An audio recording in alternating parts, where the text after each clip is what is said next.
It has all been coming down to this. We gotta turn big dreams into action. We gotta mix action with the passion. Oh my, what an incredible moment.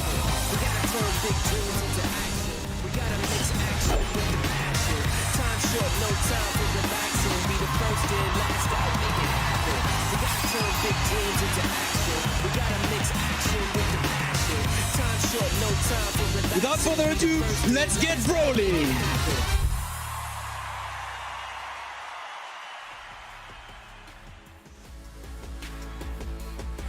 That's right, no more further ado. It's time to just get it done. It's F. Dot here in the building with Kenny and Ready Set. I'm excited to be here. North America, BSC time. Kenny, how you been, bud? I've been good. You know, I've been around the block in terms of regions lately. Got some good EMEA, got some SA, but there's nothing quite like home, and it's good to be back with my two main men that I've casted with this year.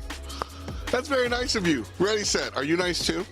I would say so. I mean, we're, yes, bringing it home, the best region, blah, blah, blah, all that good stuff. Let's get... I hate when you do that.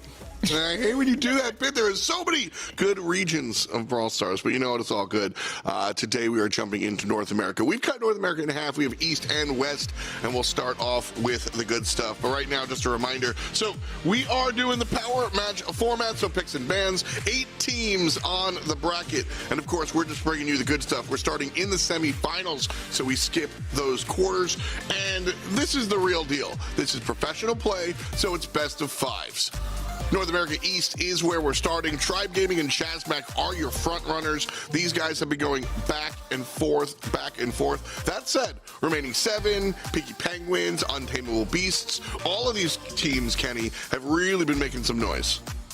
Yeah, and I mean, a big pickup here for remaining 7 Premier, getting a great roster that used to be Motomamis. But to kick things off for the day, our top 2 leaders on this board. Crazy stuff that Tribe Gaming and Chasmac Gaming NA are going to match up as our very first one of the day. I can't wait. This is going to be a huge month, obviously. Nothing set in stone in terms of the world spot or the LCQ. So a huge opportunity for at least 3 of the teams. And Peaky Penguins, of course, can cause a ruckus. Well, as we said, we start the show in the semifinals to kind of leapfrog those quarters. But something really important to mention here is Tribe and Chasmac. Now, on the last page, you just saw how close they are in overall points. There's just a month left. So all of Worlds has been coming down to this pretty much Ready Set. And when we look at these 2 contenders here, Tribe and Chasmac fighting off in the semifinals rather than the actual grand finals, this is a big deal. It's serious stuff. And I mean, look, we're looking at a pretty low chance that they wind up on the same semifinals matchup after qualifying through, but this is what we got. Tribe versus Chasmac, a seriously premier match already happening in the semifinals. And yes, as you said, it's going to have serious implications for how those points work out for Worlds. Well, as far as these teams are concerned, Tribe and Chasmac, 2 of the stronger squads in North America. And honestly, probably a little bit divisive. I want to know your predictions at event.brawlstars.com. We'll show you those numbers a little bit later. I anticipate Tribe being on the heavy end, Kenny, as North America Tribe. Yeah. But Chasmac has been the recent team really surging forward, in my opinion. And I think opinions. Fellas, I'm not gonna lie, I didn't expect this from y'all. I decided to zag from my normal Tribe pick. It's been 2 months in a row that CMG has won, so I thought, hey, logic and reasoning, they've won 2 in a row, why would I bet against them? But it seems y'all feel similarly, F-Dot. I mean, listen, run that tape back, because it was just yesterday that I was putting Chasmac Gaming up here, that I was believing in Toast, and you guys were like, you know what, I don't know, you know, I think I'm unsure. That's my Ready Set impression. Okay, I was gonna say that couldn't be me. I don't sound like that at all. No, but seriously, like... Okay, Dollar Rob. No.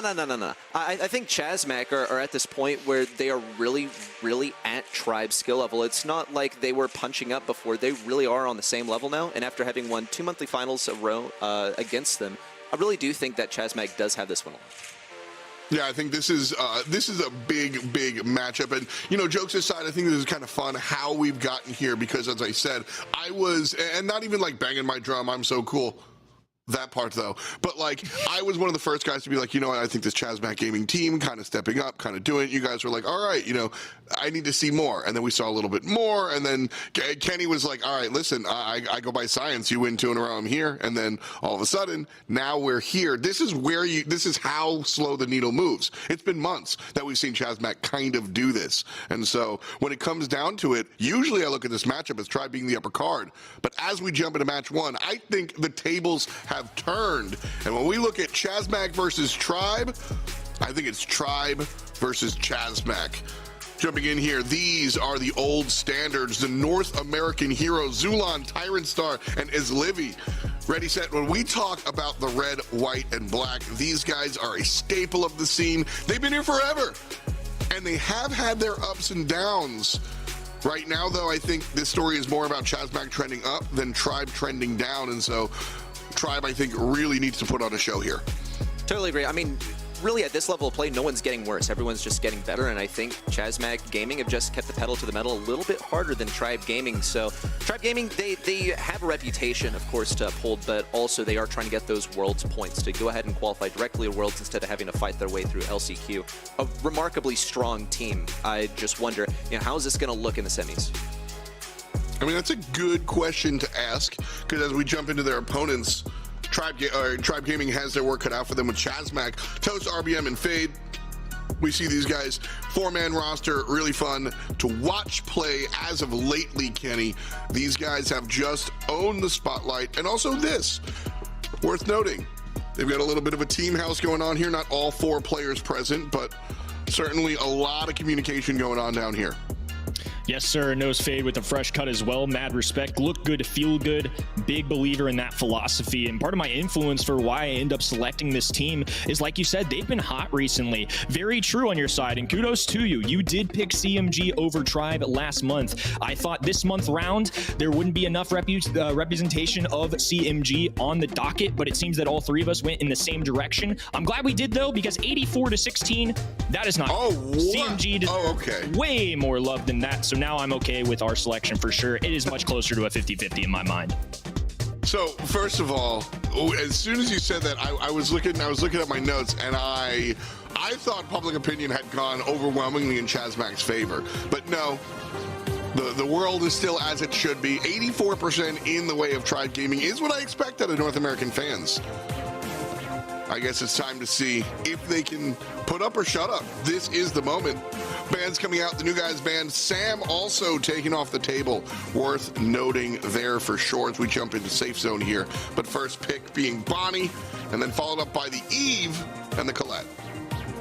We've seen an explosion of Sam in this region, and as repercussions of that, EMEA especially has been another region that has used this brawler so much. So I'm not super surprised, especially a ban into CMG for that Sam makes a lot of sense in my mind. If this is the first monthly finals you're joining us for this month as well, Shelly going to be everywhere in the ban stage. Cordelius, the newest brawler in addition to the game, going to be banned everywhere, so get used to it. It's something that's been a normal occurrence, and I don't really blame either of these teams for using those ban slots very wisely. Well, we take a look at what Chasmac Gaming is bringing to the party. Just long-range nonsense. Bell, Brock, and Bonnie.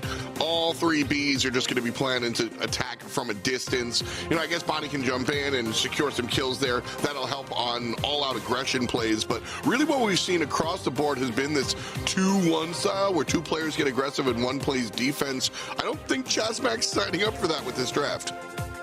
Yeah, interesting stuff. I think Piper on the other side. Piper won't do quite as well into somebody like Bonnie that has a lot of health points, but that's where Colette can really shine. So I think they kind of round out their composition with a brawler that they're very good with. I like Piper into both Brock and Bell as well. A little extra range, higher DPS from that distance, good reload speed, and of course can still dish out a pretty good amount onto the high save. So I see the pros and cons kind of both sides. I don't think this is a clear-cut draft, but I will say between Colette and Piper, I think Tribe Gaming have some great options to get some high safe damage. It's going to be up to Bonnie to kind of explode, come down the sidelines, and for Brock to tear it open and play this extra distance against Piper well. Options. That's the takeaway. I'm coming from your analysis there, Kenny. I see a lot of options here on the side of Tribe Gaming. They can be aggressive. They can fall back. Colette's going to hit that 13%. But across the way, Chasmac really only have one strategy to do so. And it's not going to be relying on defense, honestly. I think they want to be not over-aggressive. They want to be calculatedly offensive. But with his Livy landing shots like that, not going to be a great look. RBM is on the objective here. Tribe Gaming, in general, going to deal with him. And right off a first shot, 68% left for Tribe. Chasmac with a great jump in. Nicely done to CMG there. I think Tribe, though, with the brawlers that they have, like you said, they have selections and options. If Tyrant can get a super and guaranteed 10%, Zulon now hunkering down as Livy also firing away at the high safe, and all of a sudden it's a turnaround here. They're doing great work as Livy with the bonus kill as well. Tyrant popping a gadget, trying to stay alive, can't quite do so, but the damage already done. 30+% swing here now for Tribe Gaming. Tyrant just now respawning, trying to make the moves on the left-hand side, but Tribe Gaming doing a ton of damage already. 65% in the pocket for him. Meanwhile, Chasmac have only done 40. Nice combination there from CMG on the right-hand side. That's going to send RBM all the way in. Will get eaten up. My Eves, little guys. And so Tribe Gaming get aggressed on, but immediately turn it around. Fine damage on the safe again. Is Livy a fine piper as well, one of his better brawlers, I would say, especially from the long distance like that. This is the close matchup that I expect to see. Back and forth right now, each side trying to claim this mid control. Tyrant and RBM going to trade here, 2v2. CMG, though, with better footing. A dive in now from RBM. Shots being landed by Brock as well. But here come 4 spawners and a full Tribe roster. This could be the opportunity they need with the seconds expiring. Well, there's 16% left. Chasmac no longer have the lead. Tribe Gaming pop it, and doesn't matter how much is left. Chasmac can't reach, and Tribe Gaming get game number 1. Nicely done. I mean, this is a big month for both of these teams, right? We saw the leaderboards. We saw the ramifications this will have going into future months. Tribe Gaming, a team that's arguably had a better year in terms of monthly finals. It's gone CMG's way more recently, but when you consider things like Masters and how well they did there, this is a team that has reached the highest of highs. Now they just need to hold down the fort at home, and CMG not going to be the easiest team to hold down a fort to. The throne of NA East is certainly one that is going to be fought very hard over for the remainder of this season. Eve there getting a lot of value. Again, the options here for Tribe really helping out. Chasmac, if all 3 of them look at you, you pretty much die. That's what this comp does have going for it. But if they lose this mid ground, it's some trouble. And Tribe Gaming kills in the mid lane, already making it happen. Zulon with the trade out. And so a 2-on-2. Just a tickle on the enemy safe here. Chasmac has looked at it, but here comes Colette. Zoom in. 86% left for Chasmac. Oh, wall break going down for his Livy as well. They need to be careful about the nest eggs on the ground, one of the added benefits of selecting Bell for their side. Tyrant, though, it's going to be tough to win this out. The range of Bell and Brock can be overwhelming at times, and while Colette deals a hefty amount of damage onto that high safe and typically does well into tanks, the longer range brawlers not necessarily catering to her specialty. The spawners, though, doing the blue side a big favor, going to be stepping over those 2 nest eggs, and they're basically going to be wasted there. So now that's going to pave the way a little bit for his Livy, Zulon, Tyrant to kind of progress their way up the map, but it's actually CMG right now who are progressing, piling on damage there, and now a small lead for the boys in red. Is Livy doing a great job there of baiting himself? Low HP, Chasmac want to make it happen. RBM reads what's going on and jumps in, but jumps in a little bit early as Livy's still alive, and so it looks like an opportunity is anything but. Really, really well done by his Livy to bait that jump out. And a lot slower of a game this time around. 40 seconds on the clock, 78 remaining for Tribe, 82 remaining for Chasmac. And so Tribe on the losing side at the moment. RBM jumping in again. Gets 4,000 damage, but then taken out. Worth it or no? Maybe worth it. I think right now it's looking like it. With 20 seconds to go, they're fighting the clock, and all they have to do is get one more successful defense. So it's going to be left to Tribe here to try and respond as our countdown begins. Zulon here in some trouble. Will trade out, so damage available. Chasmac, though, still has the lead. Colette comes in, and they still have the lead from a distance. Tyrant Star got some shots, but it's not going to be enough. Chasmac find the damage on the bottom side. And so CMG wind up winning game 2. Whew, a little bit of a nail biter we got going on, and it's only set 1 F dot. This is insane. Again, we can't state it enough how big this is for the rest of the year, and the fact that we get this matchup in a semifinals is crazy to me. Last month, this was a 3-0 in Chasmac Gaming's favor, but we've seen this go down to a 3-2 a lot of the year for both sides. That's more of the feel that I'm getting right now versus that 3-0 we saw last month. Zulon on this eve, I've been really looking at. I think being able to walk over this water is really important so that you can stay controlled on this right lane. Hard to imagine any other brawler kind of doing what Zulon has been able to do on the eve, and I'm a hater. So I think it's working out this time around. And obviously, with respect to damage, 13% done with the safe so far. Tribe Gaming in a good position. Let now keeping the range as well. Fade holding on to a super here as Livy backing away too. I mean, the fight between these two teams so close right now. One kill can make all the difference in the world, and there's Zulon once again. Several shots landing onto RBM, but with so much HP, it's easy for Zulon to charge up that super onto RBM. However, it's hard to get the finishing blow to get a kill. RBM playing that distance really well. Now a Sugar Rush going down to the right-hand side might allow for the two teammates to kind of climb up the map as Tyrant has to stay back, just can't keep up with the range of Brock and Bell. So we may see an opportunity here for CMG if they can land a kill. And as I said that, as Livy's like that. It is what it is, and now Tribe right back in full swing. Chasmac fighting in this mid for neutral is honestly what they should be looking for. This is ideal for them, and they're not landing their shots like they were earlier. Honestly, in game number 1 where they lost, they were tapping. Toast was finding these shots. All of them were looking at the same target, and things were working out well. Now Chasmac turning things around here, kill after kill. RBM has eyes on the prize and is able to live just a little while longer. Teammates dead. But a nice aggressive play here coming out from Chasmac, and that brings Tribes down to 58%. So Chasmac with a 20% lead or so. Things looking good for the red team at the moment, Kenny, but about 25 left to go, and Tribe on the offensive. It's going to come down to the wire here. Tribe need to make it count. 10% damage being dealt there, but Tyrant being dealt some serious damage. Slides through that final shot into Brock, though. That may set up Tribe for another opportunity here as Livy gonna have to back away, though. 12 seconds to go. 58 versus 66 Tribe. Nowhere close to this high save. They need to get desperate. They need to climb up. Zulon dropping a gadget here. The defense successful, though. RBM with the finishing blows. It's Chasmac Gaming taking set number 1. Really nice play there from Chasmac. You know, it was interesting towards the end where they stepped it up.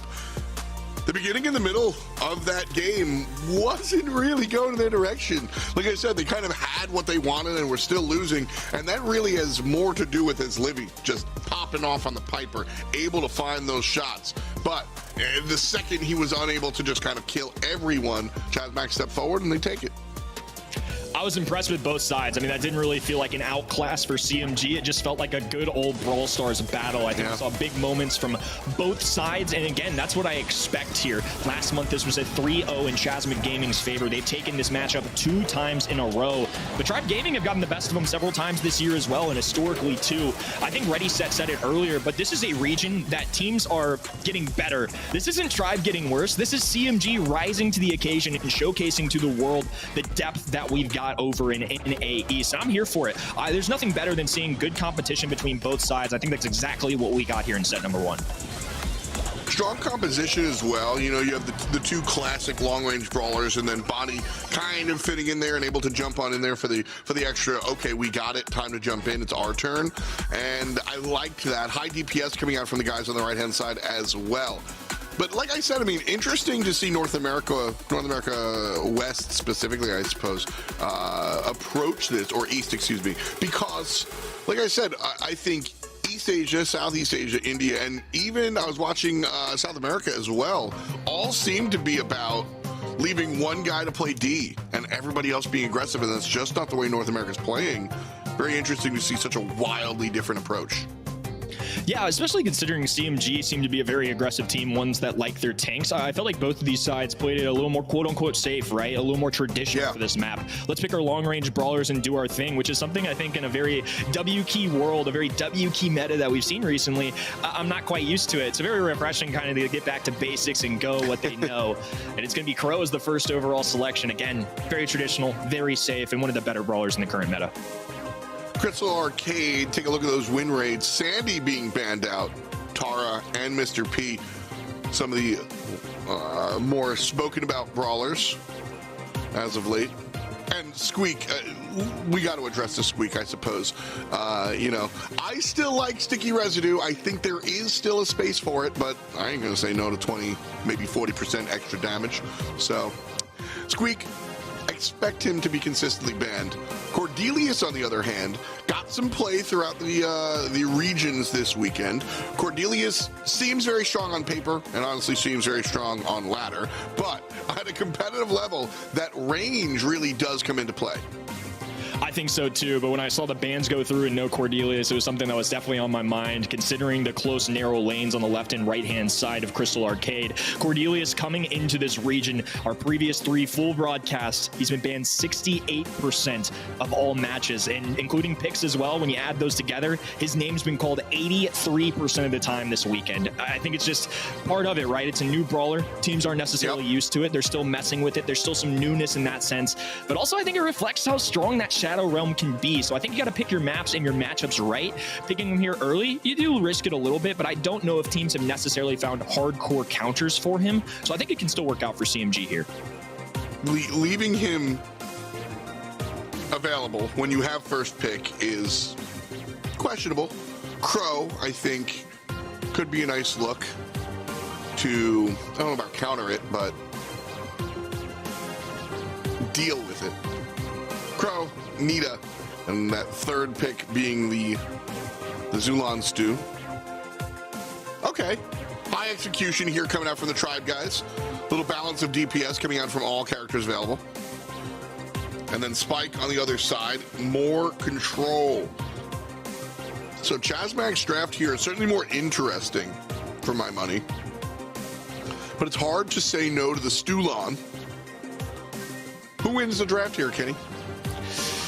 I think that's a tough one. Honestly, it kind of goes back and forth for me. Again, Cordelius being so new. We've seen him a little bit this weekend. He's been very successful. The Nita one to me is interesting. I think Nita can work on this map. I'm curious if that's part of the influence when they see Cordelius, because Nita shows up from time to time here, but it's certainly not the most normal brawler in the mode. So I don't know if that was to address the B, if it was to address Cordelius. We'll have to see what the interaction they go with is. I'm imagining that they're going to put Crow in the mid here. They're going to run the lanes, and it's going to be a long-range fight for B, which I think favors their side. I like Spike going into Stu, but Cordelius, of course, going to have to get up close and personal with these brawlers. Going to struggle for this, and as Livy and Tyrant clearly focusing the new brawlers. Toast, though, on one of his most iconic, if not his most iconic brawler, is going to be tough there. Nice kill from him.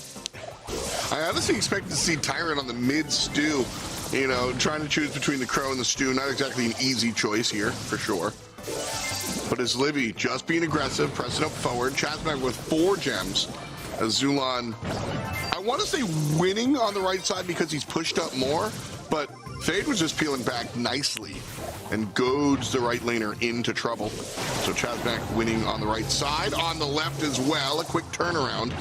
So it's 2-on-1. Nobody really has mid control though. Is Livy closer to the gem? Probably going to be able to pick this one up. Yeah, and I think as Livy might have a hard time in this mid as well. Again, the long distance of Toast and Spike, typically a favorable matchup into Crow as well. Those Shadow Realm matchups, we saw it go down the left-hand side. Every time Cordelius enters that zone, assuming HP is the same for both teams, he automatically has an advantage just given the reload speeds that he can have in that world. Super going down right-hand side. Zulon just can't keep up with the range of Fade. A bounce in from RBM as well. He wants the smoke against this Livy. All the gems being spilled out. Close call, but ultimately Tribe are going to be okay for now. Bigger worry, though, is that 9 gym count that CMG has at the moment. Tyrant sneaking up on the left-hand side. Next gem puts Chasmac on the clock. There's Livy picking up 2, and I believe there's, what, 6 downtown? So Tribe aren't as behind as it might seem, and Tyrant making some noise here, left-hand side, taking down the Mushroom. And Fade, half HP, pushed out just a little bit. Tribe Gaming with complete mid-control now, but here comes the duel out of RBM, trying to take down his Livy, gets the kill, dies after the fact, thanks to Nita.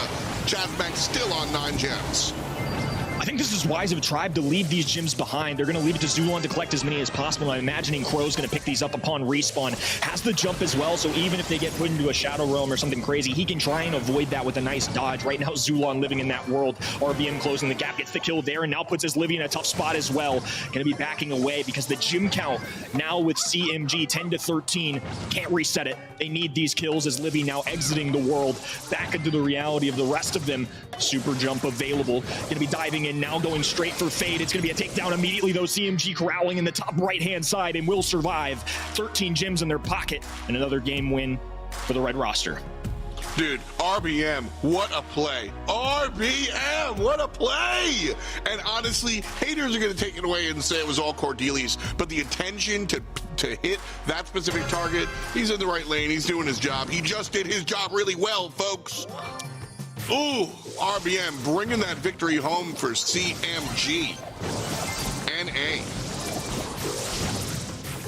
I think good game, though.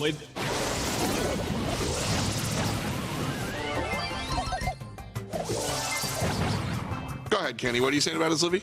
I was gonna say, I think they played that really well. I think by default, you know, they were in a tough spot. Obviously, CMG with a big lead, but especially considering that they were down in the gym count, losing all those gyms at a good moment. They had the Livy jump. I think it came down to the wire there. That very easily could have gone Tribe's way. But there's that RBM, like you said, it can be a good brawler, but I'm with you. If you play it well, it doesn't matter. But finally, they shut that thing down. It's gonna be a close call here as Tribe Gaming with a small lead over CMG.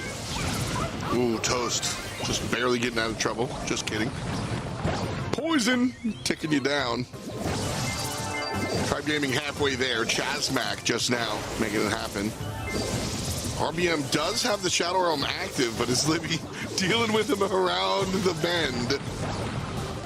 Falls down again. So a 2-on-1. Tyrant just running this one so far. And about tied up. Chasmac up 2 gems, but mid-control generally in the way of blue. A lot more 1v1 oriented this time around, Kenny.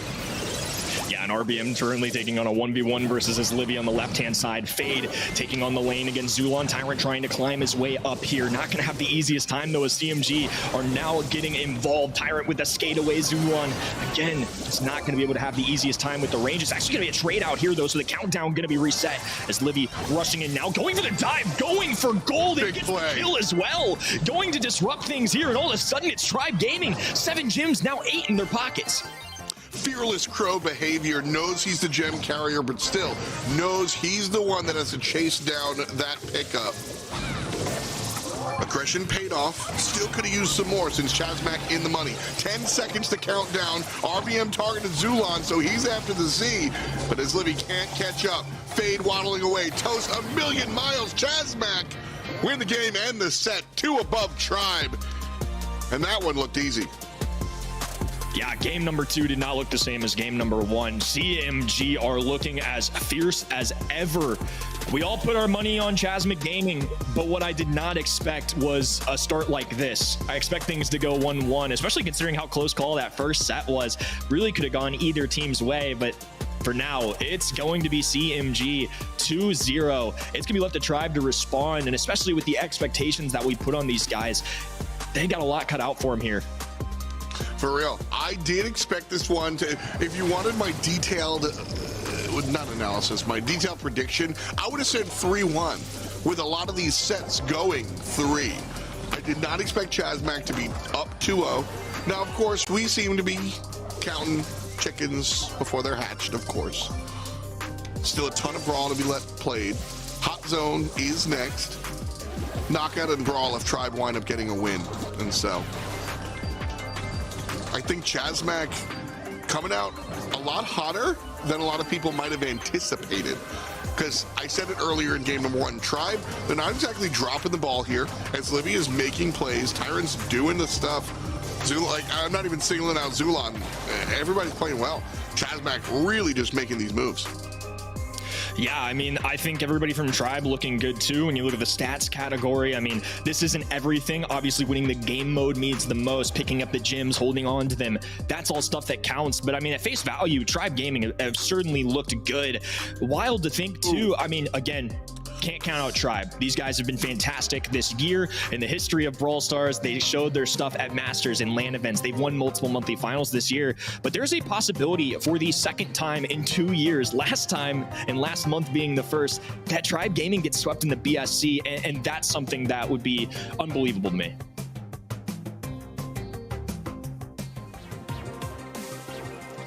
Love that music. Let it rock a little bit. Open zone, our next arena. As we jump into hot zone, bans are out. No Lou, no Stu, no Sam. Sam was kind of the star last time around. But that Squeak first pick. I gotta say, not banning the Squeak on hot zone, pretty close to a mistake. But I'm not the guy that comes out here and says yes, no. Amber answer on the other side, like that choice. I like Amber too, and the Brawler win rates clearly reflect that too from all of the monthly qualifiers across the world. I like Squeak a lot in his current position. I think on this map, it is a wide open map, but Squeak can be a real threat to push people off the point, especially with Lou being gone from this draft because of the ban stage. I think that is one very viable option. Of course, Squeak Livy, very apparent, one of his better brawlers, one that he's more known for, so I expect to see him on that Brawler. Could be a lot of fun to watch that. Amber and Pam, though, a pretty strong combination, especially considering the distance that Amber can cover, the oil that she can spill out, and of course Pam with the healing station is tough to beat. You know, I would never want to be called Squeak Livy, just saying. Don't call me Squeak Dot ever. Squeak is arguably my favorite brawler. Do not call me Squeak Dot. All right, draft finished here. Lola and the B. High DPS here. Tribe Gaming going with some comfort selections. Jokes aside, as Livy is known for Squeak, and I think we see similar stuff out of the B and the Lola. So a nice draft here for Tribe, everything they're comfortable with. Chasmac, on the other hand, Carl! And then Amber Pam. Amber Pam are two of the more aggressive, just hard to be near characters. And so Chasmac picking brawlers that are really zoning brawlers away from that hot zone. Chasmac Gaming, I like their draft. I think it comes with a real big plan. Tribe, though, I can't hate. It's just stuff they're good at. I definitely see the appeal to both sides. I think B a very safe pick. I think Squeak makes a lot of sense given the current meta. And again, Tyrant on Lola. Lola is a brawler that we've definitely seen this weekend and makes sense as well. I think Chasmac Gaming on the other side, a lot of health points coming in, some big control coming in from Toast, and RBM can slide some shots through, does good into the squishier brawler of Squeak. Now we're going to be diving in on that matchup as well. Immediately taken down though. Love to see that out of Tribe Gaming, and despite all that hard work, despite having the kill count, they're still the ones down. They got to start climbing here and approaching 10% now. RBM goes in and gets put down just as quickly. This flying hook brought him in there. Not a great look for the geology guy. Toast right side, dealing with Tyrant, while the other players 2v2 on the left and the mid. It's Tribe that is winning this duel at the moment, though. About a third of the way done here. As Chasmac struggling to get on that point. I want to see more Amber Pam team up. RBM, the Carl, just hasn't been able to get in there, Kenny. Yeah, no value out of that super either. They do get another one instantly, though, since Amber can charge up off the oil on the ground already. Squeak keeping the distance against RBM there, too. Here comes the healing station as well, so it will place Fade onto the hot zone. Trying to convert some very valuable percentage there. It's still a lot to overcome, though. 65% now for Tribe. CMG nowhere to be found on the hot zone. Even Fade, as healthy and bulky of a brawler as it is, hasn't really been able to find that breakaway here. A dive in from RBM, just trying to get something going for the team as Livy distracting long enough, RBM low enough HP to where he can't go onto that hot zone, and now 90% for Tribe Gaming. Man, what a play there from RBM, knowing exactly how to play this, but I just think it's too little too late. His team now finally stepping on the point. 88% is the number for Chasmac to beat. Now there's a ton of time, a minute plus, 90 seconds almost. No, that's not right, but it's besides the point. Chasmac, they have to sit here though. Any movement, and they lose it. Tyrant inching up on the left-hand side, as Livy and Zulin both under half HP, but still worth noting on the right. Fade finishes off one. RBM chasing Tyrant on the left-hand side. Still 64%. Tribe Gaming haven't stepped back on the point, but they're stuck at 88. Here with Fade barely alive. Kenny, this is Tribe's moment to jump back in here as Libby falls, but Tyrant's here. I'm not gonna lie, I'm having PTSD of last month, F-Dot. This is getting closer and closer. 2v2 situation. Zulon, Tyrant rushing forward. RBM dropping. He's so slow! Well, they only need a few more percentage point. Tribe holds on.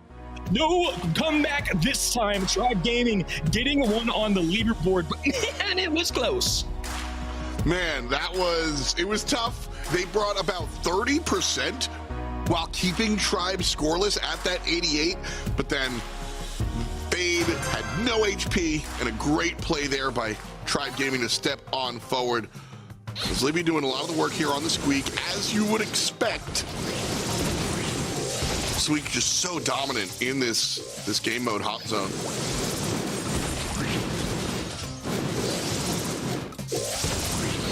Weak now left-hand side here too. Zulon receiving some heavy heat coming in from Toast, but will survive the interaction. RBM doing what he does Up best. left side. Aggressive, and it's gonna be a trade. This one again, back and forth. Tribe though, with a nice shot coming in from Zulon, are gonna be able to claim the hot zone and just a few percentage points of a lead. That's something that I feel like you've said a lot, and I have also, whether I've said it or not, Zulon with a nice shot. The B has been working out here for the mid laner, and Tyrant scoring on the right-hand side, certainly a good look for Tribe as well. 50% and counting, and the blue team solidified on the point. As Libby can't deal with the spinning Carl, and now the door open here for Chasmac, but not as wide as it was in game number 1. Fade's losing on the right-hand side, and Toast, for as good as he is, can't deal 2-on-1 by himself. So Tribe up 70-22. Little cut off there from the Squeak gadget. 2 red brawlers on the right-hand side. Zulon picking up yet another one here. Gonna be a 2v2 in the mid as they back away here. Squeak shots going down. Fade relying on the high health points there, but gets a super down in the final moments.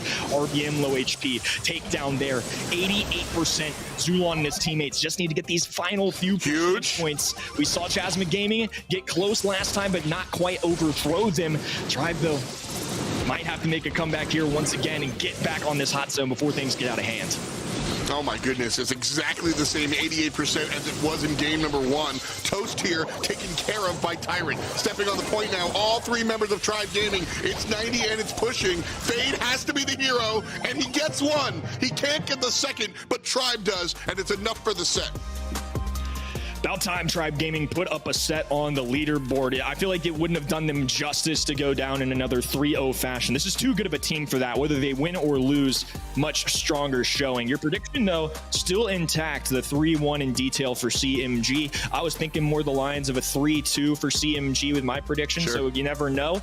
I'm always about some extra action here for Brawl Stars, so nonetheless, we're going to be getting a set 4 here momentarily. Very excited for it, and this was, I think, obviously Tribe's strongest. Of course, they won it, but I will say they've been playing well thoroughly throughout this. Zulon for me though on that B, goodness gracious. I mean, it felt like shot after shot was just lined up for him. Completely agree. Zulon was a little quiet in some of the sets past, and here really made some noise as Libby played a bunch of zone and really kept Carl. RBM wasn't allowed to play the game. He just wasn't really allowed to play the game. There was one play that RBM made that was a masterclass. Go back to game 1 and watch how RBM is sort of castled in that top left corner, finds his exact moment, and then comes on in and just textbook kills with Carl. And that was what was required to make any play at all. As Libby locked down that corner, and then Zulon just did everything else. Tyrant won the lane. Tyrant did his job. Zulon really stepped forward here in this one, brought his team the victory. And because of that, Chasmac Gaming still on that point. Well, set, you know what I mean. But Tribe treading water. And as we head to knockout here, this is where I think things are very, very even. Some game modes, some teams excel in, some teams fall down in, some teams, or excuse me, some game modes, even Kenny, like Brawl, I think, just show different things to take a look at. Knockout, very pure Brawl, and I think CMG and Tribe Gaming are more evenly matched up as we jump into Flaring Phoenix. Yeah, this one's going to be spicy to say the least. I mean, knockout is very punishing, right? You have one life in this game mode every single round, and you gotta make it count. If you go down early and give your opponent a 3-2 lead in terms of brawler count, it's tough to come back from. CMG going for this tank here early. So Fang, not something that 100% shocks me. It's been a while since I've seen him on this map in particular. RT, of course, no stranger here, but Fang this early, I am a little shocked to see him come out. So I'm shocked to see him come out this early, but Chasmac liked the Fang, they played the Fang, and I always thought Fang Super, the way it works, fits in nicely for knockout. And so I don't hate it. In fact, I like the Fang, especially when you pick it next to the RT, who you can pick anybody next to the RT, and I'm kind of happy with it. But early, if you're picking the Fang now, you're asking Tribe to pick stuff specifically, because otherwise, why would you pick it here? Nobody's taking it away from you, so just pick it later. So that choice is intentional. Either they want Tribe to answer with a tank buster, or they're just giving themselves the opportunity to answer back. And so with characters like Tribe have the teleport and the jump in, which let's just say 2 teleports, Chasmac should look for something defensive, question mark? Question mark indeed. I guess I don't understand the philosophy there with Fang this early. I think you're right. I mean, I think you're on the money in the sense that CMG are very smart, intellectual people. They played a million different drafts out. So I think getting Fang this early is attempting to bait Tribe into something. Maybe it was the gray. I think Pam, honestly, a good shout for Tribe. I think the healing station can do really well into that kind of 3-pronged wall that's indestructible, the ones with the X's that you guys see on your screen at home. I think Colonel Ruff's a solid shout. I think RT a solid shout. I'm with you. I think the Fang Super can be very lethal here. Again, it's just not something I'm used to seeing, so my mind's pretty open on how this draft's going to go down and be played on the field. So I think Tribe played this correctly. Chasmac, whether they're waiting to answer back or try to goad somebody into the wrong pick, Tribe don't take it, and they just pick their own style. They pick their own characters. They play their own game. Love that approach. The Dogman on the other side, love this pick for a number of reasons. Sandbags would make a lot of sense here. No penetration.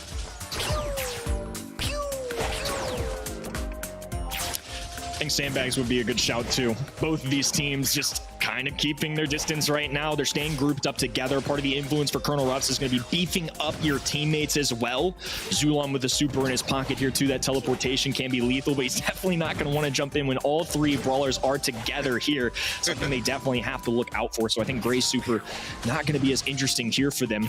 This storm shortly going to start closing in. I think that's where Fang, if he has a super, can shine. Where Toast with his super can shine. It's going to be interesting to see how this one plays out, F5. The smoke coming in so far. RBM gets yanked, but Fade gets the kill. 3-on-2, still not confirmed. There's those Sandbags that we were talking about, enough to trade out for his Libby. And that's round number 1 going the way of Chasmac Gaming. Nice plays there.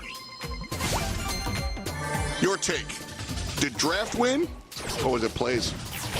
You know, I'm really starting to see why they end up selecting the brawlers that they do. They grab Colonel Ruffs here, pair it with their teammates, and now they're just beefing them up, staying together. Maybe they were trying, maybe they galaxy brained this. Maybe they wanted Gray for his super to be rendered almost useless. Again, if you dive into healthier and healthier brawlers as the match progresses, it's going to be more difficult for Tribe to get these easy kills. I think if you're the Tribe gaming side, you're almost forced to just hunker down, wait till the end, take advantage of this healing station, maybe a big dive in from his Livy. Zulon maybe can find an isolation play, but I don't know. I don't think this is going to be an easy one for Tribe, to say the least. I mean, that's the thing. When you play the assassin characters, and I'm classifying Gray as an assassin for the moment, like, you got to choose, all right, we're going to jump on who? RT? Fang? Looks like it is Fang, but there's trade out good. Zulon comes through as well. Now, there you go. So as long as they jump at the same time, what was important there was a couple of shots were landed, brought a single target down to half HP, and that target elimination, that target prioritization. And so, real heavy comms for Tribe. The execution has to be that clean, otherwise I don't think they win it. I think execution has to go that distance for both sides. I mean, you got to be clear cut on the comms. You got to know who you're going against. You got to pick your matchups right and your timing right. We saw it work out for CMG in round number 1 and round number 2. Opposite. Tribe Gaming, they make their shot. They make it count. And I think that's exactly what you got to see from both of these teams here. I'm more looking out for this Fang super too. I'm always cautious when he has a super, especially when there's 3 brawlers clustered up together. He has that roundhouse kick. Can be absolutely lethal here. So I think it's just going to come down to who simply plays it better. That pure Brawl Stars that you mentioned a little earlier. Yeah, again, Tribe Gaming, what they did last round has to happen for them to get a dub. They bring somebody down low, and then both assassins, TP on the backside and the jump in from body. They get a TP on the left side, but Fang answers back right side, falls down, Tyrant still alive, as was Islivy. Fade, Tyrant, Fade wins the duel. And Chasmac win the round. A nice answer from CMG. Things don't line up perfectly, so they take set 1, game 1. That was a little murky right there. CMG doing a good job amidst all the chaos, though. Are going to survive for now. Tribe Gaming going to be holding their breath here. It's now CMG who have forced a match point. This is looking closer and closer. And again, we got to see that round 2 action coming again from Tribe. Perfect play right there, though. What a gadget off the rip. Now they have visibility of the map. Numbers advantage. Perfectly executed from Zulon. I think it's easy now. What's troublesome about this composition for Chasmac is just jumping on into the scrum. Still not guaranteed, as you can see them playing it safe. RBM pulled and pushed, and that's going to be round number 1. Easy for Tribe when you get an open frag like that. Just that is what cannot happen for Chasmac, but a nice heads-up play there from Tribe, getting the cheeky victory. You love to see it. Yeah, and I mean, a second follow-through gadget as well. Zulon going to be opening up this map even more, not afraid to teleport to this spot. He has the visibility of the enemies. They can't just cluster up and hide anymore. This grass is too torn apart. So I think for Tribe Gaming, obviously they have the round advantage, but I think going here on out, they've got the future advantage if this goes to a third as well. It's just a little bit easier for them when you have all those things considered. They're not even worried about pushing in this time. They found their big kill in the first one. They just need to close this out, take advantage of the situation that they're in, the way the map is controlled right now. I mean, I'm impressed with Tribe Gaming. This is how a big team bounces back.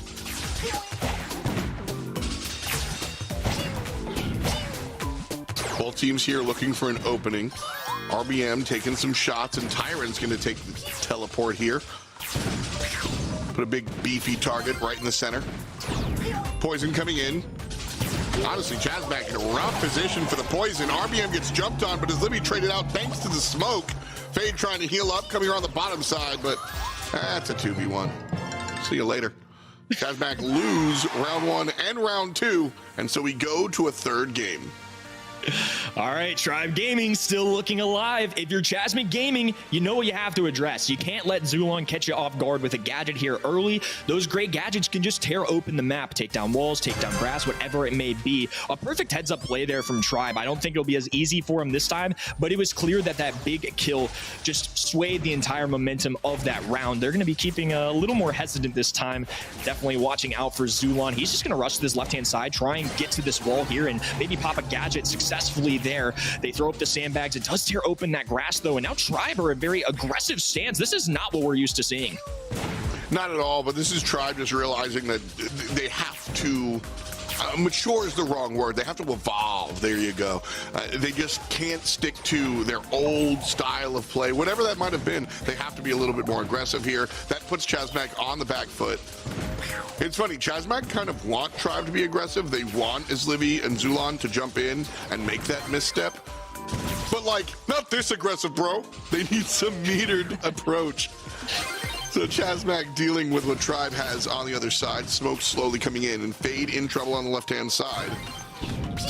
Chasmac, they don't want to be aggressive. Tribe playing this perfectly as Libby goes in, can't find the jump, but Zulon backside waits, defends his back line, combines with his Libby for the kill number 1. Fade taken down as well. Big Z handles business. Tribe Gaming take round 1. Whew, I had to hold my breath there, F-Dot. I mean, this is just a nail-biter to say the least. Back and forth the whole way through. Tribe found the keys to success. Problem being now they are out of those very valuable gadgets from Zulon. They only got a little bit of this grass, but it might be just enough to gain information as they progress through this final game. Keep in mind, CMG still on match point here, but if Tribe Gaming win this round, we're going to have a set 5.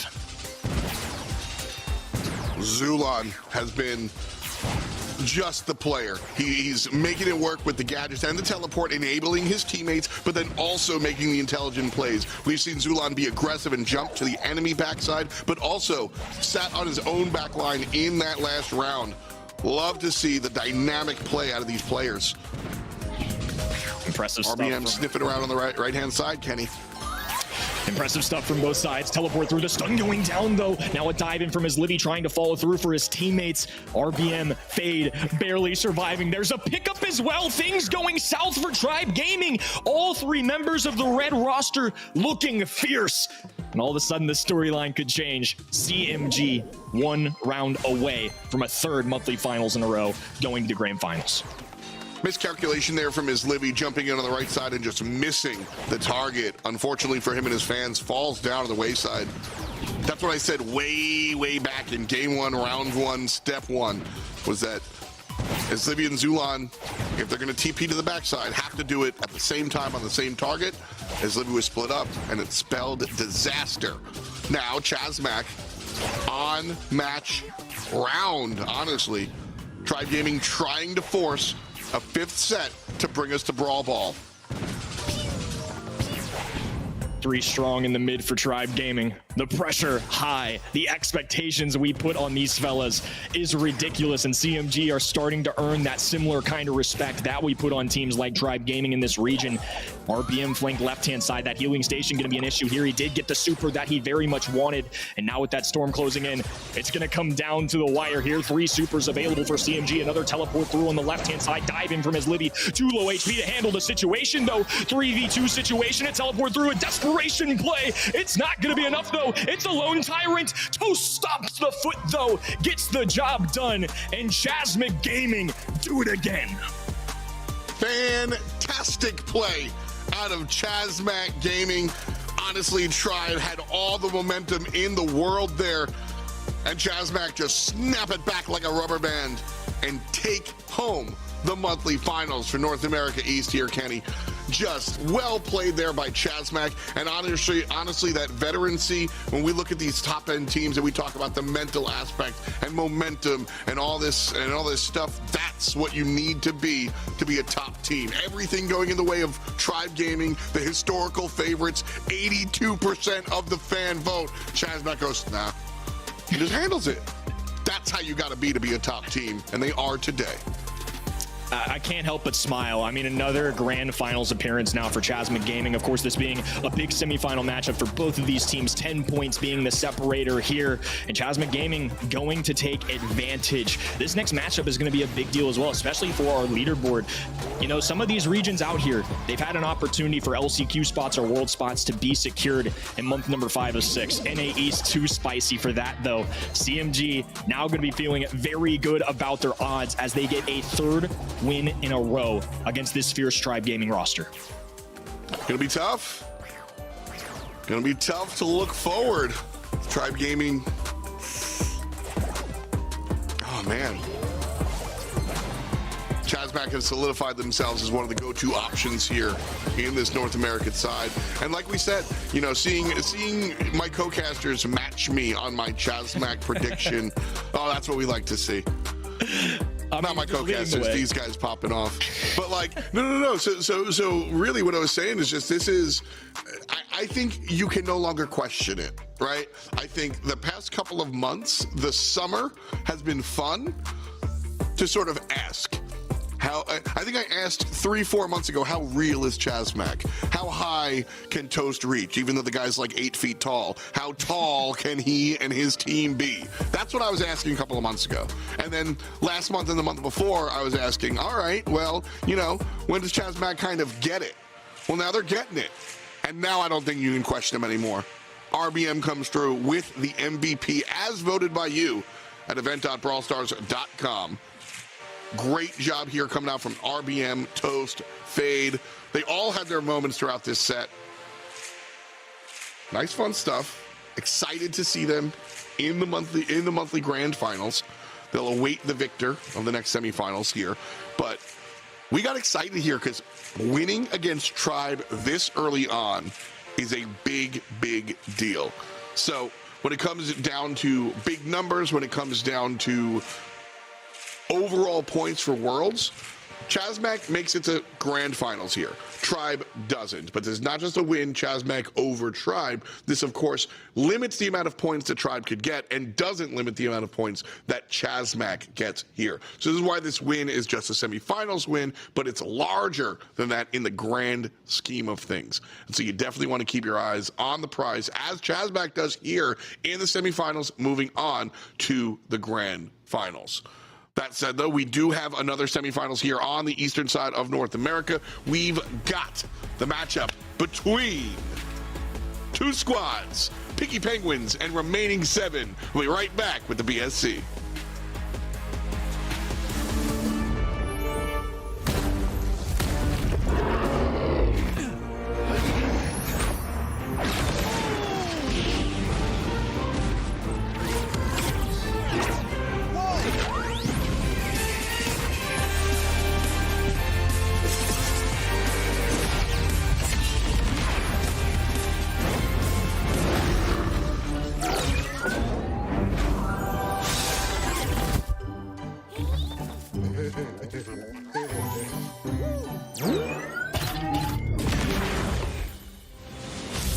Let's go!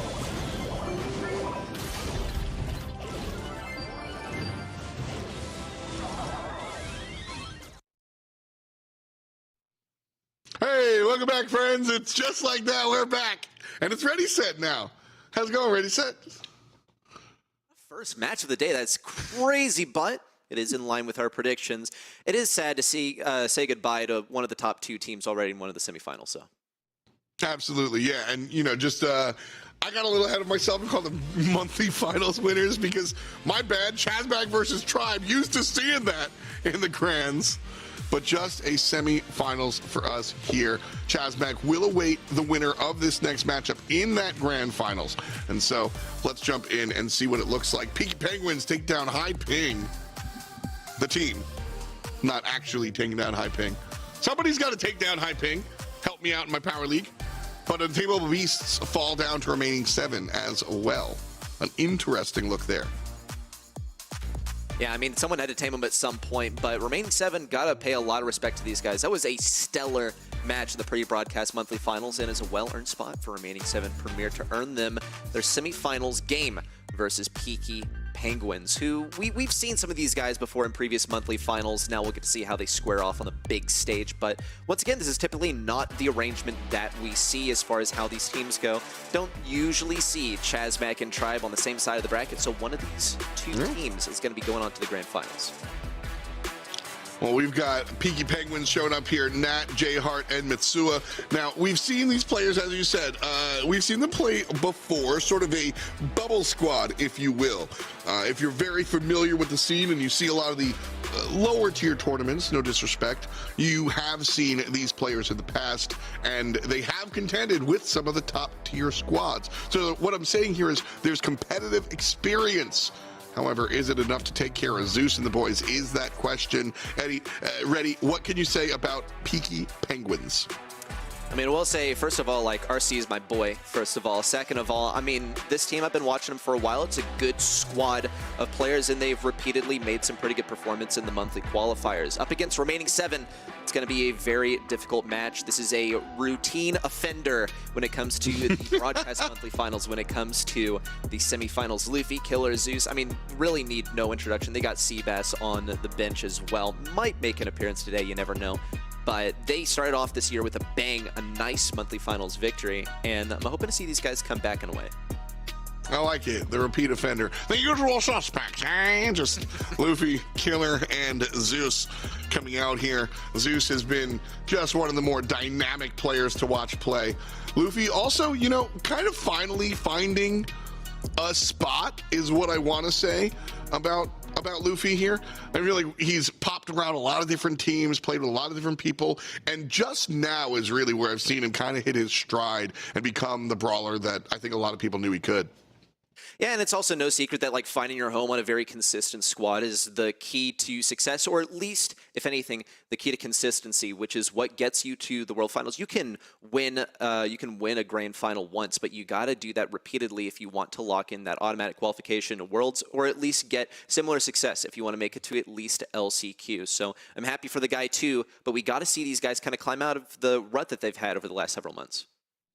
Now, of course, the winner of this gets the delicious treat of playing against Chasmac Gaming on a hot streak, just taking down Tribe. So, yeah, I sure, that's not exactly the best carrot at the end of the stick here. But when it comes down to it, both these teams really want to make their mark. There are some points in the running as well. Remaining 7 are on the regional leaderboard. They've gotten some dubs. Pesky Penguins as well. Peaky Penguins. I'm going to call them so many different team names today. I promise to help them out here, though. The Peaky Penguins will be going up against the remaining 7 roster. And, you know, when it comes down to it, I think this remaining 7 is the top card for sure. And so with Peaky Penguins jumping in here, you know, that's really what I'm trying to look at. If I am a newer squad, if you and your 2 friends wind up qualifying and just sneak your way in, I'm doing all the homework in the world. I'm knowing my opponent's pick rates, my opponent's ban rates. I'm coming in with a plan. That said, 2/3 of fans at home leading the way of Zeus, Killer, and Luffy, whereas 1/3 of y'all going with the Penguins. And honestly, with a logo like that, I'm a little afraid. Yeah, that is a very scary penguin. That is definitely a young CEO penguin on the opposite side. So we'll see what they're able to. He's got a LinkedIn. Dude's definitely got. I bet he posts like LinkedIn content. He's definitely a LinkedIn content creator. Definitely a LinkedIn influencer. Either way, the Peaky Penguins have banned out the Cordelius, and they'll go with Shelly first selection overall. And I'm gonna frame a lot of this conversation in the frame of this David versus Goliath matchup. Remaining 7 are not the #1 team in the world, but Peaky Penguins are a little bit greener than a lot of the opposition. And so with that said, Reddy, I think banning one of the stronger characters in Squeak, banning the newer character in Mushroom Guy, and then first picking Shelly, who's Shelly, I think is a good look and a good way to enter this arena as we look towards knockout. Yeah, definitely like the selection from Peaky Penguins. It is one that demands to be played around, though. You have to select your other 2 brawlers. You can't just have like a good handful of brawlers here. You got to be playing in tandem with that Shelly. I think Jean's absolutely one that Peaky Penguins would have liked to have had, because you can get a good combo pulling in someone and then finishing them off with Shelly. I think Shelly will sort of struggle to acquire ground versus opponents should they go for a wall breaker. I'm not seeing too much wall break right now from remaining 7, or maybe a whole lot of potential for wall break. A Gust selection is also wise for them so that they can assist the Shelly, throw that shield onto her, give her some extra damage, give her some extra health, let her do her thing. But I think that there's a lot of resiliency on remaining 7. They're going to be able to get that Gene Star power fired up, right? Have some extra healing, and then Killer also just has a lot of health and a lot of damage in close range. Speaking of which, Killer playing on the phone. Number of players wind up playing on the large tablet. Interesting look here for Killer going with the phone. Do you know numbers on devices for pros? I do not, though I do know that most people do prefer to play with an iPad Pro. I like my phone, but I'm not a pro player. I mean, we all know that. But. Yeah, if it wasn't evident. Oh, sick burn. #1, keep track. But we've got the Sprout, we've got the Shelly, and we've got the Gus. Strong draft here from Peaky Penguins. No hate. In fact, I quite like it. You mentioned everything that the Gus is going to do, and then the Sprout's just going to lock down, hey, we don't want to play over here, not allowed. So a strong look there from the players on the Peaky Penguins. But R7 here, a well-rounded draft for sure. RT just is RT. A lot of damage should you push up on him. And then Gene grab. Carl here for Zeus. Draft leaning either way for you. Ready, set?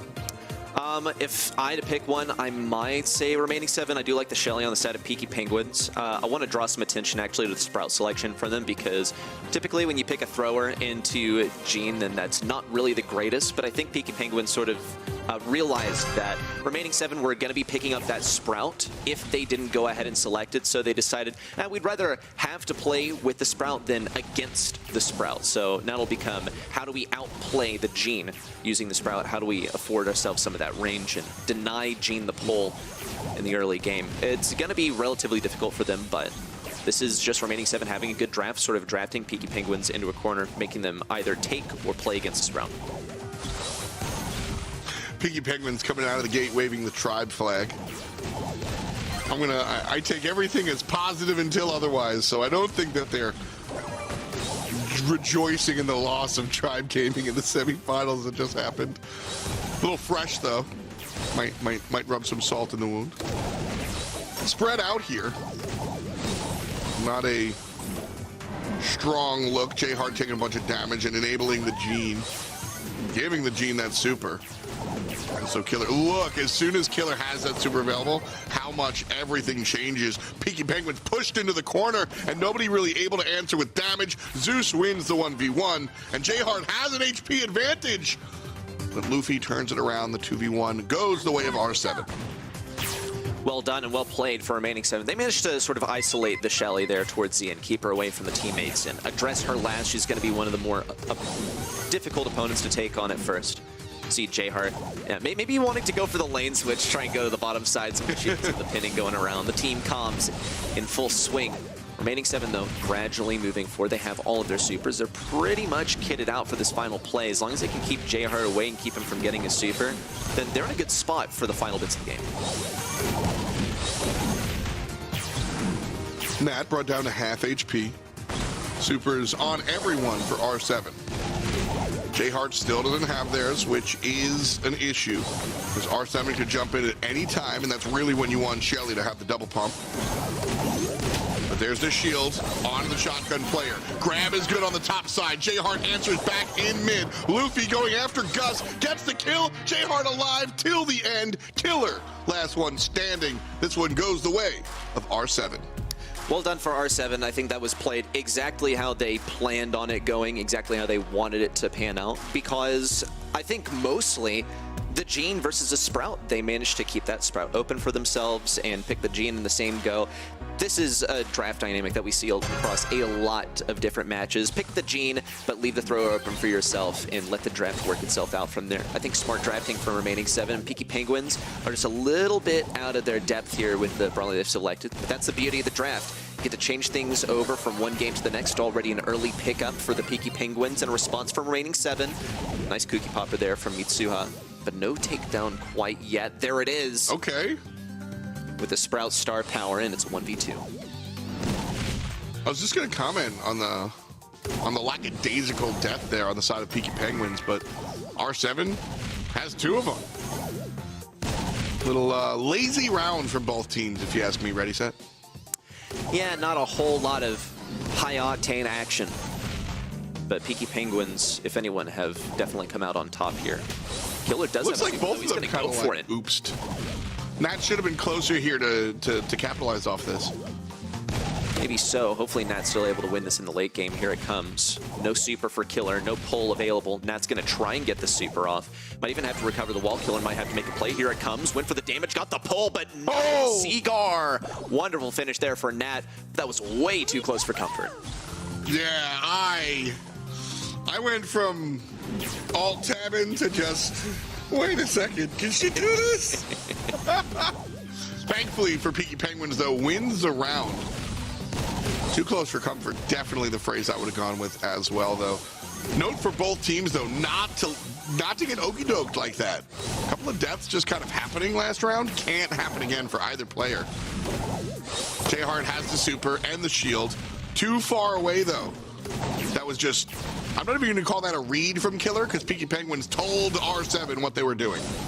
Rough play there. Yeah, pretty much, but still no casualties just yet this round. Remaining 7, 2 super strong. Nat has a super 2. Probably not going to be game-changing since Killer does have to pull, can pull through all of those walls. any target they so desire. Mitsuha and Nat obviously going to be desirable. You don't want J-Hard up in your face, especially when he could just be a couple shots away from that super. Here comes the shield though. Mitsuha on very low health, going to get taken down by the Vengeful Spirit. Still no super for J-Hard. The pull onto Nat and a takedown onto J-Hard. It's a round victory for remaining 7. Peaky Penguins got way too spread out there, ready, set. I think they just set themselves up for failure by everybody kind of choosing their own adventure. Ooh. And that's that Okido kill I said you gotta watch. Peaky Penguins now with the numbers advantage, 3-2.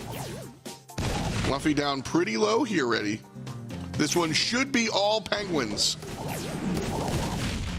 But remaining 7 are the established top card. They are the, I mean, hard to call a team with Zeus veterans, but they are the more experienced team on the field for sure. No doubt. I mean, if anything, they've been in the monthly finals more often. Here comes a big response from J-Hart. Easy super for him. And it's Zeus versus the world. Little Maturino winner pin out here because he knows that he is outmatched on the 1v3. J-Hart now approaching from the bottom. Not even a super from Zeus. It was already over before that 1v3 started. And it's a game victory for the Peaky Penguins. Yeah, having a lot of fun. You know, I love to see these squads come up here. You know, this is a competitive team. Clearly, you know, has a lot to learn as far as just looking at the regional leaderboards, not number 1, 2, or 3. But they're here to hang, they're here to learn, and they're having a lot of fun. And that's what's dummy important for me here, watching these players just kind of come up here, earn some wins, and really get the crowd behind them. Like we said, a third of the fans at home backing Peaky Penguins here against Zeus's team.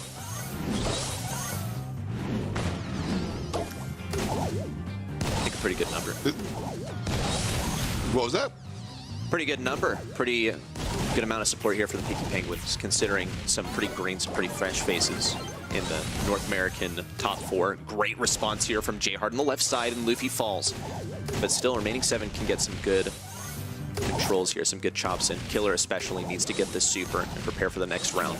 He'll be getting it gradually. You're always going to be getting it as Gene, which is why Peaky Penguins are sort of prioritizing him, trying to close in, get some close distance between him. Here comes a super as well for Mitsu on the left side. J-Hard now approaching from the right. They're going to try and pinch Killer in. Looks like he almost went for the pull there. If he didn't at all, actually, Zeus goes down. Big question is, does Gene still have that super? It was a bit tough to see, and all the mayhem going down. If he doesn't have that super, it could be pretty devastating. J-Hard's also going to try and slide up the right side. Killer has the super. He might have to go for it. Thought about it, flashed the super, but no commitment. No, that was a huge answer.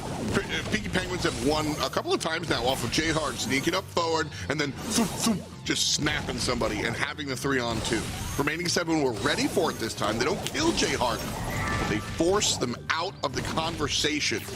That's the way you got to answer that. Really nice adaptation there from R7. And Peaky Penguins now have to find the victory on even footing. It's going to be difficult for them to play into Killer's super. They have a couple of rounds to work with, but as long as Killer is able to fire up these supers early and often, might not even get towards the end of the game. Nat down with the super, affording a bit of room for Mitsuha. Zeus having to close around that left side. Luffy also probably quite close to his super as well. Not going to afford him too much. Killer on the right side still hanging on to the super. J-Hart now gets the bubble shield. Another Kooky Popper down. Zeus all the way out. The pull in from Killer and a gadget in from Luffy. Everyone falling down. Even J-Hart with the final shot. And remaining 7 take us on to a final round for the set. Real close there. Honestly, R7 wins because of a slight blunder by J-Hart. Popping the super on the bottom right side without being able to confirm the kill meant that didn't have the super a little bit later, wasn't able to get that kill, and it all kind of spiraled down there. Knockout is so specific with resource allocation.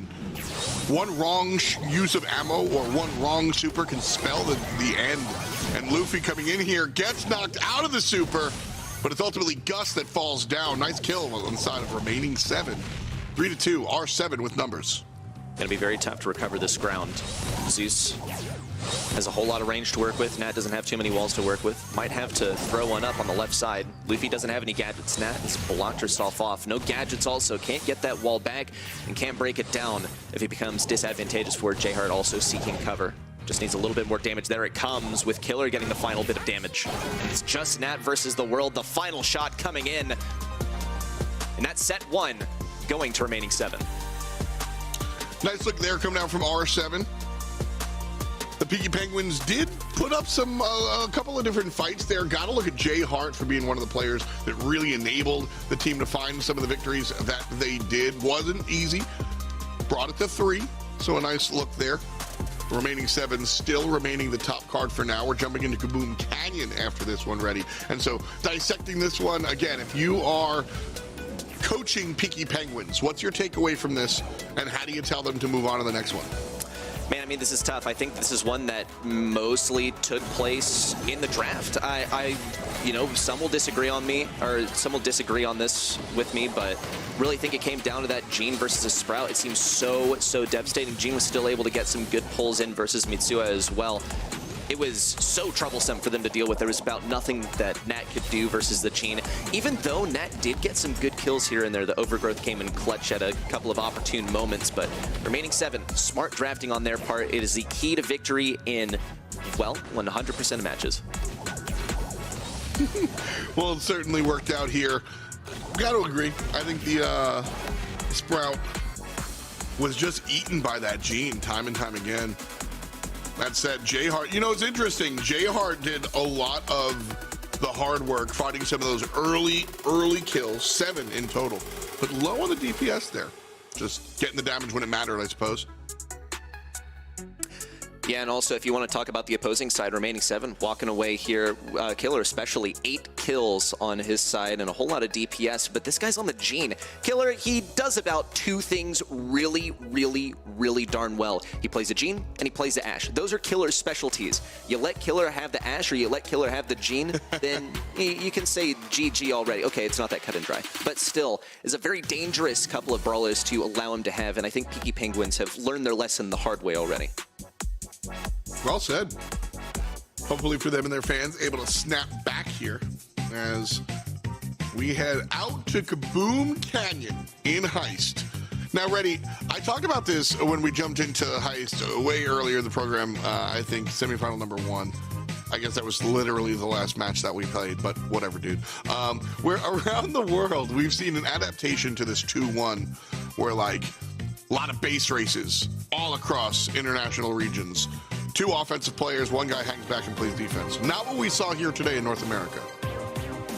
No, and I think just because we did see that around the world doesn't mean that that's usually how it works. I think especially on a map like Pit Stop, which is a little bit greener in the competitive map pool, that's going to be way more viable since you have walls to work with. We'll get to the Cordelius in a second. Kaboom Canyon, it's going to be more about some of these long-range brawlers. You don't want to be left hanging if you have a short-range brawler. Yeah, like it could work if you have it as one of your last picks. I'm looking at you, Killer, to maybe select the Daryl. But when it comes to earlier in the draft, it's really easy to pick a brawler that'll break down the bushes at mid, get rid of some of the walls, and nullify your actions for pretty much the entire game. Well, I mean, you want to talk about short range. Cordelius has short range. This is true. He has a lot of speed, however, and he'll also be able to stun lock, sort of metaphorically, people into the Shadow Realm for a good while. He's a very good brawler. He has fast speed, so it'll be easier to juke out enemy shots. I think Cordelius is a bit of an exception. Probably not wrong there. Dude's pretty strong. Substitution here on the side of Peaky Penguins. Nat taking a seat for the moment as RC steps on in. Jay Hart, like I said, for my money, was the MVP of Peaky Penguins last time around, so we'll see if things revolve around that player again or goes a different way.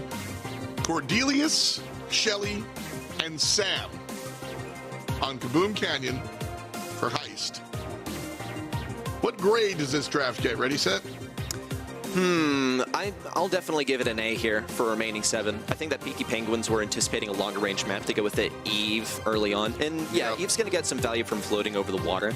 But the main feature is that you get spawnables. You throw the gear on, you get like 4 little Eve babies. And then Jay Hart also going to operate best at long range. You have the AoE on your attack when it explodes at the end of your range. So ideally you'd stay around there. It's also relatively slow shot. So mid-range, not ideal for this brawlers. And you can see Peaky Penguins are also kind of trying to go back on what they've had previously selected with their last pick of Otis to counter out that Sam. The deal is that remaining 7, they're going something more of, yeah, let's just run it down. It is the run it down idea, have Sam perpetually move forward, waste all your ammo, and that's not something that J-Heart's going to be doing so well into with the Brock, but he is a very good Brock player, so we'll see what he's able to do.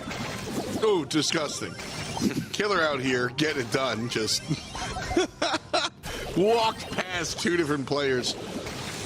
13% done already. And yeah, this looks like Peaky Penguins are going to play tower defense. And remaining 7 are just going to be, I don't know, some sort of zombie type creature, maybe a plant. Yeah, something like that. Forward, you know, just like Peaky Penguin's going to take a lot to get out of here. Yeah, with some of the... Just to keep walking.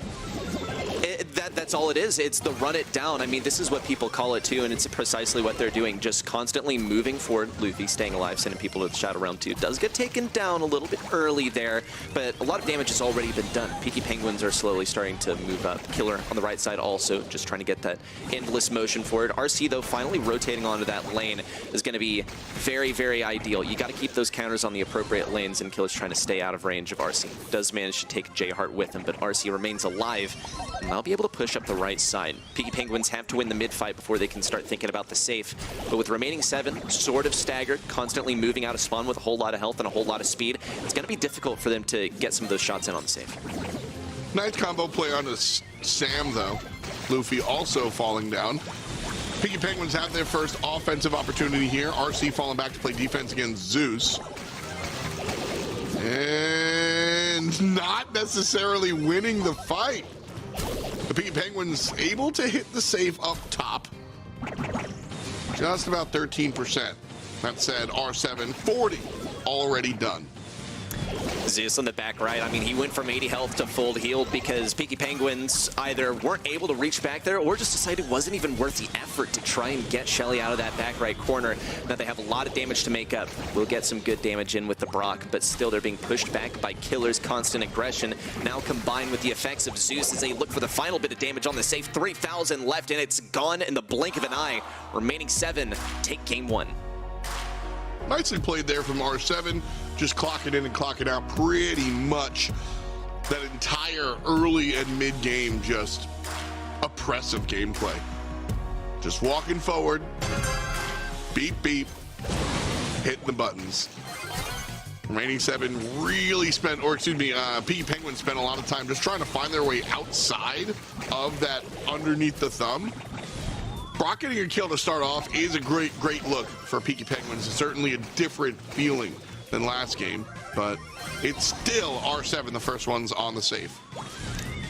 And when we do finally see a response from Peaky Penguins, J-Heart's going to have to be pretty wise about how he responds on the left side. Maybe even trying to stay out of range of Killer. He knows he's just not going to win that fight. Lets RC do the dirty work and try and take care of the tanks on the back lines. If RC's able to pin him back here, that could be a good situation. Here comes a super. Bit of damage from Killer, the silence from RC. But he's left low and vulnerable on the left. Luffy's able to swing in. Same with Zeus. Mitsuha has to come all the way back to the safe and defend to deal with this. This is really the disadvantage that Peaky Penguins have here, is that they have to back all the way up every time remaining 7 get a decent coordinated push, and then they stay there for a while before they can win things back to mid. And with this sort of square of obstacles on the back right, it's also going to be tough to flush some of these tanky brawlers out of there, but J-Heart's in position, can get some damage on the safe, while RC and Mitsuha take care of things on defense.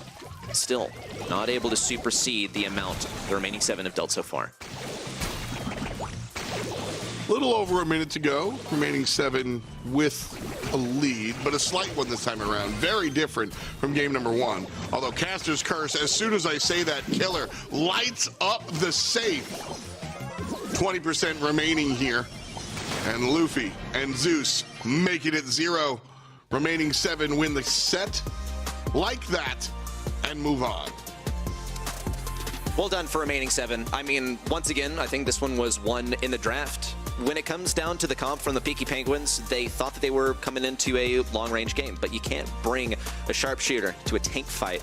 And this is something I think a lot of the opponents of remaining 7 have have learned in the past the hard way once again. They just bring tanks, and they do really, really well with it. Sure. And anytime they switch up their strategy, yeah, that's just because they have to. This is what they are good at. And also, newsflash, this is what's kind of good in the game right now. They're drafting really, really well, and they're thinking a step ahead of the Peaky Penguins.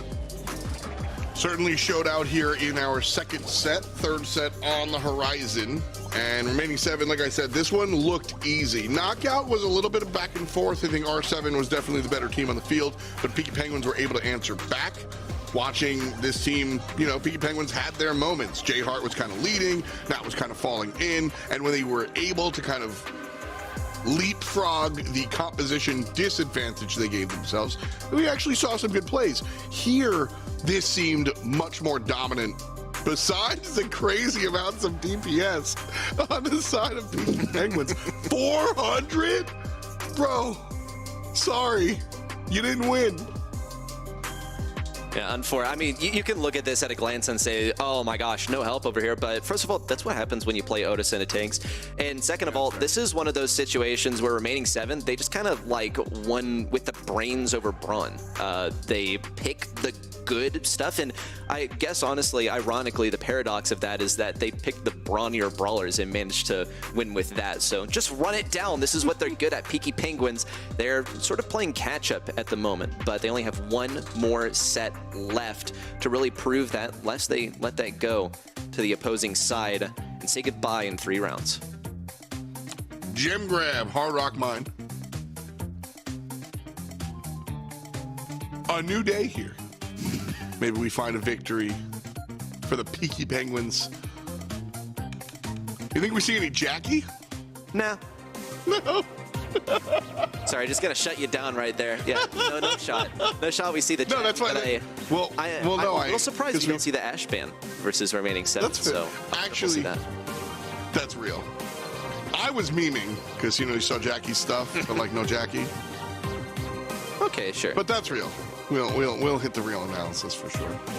Shout out to production as well. These brawler win rates are definitely a lot of fun to take a look at. Squeak wins 80% of the time, every time. And here he is, first pick for Peaky Penguins. I like the Squeak selection from Peaky Penguins. You kind of can't go wrong with the dude. I think if anything, remaining 7 could like out-mechanic it possibly with a pretty quick brawler, but besides that, very safe selection, absolutely first pick worthy. Time for remaining 7 to respond. I think a huge advantage for remaining 7 here being that, yes, they are good tank players, especially Killer, and then also they had that last pick. Now with the Gene selection, I'm beginning to think, okay, maybe Killer is like going to be a flex player this time. It says Zeus, but they can of course always switch up some of those brawlers. Second pick for remaining 7 coming through. What do they pair up with the Gene? So Gene has largely fallen out of favor. Historically, Gene was kind of like the go-to character for a lot of situations, and as of late, Gene has fallen off in lieu of other brawler selections. Now, if you ask around the league and various smart people and Trav, they'll tell you that, like, it's a lot has to do with new brawlers coming out with deployables that kind of mess up the Gene grab. Yes. So now that we're coming full circle and people kind of forgot about Gene and we're picking Gene back up, which is a real part of meta, actually real, because I forgot. That's tough to play against. As Peaky Penguins, do you prioritize deployable characters? It should definitely be something in the back of their head. I think they should be thinking about what mid they want against Gene, because Gene's 100% the mid here. I personally like the 8-bit, but it has been banned for the opposing side, so I think it's kind of clear from the outset that remaining 7 did want the Gene. 8-bit's great against the Gene because he has, I guess, better damage at range. You're still going to get chipped away, but the big thing is that 8-bit has that cheat cartridge, has the teleport back to the deployable, and avoids any kind of pull. So it's all about avoiding the pull, have some kind of movement, have some kind of deployable. Ruffs is, I think, going to be a great way to react to this. You have some sandbags you can throw down, but I think more than anything, that is a response to Stu. I think J-Heart will get some good damage locked in versus Zeus at mid. Overall, I like the Peaky Penguins strategy here. I think remaining 7 still have a lot of room where they can get creative with the last pick. The Sam is, I think, going to be just wonderful for dealing with this. I think Peaky Penguins kind of expected this, though. I think the Sam just kind of respectfully, okay? respectfully, the Sam just kind of walked over the Penguins last game or last set. And I think R7 noticed that. We're like, all right, let's just noob stomp. Let's do it.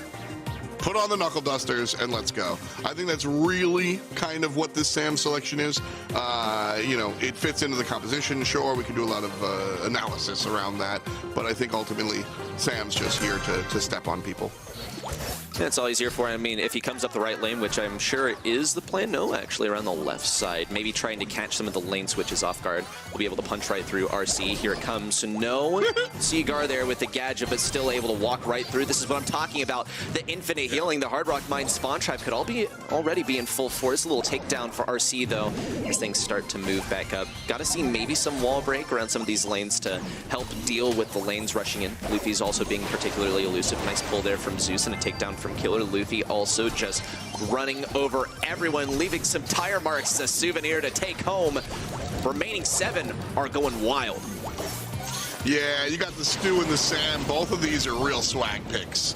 Just look at me, I'm better is really what R7 is saying here. Strong stuff coming out in the third set. 8-0 for remaining 7, and Peaky Penguins had a lot of fun watching these guys kind of step up. Remaining 7, definitely the more solidified team. And then just R7, like I said, they were tested in knockout a little bit. But then here in the last set, Youch. R7 just, I want to say taking off the gloves, but they literally picked Sam. So the gloves are on. I think Sam, literally one of his voice lines is that the gloves are off, so the gloves are most definitely 110% off, and he throws off the gloves too. So we'll see. We'll see what Sam's able to do. The gloves are off. The gloves are off. I There want to is. see the appropriate lane switch from Peaky Penguins this time. They're going to run RC up the left side. I think that could be what they want. JR might be able to make some big moves on the same lane too, but Killer gets to walk right through him. Still a trade this time. A better start than the last game for the Peaky Penguins, but it's match point, and already remaining 7 are leading with 4 gems to nothing. Nice kill on the right-hand side as Luffy falls down, but Killer just turbo stomping every which way. Showing up here. Where you going, Gus? Oh, this is actually a nice look. Just kidding. Up top, J-Heart dealing with Zeus. Falls down. A moment for Peaky Penguins. They're answering back, but a trade out for Luffy. R7's gems on the floor, though. Big moment. RC on the left-hand side. Picking up a couple of gems here, so it's 5-3. Peaky Penguins already more interactive this game than last time. Mitsuha also coming through in the clutch here already. Finding these shots and delivering. Finding these shots is about the most he can do. Here comes a big pull. Zeus gets the takedown. J-Heart, unfortunately, out of range. Luffy, despite being slowed down on the left side, is still able to power through this. RC trying to throw down some suppressing fire. Killer now in the bushes. This is a dire situation. Takedown, and Killer goes right on through. He's going to lurk at spawn, recover some of those knuckle busters too, and try and trap J-Heart up on the left side. It's an Omega pinch, and Luffy's just trying to pick up the last few pieces. Takedown onto RC. Zeus running back with 10, but Mitsuha might be able to get some damage. Luffy does fall. Zeus on the high health in the back lines. J-Heart still trying to close in around the right, but Killer approaches in close range. RC getting pulled. Doesn't even get to throw down the super, and Zeus absolutely unscathed. Remaining 7 are going on to the grand finals. Nicely done there by the R7 roster. Peaky Penguins show up. They have some good moves, I think, again, specifically looking towards the early parts of the match. That knockout back and forth was a lot of fun. J-Heart had some really big moments. Nat played the Sprout nicely in that first set. And then as things continued, things just tilted more and more in remaining 7's favor until ultimately Zeus came down from the heavens and took the victory. And as a reward, remaining 7 get to play against Chasmac Gaming, the hottest they've ever been in the grand finals. Yeah, enjoy your prize, or is it really a punishment? Well, if anything, they win some more money by getting onto that stage, and they'll win some more points. So, all in all, it's a good situation for Remaining 7. It's the best possible outcome for them. And the Peaky Penguins, they give it their all, but I think at pretty much every step of the way, they were pretty outdrafted. They wanted to play that long-range game, and Remaining 7 said, what if we, just completely ignore that? What if we pick the Sam for 2 sets in a row, and you were completely helpless against it? And I, will commend the Peaky Penguins for not picking the Penguin guy, who usually can be pretty strong, but leaves you a lot more vulnerable to some of these close-range brawlers.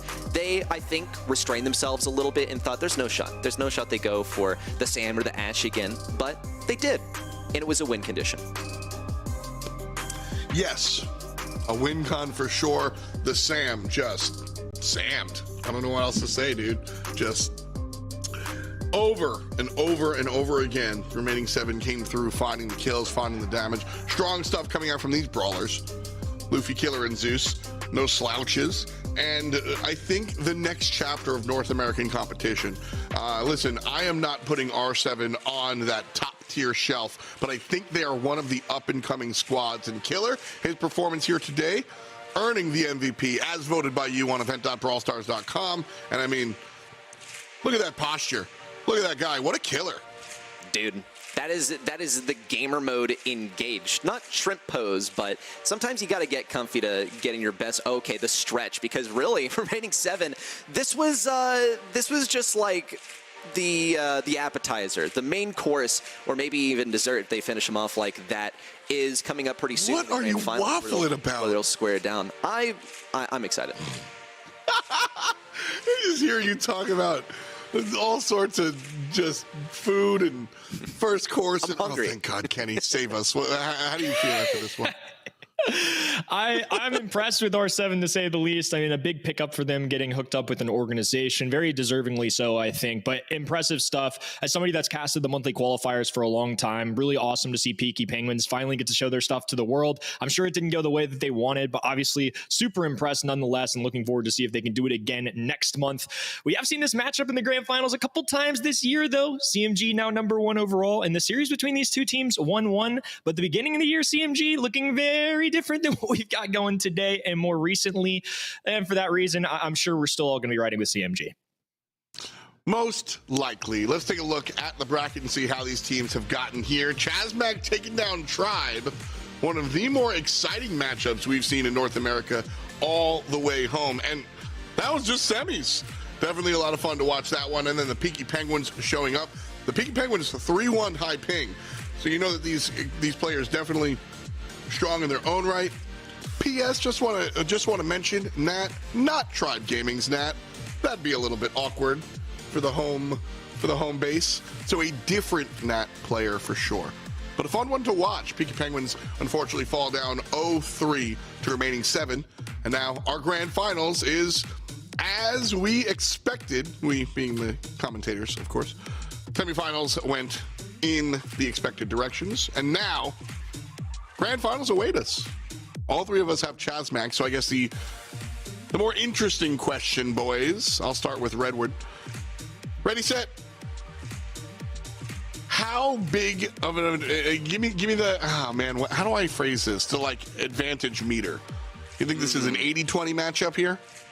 I do. No, I think honestly, we got to give a lot of respect to Remaining 7. I think this is a very, very strong roster. I mean, we're looking at the top 3. At the moment, Chasmac Gaming are undoubtedly on top. I still think that was a closer match versus Tribe Gaming than the scoreline really told. I think it's incredibly close. I'll put it like 65-35, honestly. Really? Kenny, I have this overwhelmingly in favor of Chasmac. Listen, Zeus is the new hot talent. I understand that. This R7 team is good. I understand that. We just watched them kind of take care of business the way a team of their caliber should. I agree. That said, CMG are the hottest they've ever been, arguably ever, their entire careers. This team is on fire. I'm all the way up for Chasmac. This is 80-20, if not 90-10 for me. I'm closer to you. I'm 70-30. When you said that question, that's what my gut said, so I'll roll with that. This team is one last month that lost 3-0 to Tribe. This month, in the early stages of the bracket, barely squeaked by in the quarterfinals, 3-2. They are a great team. Totally understand. I guess I'm right there with Ready Set, but I think this feels like a 3-1 kind of Chasmac gaming for me. I think R7 can put one on the board, but again, CMG have beaten Tribe, and Tribe last month put up a strong showing against these fellas. I'm just feeling good riding the wave of CMG right there with you, so I think CMG for the most part should get the job done here. I absolutely have got to agree here. I think these boys have certainly put up a lot to get things done. And that's going to be the narrative for me. Remaining 7, though, Luffy, Killer, and Zeus. As we said, Zeus, one of the more notable newer players on the scene, or at least on the BSC scene for my money. A lot of players kind of talking about him and his squad and what they've been able to do here. Remaining 7, a new name, but an interesting roster for sure, Kenny. What is your overall takeaway about R7? I think R7 are really good. We just haven't quite seen them hit that ceiling that both CMG and Tribe had. Again, last month, they did not have the best start. It was a 3-0 loss to Tribe, who ended up, of course, losing 3-0 to CMG. I mean, again, I say it all the time, I'm a man of logic and reasoning, and when I just, it's not always 1 + 1 = 2 in Brawl Stars. It's not that kind of tree where it's super effective on one and the other, but I think CMG, I'm feeling good about them. I think this team deserves a lot of respect. And I think Ready Set did a good job of illustrating that too. Again, fresh faces, at least a little newer. Somebody like Zeus, somebody this year who's been phenomenal to watch. These guys, again, have beaten Chasmac Gaming at one point this year. Can't rule them out completely. It's just hard to unsee what CMG have done recently. It absolutely is, but here we're jumping in to the grand finals match. Listen, 76% of the fans are going with CMG. I'll be a little spicy here. Chasmac Gaming are those guys. I'm predicting a clean sweep. I'll see you soon after the finals. I respect it. I mean, I think all three of us are clearly on the CMG side, Ready, and I think rightfully so. I think they've more than earned being the favorites in this spot, especially considering what they've done recently. 2 monthly grand finals wins in a row, and now they're taking on a foe that's already beaten them once this year. I'm sure Chasmac Gaming wants this badly, but this is a desperation kind of play for Remaining 7, who are 3rd on the leaderboard right now. This is the 2nd to last grand finals we have. They need a win here. I'll tell you what, I think Remaining 7, if I'm Remaining 7, I'm not scrimming any of the maps versus Peaky Penguins. That's because they got to put all of their chips in to deal with Chasmac Gaming NA, who had to scrim maps versus Tribe Gaming, number 2 in the region. So I think it's a much harder bracket for Chasmac Gaming NA, right? All respect due. I think Remaining 7 have had some more time, some more points that they can invest into this final match. So we'll see if and how that preparation pays off. So far, with the draft developing, Maisie already being selected on the opposing side. I love the Maisie brawler. She can charge up that super fast, and she's effective for dealing with tanks. I think it's wise for them to take that out of Chasmac Gaming's playbook. Still plenty of other things that Chasmac could decide to go with, but since Remaining 7 do have the last pick, it affords them the possibility of a tank for number 6. The Macy's an interesting one. I had a conversation about this with Ark a little bit earlier. I've had mixed reviews from pro players that I've talked to. In general, she's certainly in a stronger spot. And I think one thing I pointed out to Ark earlier is even though her win rate hasn't necessarily shown through, very small sample size. And also, I think out of all game modes, Brawl Ball makes the most sense for opportunities to score. The bounce back that her super can bring, I think is really valuable. If you play her right, I think it can go your way. But El Primo, good old fun brawler, one that I think's really shown through more recently in the meta, especially in regions like EMEA where his play rate is very high. I'm excited for the CMG side. This is what I always say, he's a tank that kills tanks, and also with crash landing right on top of Maisie, he'll be able to basically nullify that super. It takes a moment for that super to charge up before it takes full effect, and I think that Fade or RBM, whoever really ends up playing that Primo, will be able to take things down. Ashe, theoretically, a brawler that can take down the Primo as long as you stay at appropriate range. It's going to have to be pretty surgical gameplay. If anyone's cut out for it, it's going to be Killer, so really, who wins? Killer, the Ashe main, or Primo just being Primo? Surgical's a great word for that, because if Primo is jumping in, if he's fist pumping against the Ashe, very difficult for Ashe. But again, Ashe has the extra distance. It may be tiny, but those little interactions go much further in a professional setting. Overall, we see a Maisie, we see a Squeak, we see an Ashe. I think Maisie is somebody that people aren't going to be used to seeing, but I think I can see where they're coming from. Do love the selection of at least Zeus's Squeak for the ability to cut off the map, especially when there's no real wall break threat outside of El Primo here. I think it's going to pave the way for remaining 7 to kind of get a hot start here. Killer with the ball in hand, Fade, Toast, RBM trying to branch out a little bit. Killer going to dump this off for now. He's just hugging this wall, not moving. And El Primo slowly going to be charging that super. Dive in from Toast, and now possibly a breakaway here. They need to be careful. Sprinting back, RBM now diving forward as well. It's going to bounce Zeus away long enough, I think, where Toast is just going to have a wide open bucket. Goodness, what a way to start for CMG. Of all moments, you'd want to have that second Squeak star power. That's one of them. He landed one of those super shots on a Toast in the Bonnie form, but didn't slow him down. He's running the one that gives him more damage. One of the ones that has propelled Squeak to the forefront of the meta right now. Good response from Luffy on the backside and a takedown to RBM. It's all up to Toast and Fade now to play defense. Toast has a whole lot of health to work with, and he's got to be close to that super. Just a couple more shots. Here's the bump away from Luffy. 1-2 super cycled. RBM has a super and a gadget in hand. Makes him a great defender, but an excellent response. Both Luffy and Killer chiming in to take him down without a single scratch on themselves. Remaining 7 now, fully tied up versus Chasmac. Really great plays and a big response there. Toast, though, looking for one of his own to dive in from RBM as well. 2 brawlers flying through the skies now. Fade, ball in hand. RBM charging forward. Low HP. Zeus drops the super. No connection there. Easy walk in for RBM. Chasmac Gaming starting off hot here in game number 1.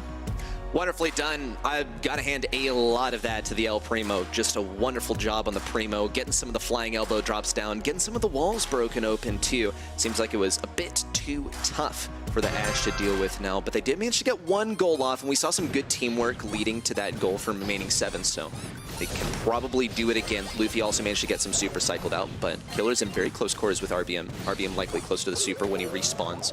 Zeus also pass over to the left side. Great avoidance there from Killer. The rats come down too, and RBM has that super fully charged up. Remaining 7 can get some damage on him, but it's almost unlikely that they eliminated him when he has that super damage. Bounce in from RBM, make it 2. Easy pickup there onto Killer. Low HP though, 1 shot from Luffy could put him away for now. Both sides, remaining 7, no HP. Fade slowly dwindling the HP of Squeak, and now RBM, very aggressive footing here. Just gonna take this ball in his hand, and with 9,000 HP, gonna be looking for an opportunity to walk it forward. Stand still for now. Contention at this midfield marker as both sides are just looking to get an inch forward. No opportunity here unless some kills go down. RBM really encroaching on Killer's territory on the left side. Zeus also trying to zone things out. Toast has that super in. Once someone gets low, Zeus and Luffy are the prime targets. Killer can also be taken down with a jump. Fade also has that jump at the ready. Just gonna get some easy chip shots off for now. A little slowing action towards mid gives Luffy a good opportunity. Jump in from RBM, a little suplex supplement there too. A jump in from Toast, and it's a double elimination. RBM and Toast still remain alive, and Zeus manages to push this ball back, but RBM looks like he has the kill shot. He's able to break open the wall. Doesn't even need to use it though, preserves it for the next pitch. An easy walk in, and a goal on the board for Chasmac. Wonderfully played. Fade actually going to exhaust a super there just to get across the wall. Looking to get in a more aggressive stance and have to back away immediately, but RBM certainly going to make whoop for it from the other side. 2 brawlers now standing on each end. A big takedown there. A Squeak super, only connecting 1 time. A regular shot as well. RBM 2200. Killer forced to play defense now. RBM charging forward. Gets a shot through. RBM with the goal, and Chasmac Gaming takes set number 1.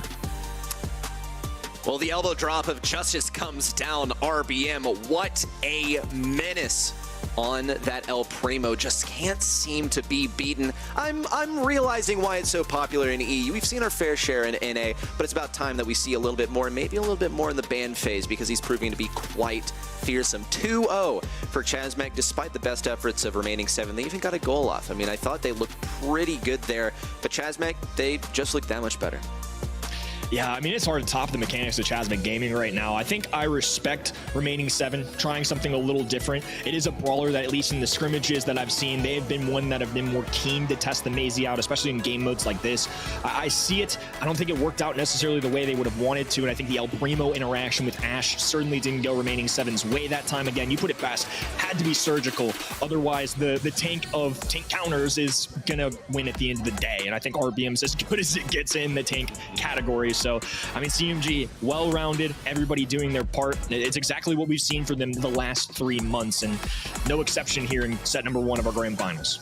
You say well-rounded, I think that's an important thing to point out because they got RBM and Fade in at the exact same time and at separate points. I mean, we sort of entered the year with this being the merger between Vatra and the CMG teams of last year. Fade being Team Tank at that point, and RBM also being Team Tank. Now they're on the same 4-man roster, but they're still able to specialize. Fade gets it done on the Crow. We even saw some interesting play there with an early super up to the right side to get early control here on Pinball Dreams. RBM, though, really does lay down the hammer. 8 kills on his side, a whole lot of DPS, but mostly I'm keeping those goals in recent memory. Yeah, agreed. 8 kills, phenomenal work, DPS to go around. I mean, again, everybody has a very different role, especially with the brawler selection that Chasmac Gaming has. I think it's what makes this team very special. Throughout the entire year, we've seen all 4 brawlers on their side get some action.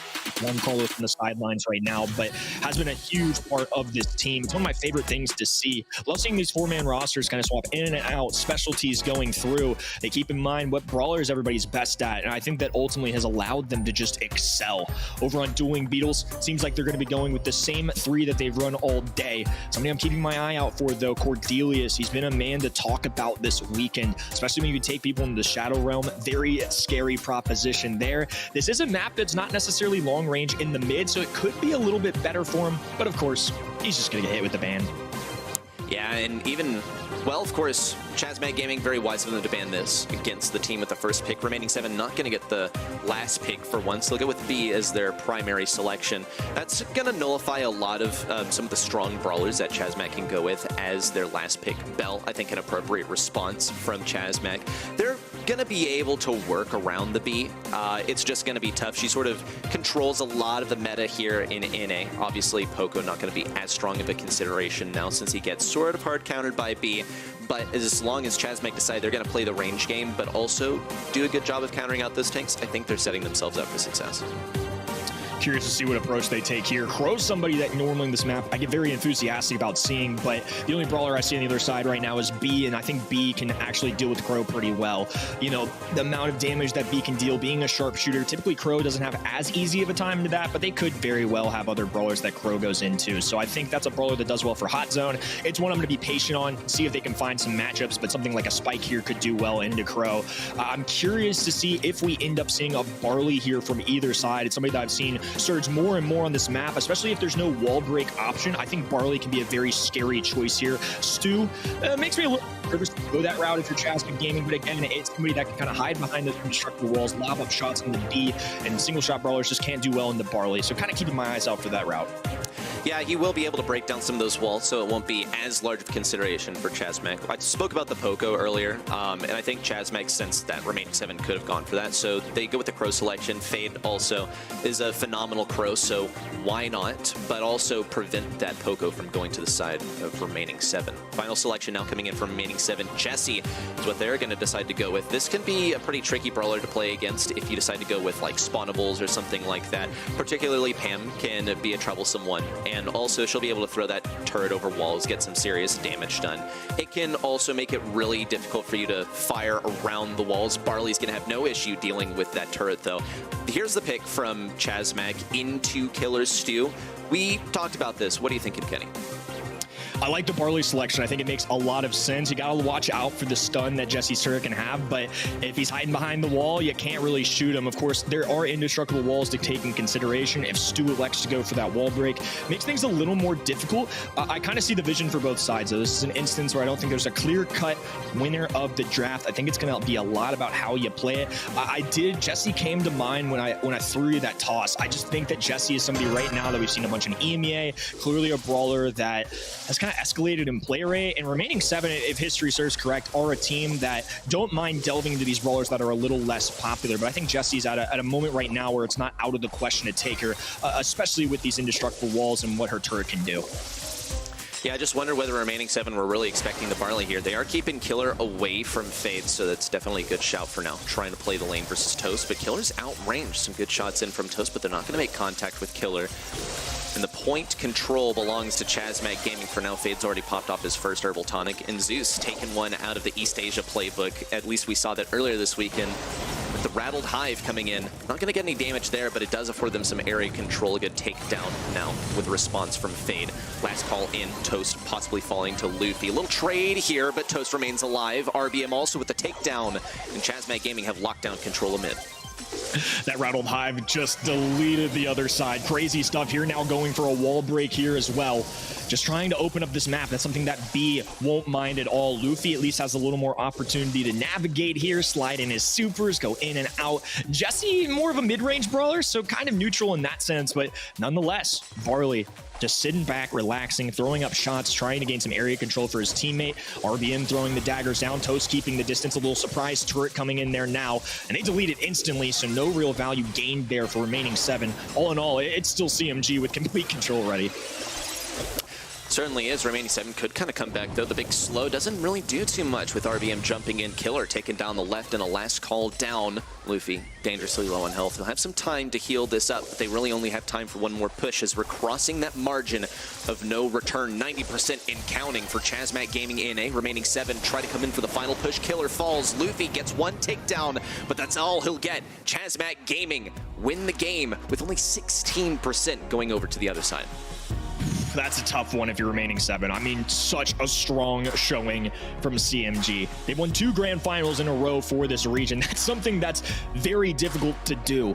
They might just tack on a 3rd here. Obviously, we don't want to speak too soon. Remaining 7, a great team, but it's just so convincing when you see Chasmac Gaming month after month now pile on these big wins, and they did so just now against a very strong squad, the 3rd place team in this region, and they did it in such dominant fashion. Remaining 7 gonna have to really stuff it up here, find themselves in a better spot, and not let CMG run away with it here early ready. Well, Chasmac Gaming NA already building this up to nearly 20%. A little response here from remaining 7. Rattled Hive coming out. Not going to make any contact. Create a little bit of space for them, though. That'll be certainly advantageous. A little slowing action as well into RBM. He's not planning on coming out until someone's kind of low, though. Or at least a tag. Luffy slows him down, and Fade comes down with a hammer. A good takedown there with all the bottles crashing down. Some decent damage from Zeus, too, but he's the last one remaining. He's got to stay alive and healthy to combine with his team and form a new push as they all respawn. Final gadget coming out as well. Another super from Fade to block off the left side. This is so much control coming out from Chasmac. I just don't know where all these supers are coming from for Fade. It seems like he's popping them off left, right, and center. And Toast hasn't really been missing on this left-hand side either. Fade now in prime positioning. They're going to have to get a stew wall break if they even want a chance into somebody like Barley. Zeus slides a couple good shots through. It doesn't matter, though. Herbal Tonic, another tag here for Toast. These fellas can do no wrong. 80% now in climbing. Remaining 7 have yet to climb out of spawn. Remaining 7 pretty much locked into their own spawn, and it looks like B's sort of throwing in the towel now. RBM Fade barely moving. They already know that they have this one locked in, and RBM ends the game midair. A little celebration, but it's not over yet. Or is it? I mean, the mental on the opposing side didn't look too great. CMG locked them into their own spawn for the last half of that last game. Just devastating stuff, and CMG look a little indomitable right now. It's unbelievable. I mean, this is a region where there's been chaos all year round. I mean, coming into today, this was one of the sub-regions. Nobody could claim an LCQ or a world spot just because of how close it's been throughout the entire year. CMG changing that narrative entirely right now. Remaining 7, of course, still not out yet. But after those 2 sets, I picked a 3-1 kind of setting here in favor of CMG. I don't know, man. I'm tempted to take that back. I mean, FDOT looking pretty on the money right now. Again, I can't illustrate it enough. I think CMG are a great team. Remaining 7, 3rd in this region. But the top dogs right now are looking unmatched. It's really awesome to kind of see them take this form. It's been a long, steady grind for these guys, but second half CMG this year, whew, that's a team I don't want to face. I mean, look, if you're top 2, that means you're consistently making it to the grand finals. And if you're 3rd place, that means that you're consistently making it to the top 4, and you might have made the grand finals a few times. And that's precisely what it is for remaining 7. Chasmac Gaming, they seem to be simply a cut above, and even above Tribe Gaming right now is really the most jarring thing. The stats also tell a similar story. Just a total sweep here for Chasmac Gaming in that last draft. I think this was a brilliant one, having that Barley into the Jesse. I think you saw coming from miles away, but remaining 7 got caught a little off guard. It's pit stop time. Yet another Barley map that I don't think remaining 7 will be caught lacking in the ban phase. Yeah, I think Barley a good shout here again. I think this is a map that both of these teams could very likely just looking to commit to aggression. These are 2 teams that can rock the tanks. We know what RPM can do, but remaining 7 have several great brawlers that can absolutely thrive here, especially in a more aggressive setting. Pit stop is just one of those maps where just about anything does. You mentioned Barley. There are throwers that can work with here. Dynamite, the highest win rate brawler. That doesn't happen too often, but it makes my heart very happy that good old Michael is on the top of the leaderboards here, and another thrower very similarly there. BB, though, a good shout from the win rates here from our monthly qualifiers across the world. It's somebody that doesn't show up on a lot of maps, but this is certainly one of them. Yeah, well, she just shows up, swings her bat, and, hangs up the bat, calls it a day. This is a great brawler for a base race. If you know you can out DPS your opponents, and you also get to smack things back repeatedly. Need a selection on the opposing side, definitely like it, versus the M's could be a little bit more difficult until you get that bear up. That's the thing. As long as you're able to outrange Nia, you can keep her pinned there, but she'll have effectively more range if she's able to get close up to you. That's what the Max is for. I'm not so certain whether I like, though. Like, don't get me wrong, Max, a brawler that I love to watch. You get to accelerate the gameplay quite literally, but Max, she's really fallen off lately. She basically has a pea shooter for her gun, and that speed, while it is still useful, it takes a while to get. Yeah, I'm with you. I kind of had a puzzled look on my face off screen. Max is somebody that I appreciate seeing as well. Very fun for the game. Historic brawler. And when I think of Brawl Stars, it's one of the first brawlers that I think of, especially for the esport. But it's not nearly as strong as it used to be. This isn't necessarily the game mode that caters to Max as well. Love the Max energy speed that she can bring, but I would much rather go with the approach of high damage, high aggression. So we're going to take a Daryl here, Spike again, one of those very safe approaches. Maybe can use the life plant here to gain some extra HP, but high DPS for all 3 brawlers here from CMG. So I think they have options, and I don't think Max is necessarily going to be a big factor in terms of high safe damage. I think Max is just kind of there to defend or give that power up to teammates. So Zeus, and if Killer, assuming plays this brawler, gonna have to really allow for his teammates to thrive. And well, Dynamite is somebody that can do a lot of damage. It's Michael, by the way. You got it correct earlier, but yeah, I mean, we got to straighten this out, Ken. Yeah, that's Michael right there. Call him by the appropriate name, and he's got some pretty good win right here, so I think he's deserved the respect. I was hoping me and Michael were on first name basis, so I called him Dynamite. That's my apologies. Did not mean to disrespect the great Michael, but I think this is actually going to be an interesting one, because going into somebody like Spike and Ams, that's great. But if Fade, or presuming RBM ends up playing this brawler, rolls up on you, not a very fun time for Max or Dynamite. So interesting to see how this one plays out. Certainly options for both sides. Excited to see Michael touch down in the field as always, though. All right, let's see what Luffy's able to accomplish. On the right side, has a pretty decent advantage versus a Spike, able to fire over the walls. No damage just yet onto Toast. He's got some pretty slick dodges on the left side, though. RBM, bit of a whiffed roll, and still be able to recover. In the meantime, though, Killer has farmed up that super. Luffy all the way damage boosted, devastating damage now connecting with the safe. Only 81% and counting down remain, as the remaining 7 have yet to take their first damage. Toast now approaching the left side. Luffy's kind of thinking about residing at mid, still trying to get some damage in here, making sure that he stays in the mid area in case he needs to play defense. But so far, really good stuff from remaining 7 when it comes to defending RBM. Also, yeah, interesting phase shifter in there. He's going to get some good damage locked in. Fade still staying on top of that safe. But Luffy is really the ticking time bomb for Chasmac Gaming in A. They got to speed up some of this defense or accelerate the offense. And it looks like it might be a little too late. A takedown, and remaining 7 take the game.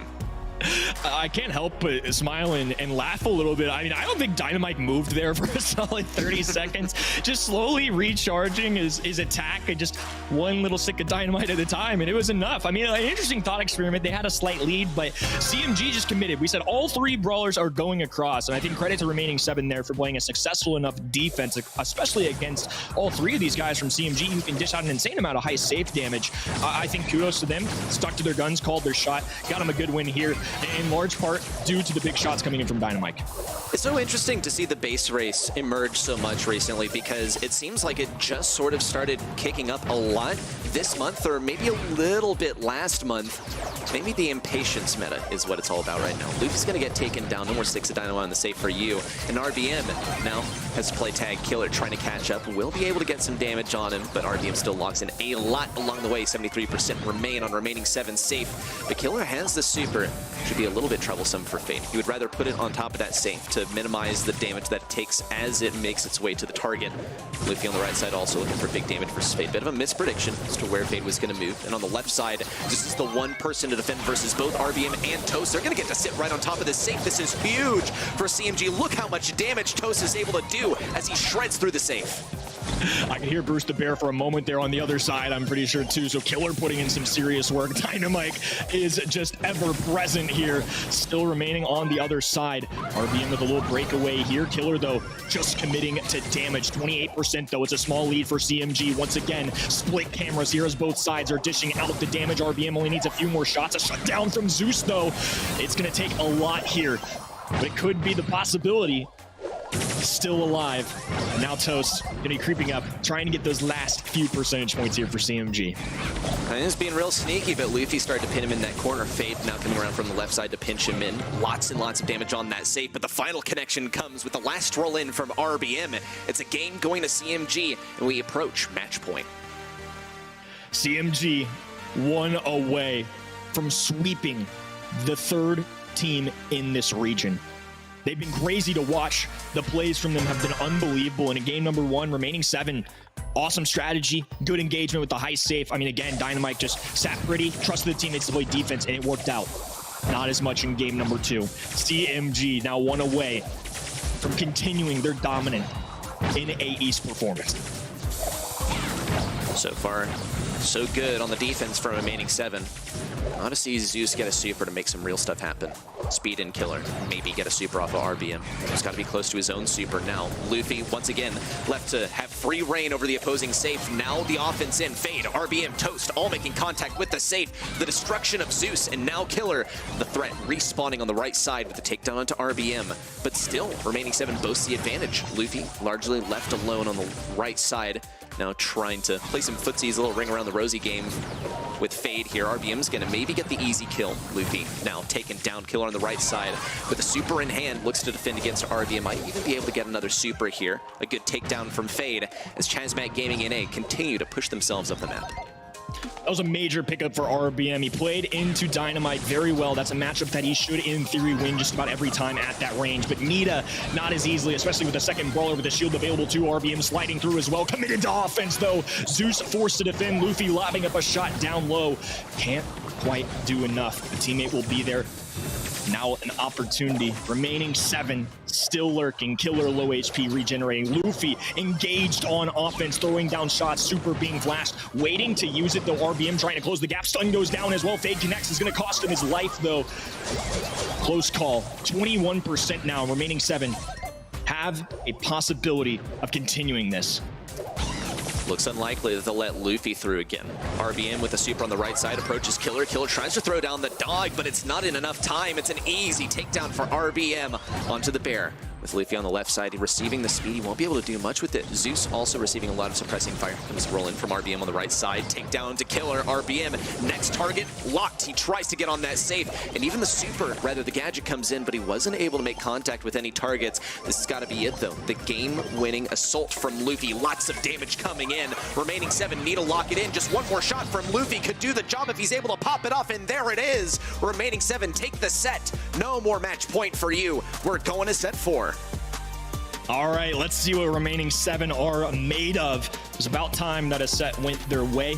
impressive stuff in set number 3. I think game number 1, they kept to their guns. Like I said, they just let Dynamite do his thing, trusted in the teammates. I think that takes a lot, especially in a very base race meta, to kind of make that decision of calculating how much damage do I need, how much can I give away, and really good stuff from them. Again, this is a team that we've been impressed with this year. They haven't quite made the jump to grand finals champions like others in the region, like Tribe and CMG have. But they're starting to find it a little bit here. They've got a long way to go. CMG still very much the favorites in this situation, but at least their hopes are still alive. Set number 4 coming in soon. Certainly so, but with set number 3 in recent memory, gotta examine kind of the win conditions here. I'm not really looking to the Max for doing the bulk of the work there. Primarily looking at the Nita, but especially the Dynamite. Luffy with that final stick of Dynamite coming in was absolutely huge. And this doesn't really reflect the amount of damage that was locked in on the save. It's primarily damage that was done towards enemy brawlers. And Chasmac Gaming managed to clear out the mid area, repeatedly earning their way to the opposing side. And really the only time that damage was dealt to their safe was when they ignored it and let Dynamite deal the damage. Clearly, base race, not the approach for them, but they came real close to winning. A lot of credit to Zeus, too, who was on that Max and operating it. I think not something that I expected to have as many kills as it did, not something that I expected to be an X factor in the heist safe. We didn't see that necessarily, but certainly made up for it in its role in distributing the speed that Max's super brings, and also in the kill category there, stopping brawlers from CMG on defense. So big shout out to him. I think that was something that was definitely not easy. Again, Max, not the brawler that she used to be, but they made it work, and if it wins, hey, I can't discredit that. So credit where credit is due for sure. Set number 4, hopping over to Double Swoosh. Very interesting map, especially with Cordelius emerging, Shelly being so strong. There are a couple bans that you oftentimes have to use on those brawlers, and as a result, we get more options that maybe we didn't used to have on this map. What are some of those options you're maybe looking towards, Reddy? Yeah, I mean, I'm definitely expecting maybe some M's play here. You got to be acknowledging the possibility of Shelly getting banned here. There it is for remaining 7. They get rid of the Shelly Amber. Classic selection on this map. You play her up the bad side, as I've heard a lot of players call it. If you've ever played this map before in your ladder games, you'll know that right side is very difficult to fight. And the same goes for the pro players. Once you lose that right lane, then the mid brawler gets pinched a lot. As they say, win lane, win game. Afford some more space for your mid brawler, and Toast is going to be trying to accomplish that with the Amber up the right side most likely. Remaining 7 now trying to think of a way that they can make a do on this right side without having to utilize those bushes. Cordelius, gravely left open, is maybe going to be a problem for Chasmac Gaming in A. They're going to take advantage of the situation too, obviously grabbing it for their own. They didn't end up banning it, and CMG and crew didn't end up taking it, so clearly they prioritized the Amber a little bit more. Maybe it's with that first overall selection they weren't willing to make the jump towards Cordelius. I think Cordelius in the Shadow Realm, especially if he's lurking, getting sneaky on this map, can find opportunities to kind of get closer to opponents, because again, he may be really good when he's taking you with his super, but you have to get there somehow. Interesting pairing with this as well. Another appearance of Jessie here. This is a map where I think she can be operated in the mid. I think the Jessie turret can do quite well. I'm kind of curious to see how CMG respond to this, kind of opening to a draft that we're maybe not as used to seeing. Yeah, it is kind of interesting for remaining 7. Though I do like the Jessie on this map. You can throw down the turret in a couple of really troublesome places.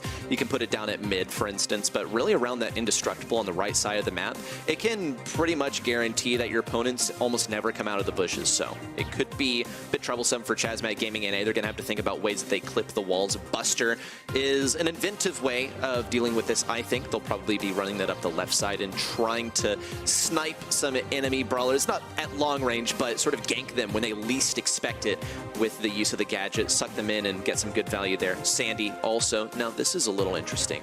Wonder where they're going to play this. Most likely in the mid, maybe? This is peculiar. I think Sandy mid as well. I mean, it's something we saw a long time ago be a little more normal. That was back in the blind format days. Rosa coming in as well. Yeah, we are getting some 2021 Brawl Stars vibes. Let's get it. Jessie in the mid, likely for the other side as well. Cordelius, little new flair of the brawler that we've gotten most recently in the game.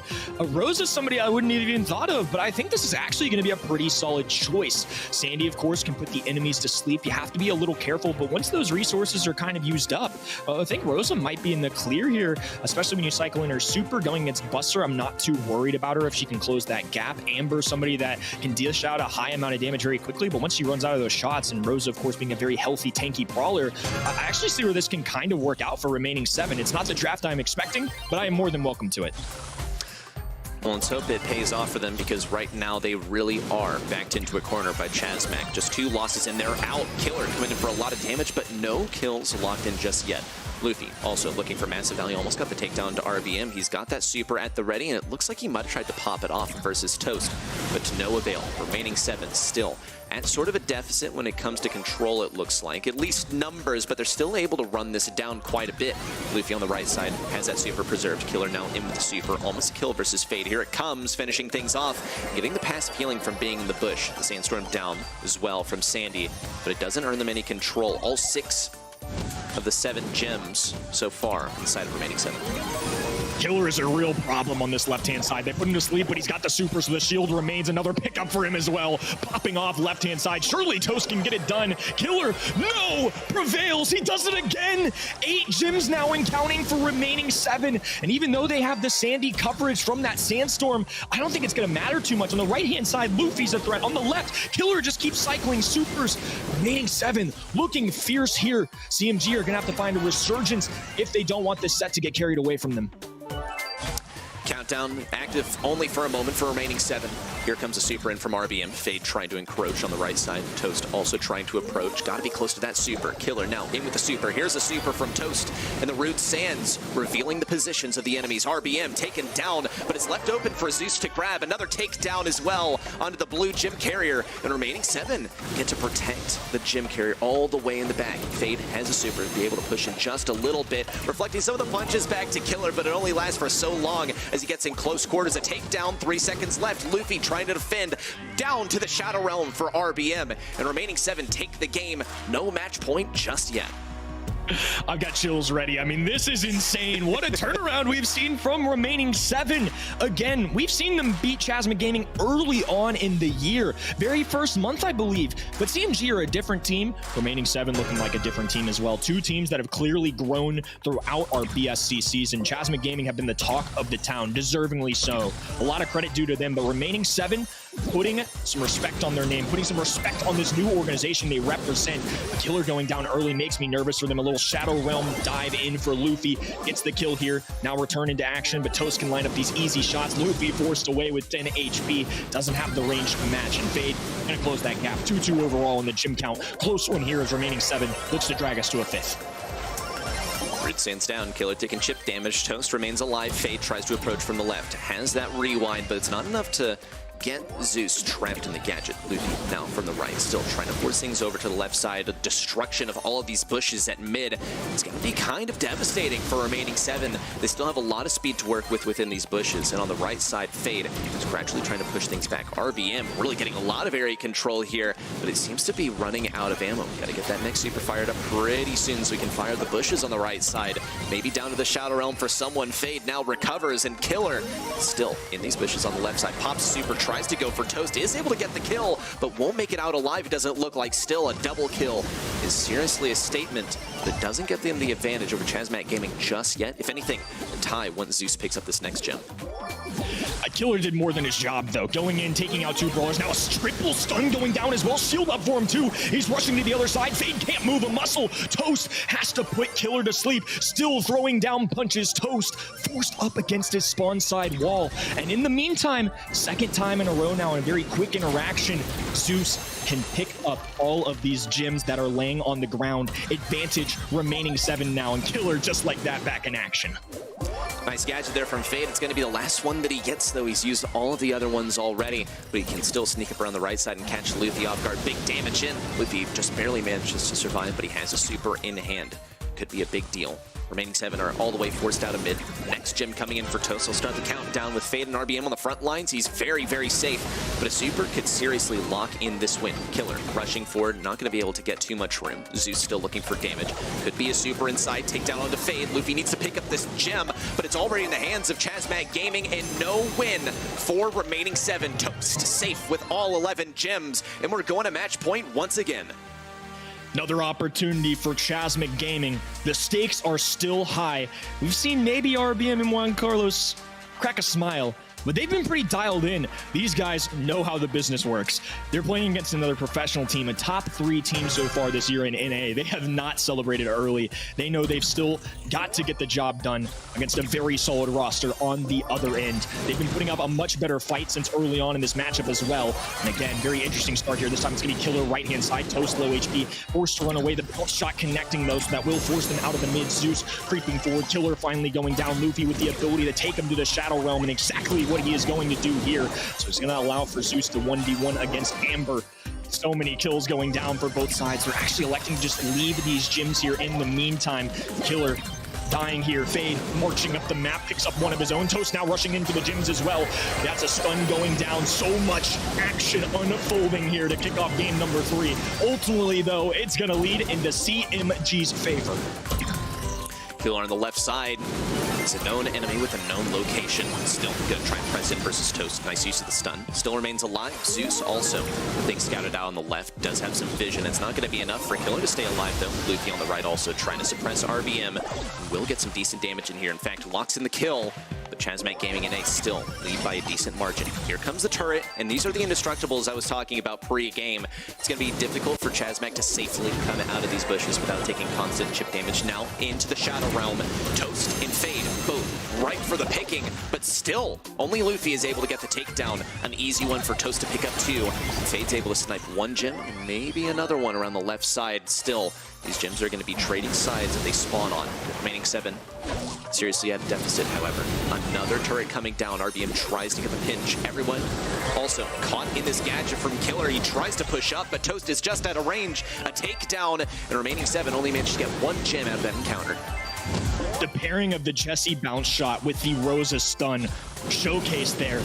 CMG still prevail, alive and healthy here. 3 brawlers now standing for the blue side. Killer looking to instigate some aggression. Zeus gonna pick up this gym count for now. Needs to be careful. 3 brawlers rushing him, throwing down the rubber duck as a saving grace here. Luffy there to the rescue, dragging him to the Shadow Realm. Another one going down as well. 9 seconds to go. CMG desperately need a kill. Fade trying to march up the map. Can't get there. Luffy with the stop. Remaining 7. Drag us to a set 5. 1, 2, 3, 4. How many match points is it going to take for CMG to close this one out? An answer that we'll be receiving very, very soon as we head into the last possible set, if they're even able to close it out. Scary, scary stuff from remaining 7. What a finish there. In what metered gameplay from everyone except for Rosa. I mean, just run it down, make some room for your teammates to push in. It's all the fun stuff, but that's a strategy. It's a winning play, and it worked out so well for remaining 7. I honestly ended up love watching this remaining 7 composition. I mean, if you can see the smile on my face off screen and when we were on camera there, it's just pure Brawl Stars joy. This is what you dream of. I mean, we're going to a set 5. Remaining 7, what a story here. The 3rd team in the region, Chasmac Gaming, have been all over the place with wins here recently. This is a team that has beaten them as well. I mean, Chasmac Gaming have beaten everybody. Not quite yet. They still hold on for dear life. They stay disciplined. Again, the new signing as well, really showcasing why remaining 7 ended up picking up this strong 3. I'm excited to see what unfolds here in a set number 5. But the Rosa action was great. The Jesse turret stuns were prominent. Overall, I can't be more happy here that we're going to a 5th and final one to decide who will take this 5th monthly finals of the year. I was very apprehensive about the Rosa pick, actually, but it turns out that burning open all these bushes was a big ask of RBM, who's not only focused on burning open some of the bushes, but kind of focused on burning those enemies, too, who seem to like staying in the bushes, out of reach as often as they can. Fade with 14 kills. This dude really put in the work this time, but remaining 7 were constantly able to run this one down, especially looking to Killer. 8 kills on his side, but I actually don't want to know the death count, really. As long as he's able to make some space for Luffy to pick up some gems, I'm a happy guy. I feel like Rosa hung in there pretty well. I think in terms of kills, you know, especially with a tankier brawler like that, it's okay to go even maybe a little negative at times. I think Rosa's role was clear. It's get to the enemy side, throw some stuns down with the gadget, recycle in those supers, and I think going into somebody like Buster made a lot of sense as well. I think, again, pairing that stun with the Jesse bounce shot was actually a really sneaky interaction that maybe these guys knew about, maybe it was something they kept in mind, but if they Galaxy brained it, all the more respect and all the more deserving of that victory here. Momentum riding with remaining 7 Premier, though, going into a 5th and final set.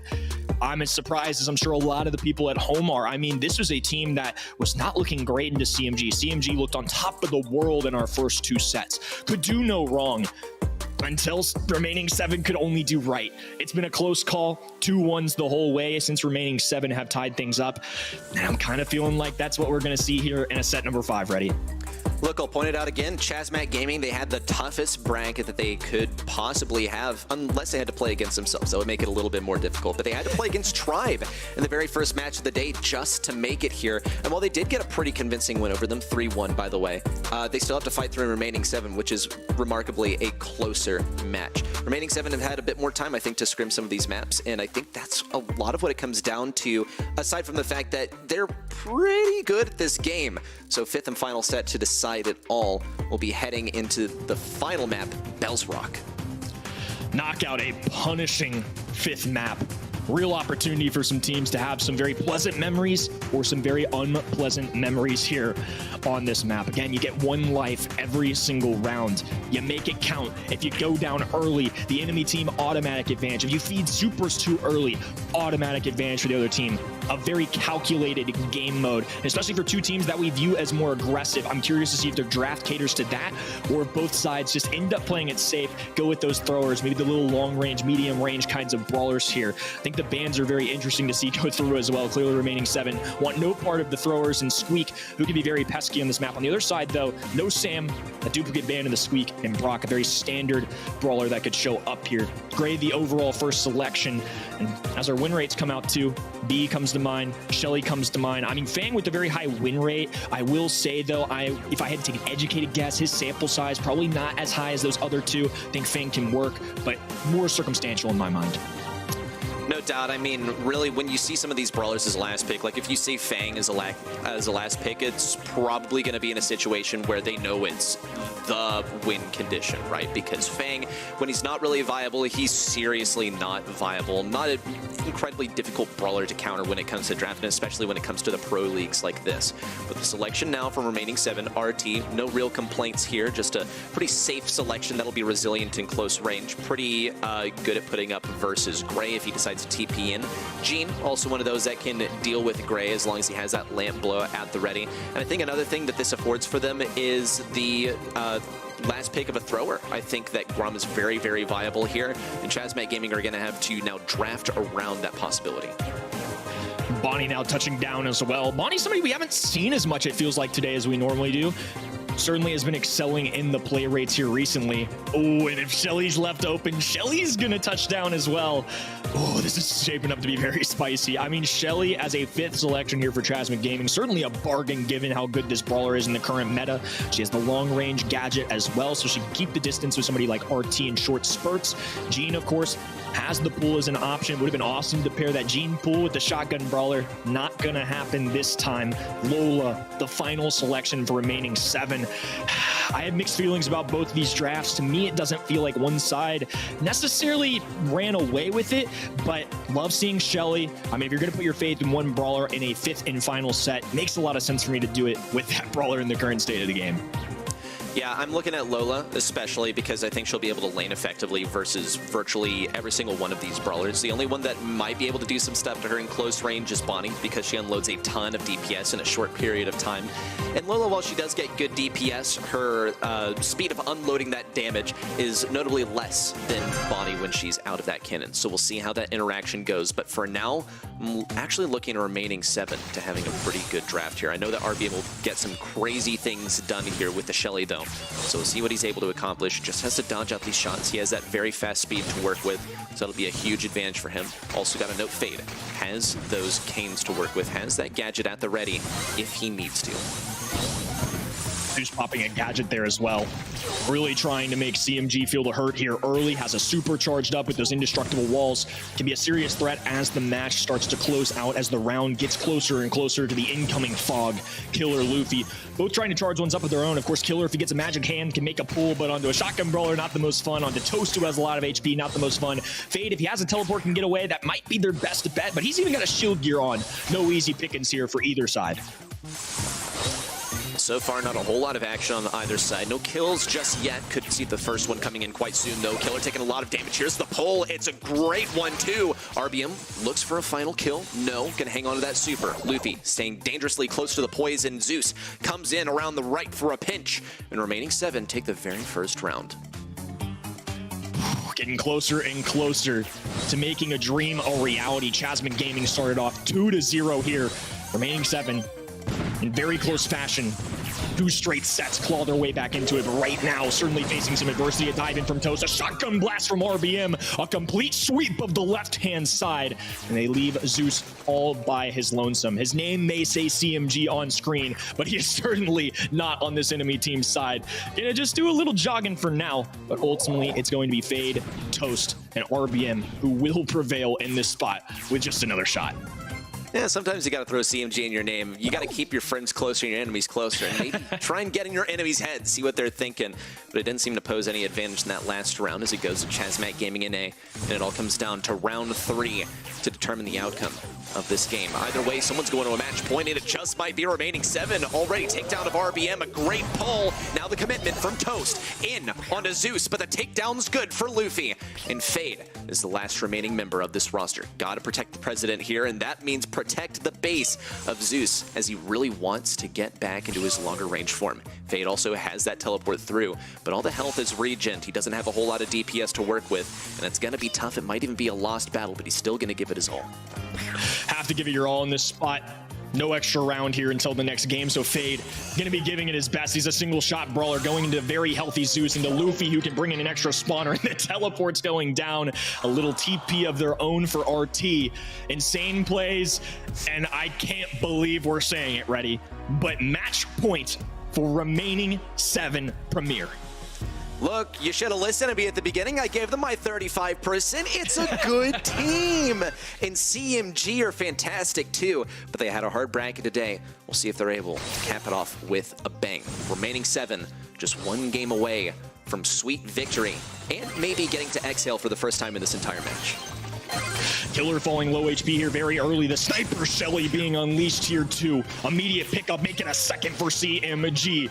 No games being played. This team is now fighting a very desperate spot. They've had multiple match points to close out, but remaining 7 Premier are still alive and well. 1 round for now, though. Going to Chasmac Gaming's side. They need to make it another if they want to drag this to double match point. They've really teed things up well. First, they denied the super to Killer. Now they've taken him down early, and it's just Luffy and Zeus left, but not for long. Early kill onto Luffy, and Zeus is sent packing. Just like that, going to double match point. Time to get... The stakes have never been higher. This month matters more than any other month we've had up into the point this year. Tribe Gaming eliminated by CMG. CMG with an opportunity to take a 3rd straight monthly finals. Who would have thought remaining 7 Premier would be that opponent that they're faced? Double match point now, both sides looking to come away with it here. Very, very dangerous. Chasmac Gaming NA seem to have some tricks up their sleeve. They make the lane switch of RBM over to the left side. Toast now trying to pressure things in from the right. Zeus almost forced into that pin of fences. RBM looking to approach from the left. RBM takes serious damage, but he's still able to get away alive and walk away with a kill on Zeus.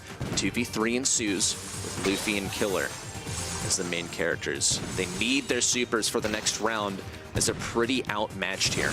They could just be left with 1 round left. Permanent deaths to try and win this grand final. Killer and Luffy still just looking for these supers. Remaining 7 want those, but Chasmac Gaming want and need them too. So who will be walking away with the supers and who will be left empty-handed? RBM gonna be closing the gap here. 2 supers suddenly appearing there. None for Killer. Lola gets one of her own though, and just gonna take to the fog here.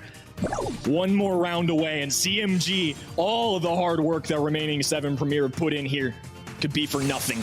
the current kings of North America East, 1 round away from finishing the job. R7, though, starting out way more aggressive. A pull going down as well. Instant kill. RBM releasing the shotgun. All the action unfolding here. RBM holding on to another super of his own, but the range of Luffy too strong. 1-1 overall.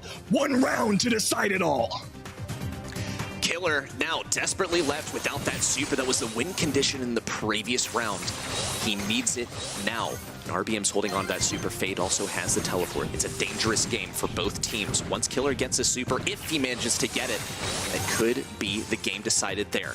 Luffy now with the ego down the right side. Fade, RBM still alive and healthy on the left with 2 supers at their disposal. Toast also hanging on to that last gadget. It all comes down to this round. Each team with 3 members remaining, and Gene has the super at the ready. Scary stuff for both sides. No mistakes can be afforded here. Killer with the magic hand. Zeus can deploy the legs if needed. Toast with a sugar rush on the right-hand side. Isolation play. And diving from Toast at the perfect time. Shut down immediately. Buck blast going down for RBM. Low HP for Killer. Trying to take shield from Zeus and Luffy, who are body blocking here. Fade super available. RBM keeping the distance as well. 3v2 situation. The reverse sweep attempted right now from remaining 7. They've drug it all the way here. Shots going down. 2v2 situation. RBM, big blast going down. Low HP for Gene. Fade being pushed away. The pull through. Remaining 7. Reverse sweep inbounds. The fight for the throne of NA East continues, and we will have a new one for this month. And just like that, they are your monthly finals champions here in NA East. What a journey for remaining 7.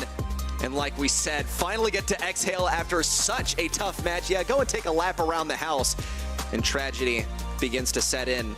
If not the first stages of Breathe, perhaps denial for CMG. As they came so close, victory just within their grasp several times as it began to fall through their fingers on those several match points. Devastating for them. What a tough day for both teams, but only one can walk away as a victor.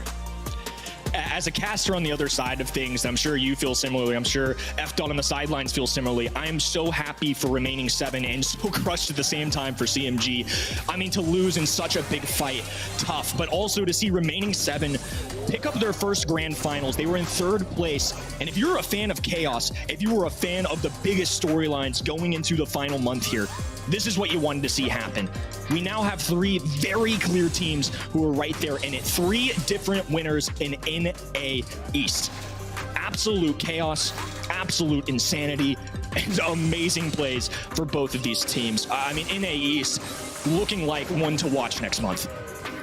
I mean, it's the same 3 characters. It's the same 3 teams repeatedly appearing in the grand finals and taking W's, but it just can't seem to stay within anyone's grasp for an extended period of time. It's Motomamis. They become Reconic and, or rather, remaining 7, and they're still able to take it. Chasmac Gaming have it for a couple of months. They're able to seize the throne once again, but it's only temporary. It could be equally shared amongst 3 separate victors this year.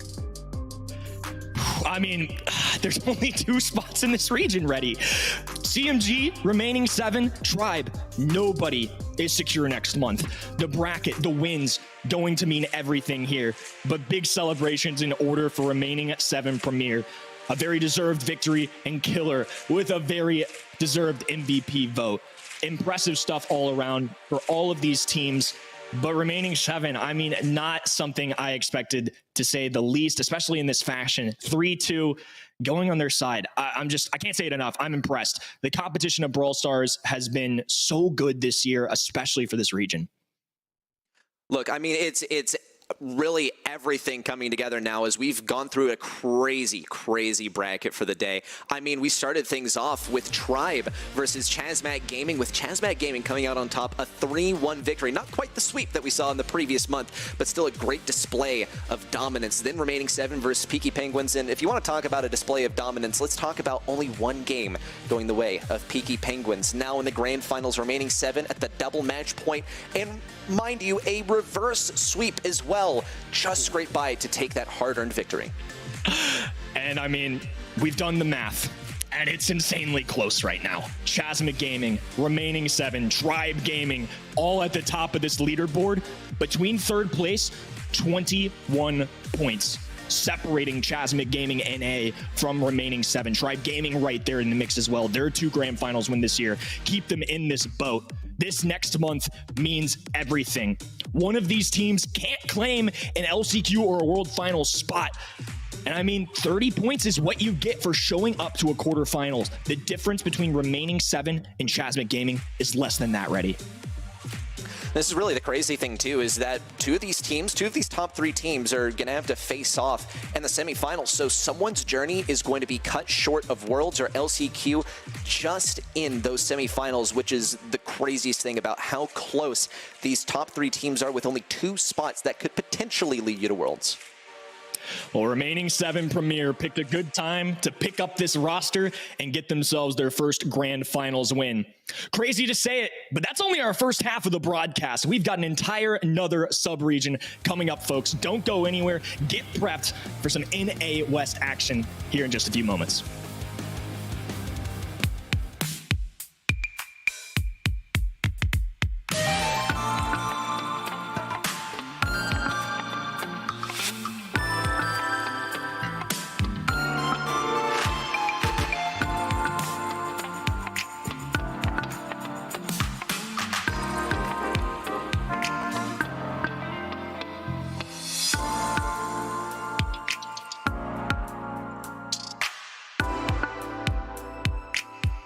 Yourself to do stuff.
big dreams into action. We gotta mix action with the passion. Oh my word! What an incredible moment! We gotta turn big dreams into action. We gotta mix action with the passion. Time short, no time for relaxing. Be the first and last out, make it happen. We gotta turn big dreams into action. We gotta mix action with the passion. Time short, no time for relaxing. Without further ado, let's get brawling.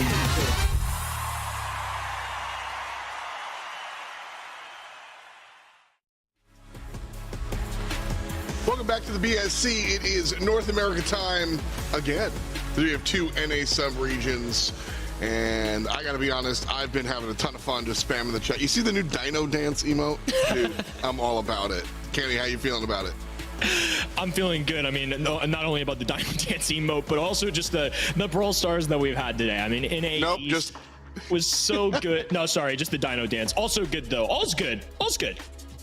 yeah, honestly, Ready Set, we got a chance to watch that. Best of 5 is doing it a disservice. Just, I cannot believe that grand finals we just watched.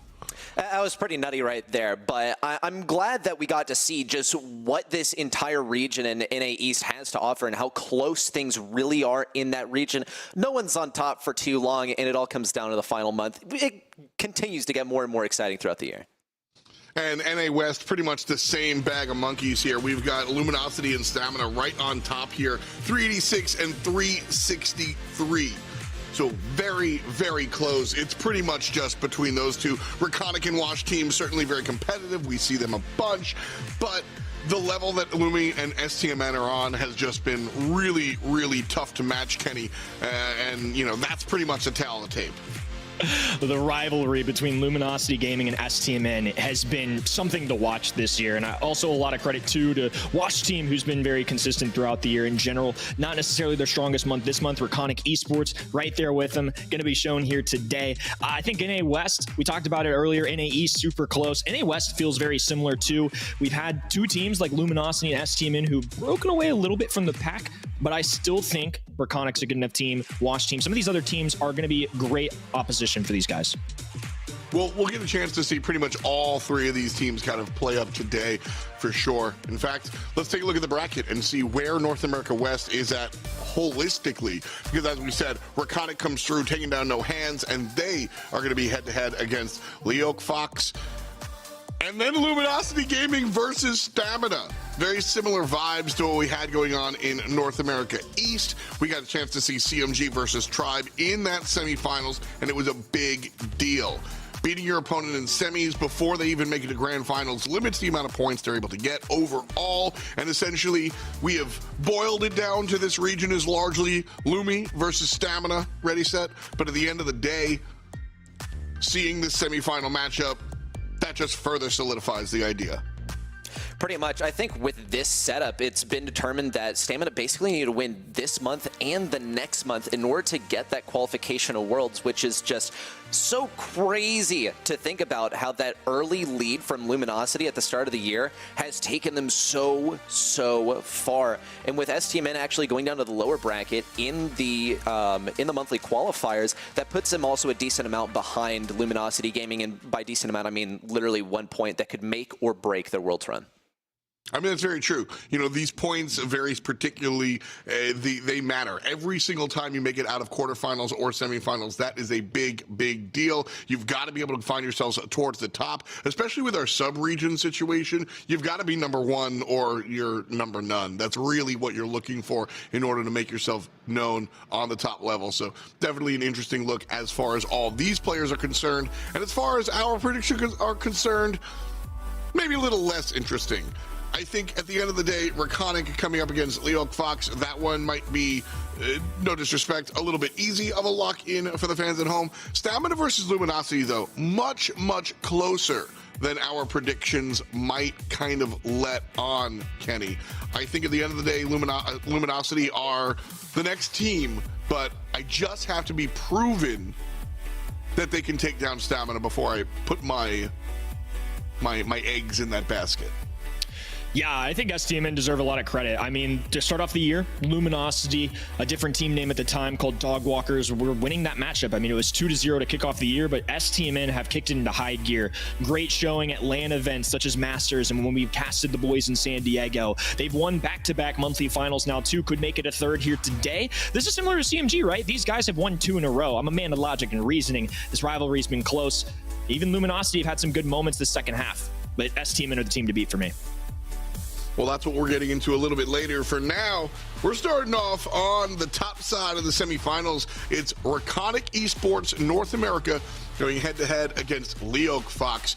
And when we take a look at Reconic, this is Shine, Jack Chepo, and Frixie. This has been a fun team to watch for sure. I think Frixie, since moving over to this team, has had some success. But I think their success has been metered, ready, set. I'm eager to see, every time they take the field, I'm eager to see what they've learned and how they've improved since last time around.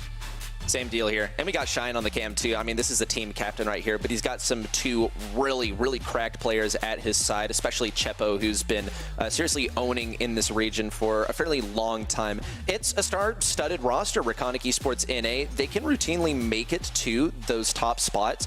Really, the thing is, when are they going to graduate towards winning a monthly final? That is the real big next level up for Reconic. Agreed. They're right here sort of in this middle spot.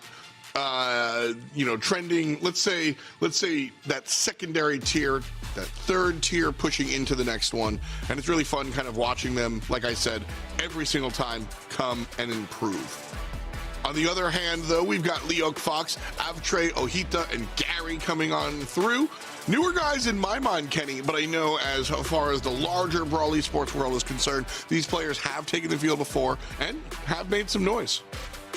Yeah, and they're going to have to make some big noise here. I mean, making something like LCQ or Worlds, not necessarily in the cards for these guys, but wreaking some havoc, maybe playing spoiler for somebody like Reconic Esports, certainly in the realm of possibility. And again, for a lot of these teams, similar to what we called out for Peaky Penguins earlier, gain some experience. Maybe next year's their year. Maybe these are just the building blocks necessary to become one of the next greats in North America West. You're really excited to see what these guys can do. This is a team that I'm less familiar with as well. Haven't seen a ton of them, of course, on the broadcast stage or anything like that, not similar to Reconic. So Reconic, we all picked them. They should be the favorites coming to the spot. I'm sure the people at home will be more familiar with Reconic, so they'll get the love there. But excited to see what these guys can do. The other side of competition, of course, always worth talking about is how important doing your homework is. I say that all the time. You just have to know that as Livy's going to come out with the Piper, you got to know when you're playing against RBM and Fade to watch out for the Ash tanks. And here, well, you don't know what to watch out for when you're playing against LyokFox. And that is definitely at least a chip on their side when you compare over to Reconic. An overwhelming amount of the fans have voted for Reconic here this time around, ready, set. But while we don't know what LyokFox might bring to the table, when we look towards Reconic, we will see what they're able to bring. Ready, set, as I said. We'll catch up with them a little bit later. Me and Kenny are going to be your pilots for this one right here. We'll jump into picks and bans right quick. And the Bell first selection off the rip. LyokFox certainly going the long range meta with respect to safe zone, answered by a Brock. Interesting stuff to kick things off here. It's going to be Gary taking a Bell, 8-bit an immediate selection after that. Interesting to see 8-bit into a Bell. Normally we see the opposite effect because Bell's bounce shot historically does quite well into 8-bit. I still love 8-bit on this map though. I think I can live with it, especially if Chepo, presuming he plays this brawler, ends up popping off with it. 8-bit has that kind of X factor with his gadget and super synergy. I mean, that high safe will be hurt. So I like this. 2 brawlers that can dish out a heavy amount of damage. They have the long range to keep up with Bell. I like this start from Reconic Esports. Certainly a nice look. Squeak coming through. Best brawler right now, Squeak, yes or no? Squeak at the top of the meta, I don't think it's a predefined best pick, but I think it could certainly work. I think it can get some nice choke points on this map, especially since the introduction of those indestructible walls right side and top left side from our perspective. I think he can have some good value. Don't mind the pick at all. Nice answer. I kind of baited you a little bit there. Squeak, I think always is about map specific. If you can find little choke points, as you said, just these zones where you're not allowed to go, that's where Squeak really makes his money. On safe zone, we'll see how it works out. The Cult coming through, we got to talk about that one. I think the Sam combining on the side of Reconic, certainly kind of, I don't know, outstandard, but I see what you're going for. But the Cult, it's been a long time since we've seen the Cult, and you could argue that Cult's stock went down with Unbreakable Walls. It's crazy that we see the Colt, and that's the most surprising thing considering a Sam's on the field as well as right. So a lot to take in there. However, Sam has shown up on this map more and more. Again, he showed up a lot last month for NA in general, and even Reply Totem, a team that won a monthly finals this month for the first time, used this brawler to get a win on the set earlier this weekend. A lot of interesting interaction. Maybe Colt is just a comfort brawler for these guys. Hard to say. The DPS there. Colt is a brawler, though, very hard to pilot. So it's going to take a lot here, and we're going to have to see what these gentlemen are made of. Big super going down right-hand side. Shine, though, still able to prevail, climb his way up that map, and cycle out that super for some extra HP. You know, the Sam selection is absolutely just an ego pick. Shine is just saying, I can outperform, I can dodge and weave enough to make it past the midfield. And he did, but did not get any damage onto the safe as soon as he did so. LyokFox, the first one's on the board here, 14%. Got that backwards. Reconic nailing that 14%. I don't think it was Sam, though. Must have come from Chepo or Frixie. They've got a real opportunity with both Frixie and Chepo. I mean, Chepo, especially if he can establish a turret there, can be very, very powerful. I think they're going to have to be very careful about breaking that little four-pronged wall there in the middle. The few logs is where they can really establish a turret, gain some control, get those peak shots going down. I think they're going to try and take advantage of that there. Big defense coming in from the red roster as well. A few nest eggs to try and trip up Shine, possibly, the one that'll be most aggressive going down that field. But all things considered, this is very close. Both these compositions very interesting. Both playing them pretty well so far with a minute to go. Shine just eating damage from Abtree, but Chepo doing a good job of also being here, providing a secondary target. Both right laners fall down. But Chepo helping Shine in the best of ways. Still, Reconic has a slight lead here, making it larger as Chepo just laying in from the mid lane. 8-bit go brrr, and just a third left for LyokFox. Sam showing up on the back end as well, and Reconic find their moment. Just 25 to go, Kenny. I think this one is all but dusted. I mean, what an insane turnaround here for Reconic Esports. They had a small lead, and then 0 to 100 brr is the right way to put it. Definitely not the adjective I would have first thought of, but it's going to get the job done nonetheless. Chepo was ready to go as well, but it will be Brock who gets the job done. A stare of a winner right there so far. Good stuff coming in from game number 1 is going to be Reconic Esports getting it here. Smooth moves coming out from Reconic. The Cult, you know, the Cult was selected before the Sam, so I'm not going to give them all the big brain stuff in the world here, but breaking open this right side lane so Sam has a harder time getting across the battlefield, certainly not a bad look. So I don't hate the Cult selection after all. Ultimately, it was 8-bit in the mid that did a lot of the damage to this enemy safe, so LyokFox gotta pay attention to Chepo, and they do just that, finding the kill. But Frixie wins on the other side, and Ojita has to watch out. Yeah, and this is going to be a real problem here up top as well. Shine just swiping through, getting some big punches going down as well. Oof. Double kill going down, and he's still alive, regaining some HP and right back where he started. They almost have to debate to break this open here. They haven't used the super quite yet. There it is. Doesn't do a ton of damage though, and guess what? Shine with another pop-off, really allowing for Chepo to just throw down shots, and now they're less than 50% and well past 25 to go. Wow. I feel like we just started here, and Shine gets some damage on the board, but his teammates get even more so. And just a hair of HP left on the box itself. Pop!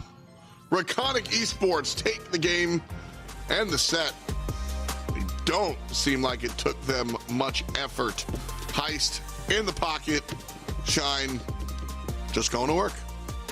Yeah, just another day in the office. I mean, again, nobody celebrating too early, very focused on the screen in front of them, I'm sure. Impressive stuff to say the least, and I think Shine as a Sam was real instrumental in their win there. I mean, Sam is somebody that's a big risk reward, kind of how I felt about Colt, but we have seen Sam a little bit more frequently recently. It's shown up a bunch in EMEA, it's shown a bunch in NA, so I feel like the Sam is a little more valid. It's not something that I question as much as I used to, and I think in that spot, Colt's a squishy brawler, very favorable matchup for them too. So I think the fact that they chose Colt, look, maybe it's a comfort pick, maybe it's just something they believed in. I think it was a really tough thing to make work. And again, just one of those really high skill cap brawlers. So playing a Colt against a strong team like Reconic Esports, even a team as good as them are going to struggle when navigating the Colt. So I think that was maybe something that was a make or break moment. And I feel like when you're going against a team that you're the undercard, right? They're not favored to win this matchup. Can't really be taking too many big risks like that. I love taking the chance. I love playing what's comfortable at times, especially if you're the team with less known. But at the same time, that's a really tough one to make work. You know, I'll come the other direction. I actually think the Colt situation was, you know, if you do get an opportunity, if you get a scoring opportunity, which LyokFox strictly did it. They did not really make themselves, put themselves in a position to really hit that box. Colt is one of these characters that can, you open the window, they lay in, they do a ton of damage off the rip, and then you kill them and go next. Sure. So I think had LF gotten the opportunity and opened the window, Colt does some work. But because they didn't actually get there, so I get it a little bit. I see where you're coming from with high levels of execution. But I think ultimately Reconic just winds up winning that one largely off of just strong play. LyokFox could have picked 3 different brawlers, and I think we would have wound up with the same situation. Reconic just crushed it. Big shout outs to the 8-bit play as well, especially in that first one. Yeah, I think that over here to Crystal Arcade. Gem Grab is going to be up next here. Hot Zone, Open Zone will be our third set. So Kenny, setting the table here for Gem Grab on Crystal Arcade. We've seen a lot of Sandy in North America here. You think we'll see it again? I think Sandy is definitely a possibility here. We'll see if it even enters the ban stage. I think Sandy is somebody that's risen a little bit more as the metas progress through these balance changes. But I'm looking here and we're seeing Buzz on the other side. We're seeing Ash getting banned. Again, good brawlers for this map. Certainly worth a pick here and there, but a little more circumstantial, maybe scouting out their opponents or maybe knowing what they just don't want to play against here. We see Shelly go down as a ban on the right-hand side. No Cordelius to be seen though, and he has shown up a ton this weekend. Interesting. Mr. P as the first overall selection. That's not one I would have guessed, F-Dot. I mean, Mr. P was a large topic of conversation throughout the entire summer, and I feel like that conversation has quieted down a little bit. So first selection overall for Reconic might be a swag pick. We'll see how things progress. Things did go pretty easily for Reconic, so they might let their foot off the gas a little bit. Or maybe I'm just chatting nonsense and this is part of their strat. I guess we'll see once things kind of hit the ground running. But Tadier first pick, we've got Tara showing up here. Strong super.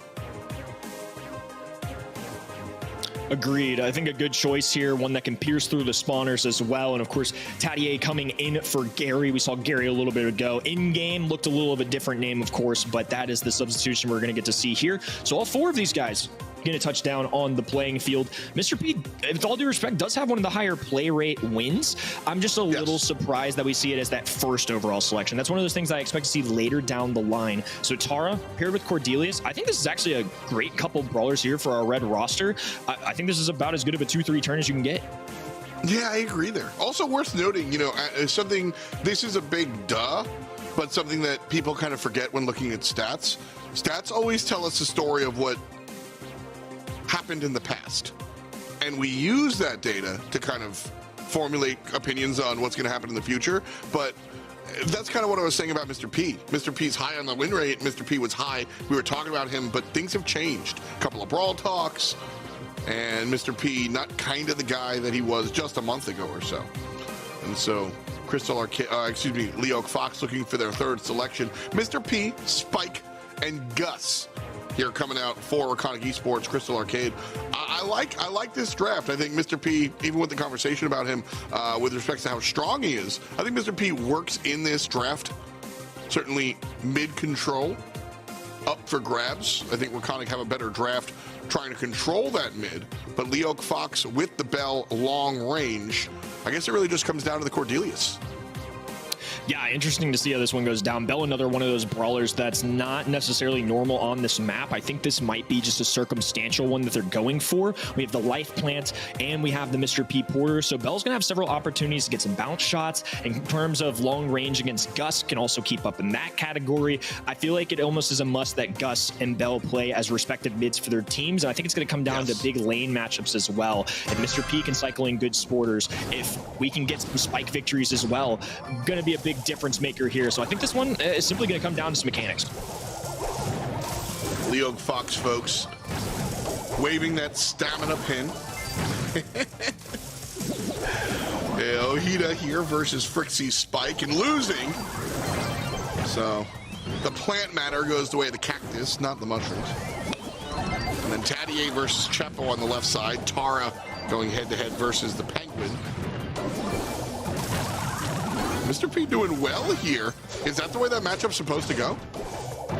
I think it depends a little bit. I mean, Mr. P can also deal with those, you know, extra helpers from Tara pretty well, especially if it's right off the rip. If they start to fan out, spread out, not as easy, but Tara can kind of do the same thing, right? We're going to see Mr. P Porter go down. If they beef it up a little bit harder for Tara, going to cost a few more shots as we're seeing here. And ultimately, it's going to win that matchup. I think in my mind, I thought Mr. P would maybe struggle into that a little more, but I think with the HP that those Porters have, it's actually going to take Tara several shots. So I'm definitely open to being wrong on that interaction. I just think the Tara Super as well can go a long ways for Gym Grab as a mode. They got a lot of work cut out for him, though. It's a countdown for Reconic.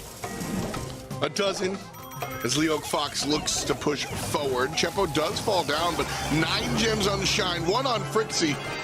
And he does fall down. We'll restart the countdown as it's still 9-1 spread.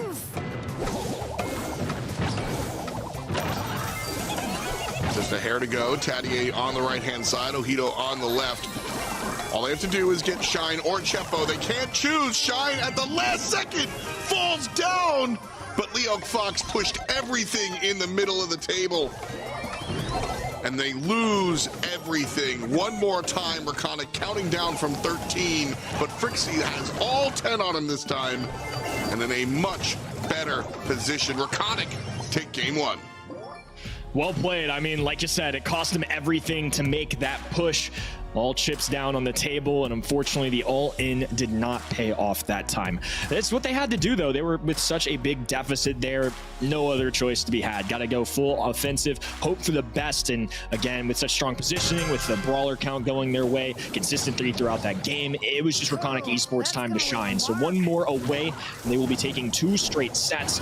Big opportunity here for Red Roster. We're going to have to see a big difference here from what we've seen so far in this match. Well, right away, Cordelius is going to swap over to the left side, try to deal with the Mr. P. Chepo played it very, very well into the tower last time around. Cordelius lands the mute, but won't find anything else. Now the Porters are out. Chepo getting aggressive. Takes down the left side player. LyokFox also loses their gem carrier, so 4 gems in the pocket, making 5 for Reconic, one of which was stolen. Reconic maintain mid-control. Nice job done here. Little Shadow Realm battle going down. A shield being popped. Shine staying more than healthy. I like that choice from him a moment ago, getting really aggressive onto enemy lines, knowing that he had his ghostly friend to help him out with that extra HP. About 4,000 being added every time you pop that super. So definitely worth the risk there, especially into just Cordelius, who has such short range. Really well played. Nice block out there from the life plant. Frixie putting on a clinic here on this right-hand side. Big pickup for the red side, though. Shine being forced away, but a lot of work left to be done. It's 9-3. We need to see the other side really start to shine and pick up some kills. Reconic now stepping forward, should be able to grab 10th gem. How about right here? All right, right here. Just stepping forward. Dangerous situation, but Reconic has faith in themselves. Tadier still behind enemy lines. Actually not dead just yet. Shine with all 10 trying to step forward and grab a couple of shots, but this one should be done. Tadier falls. Reconic stands strong. And again, they take gem grab this time around.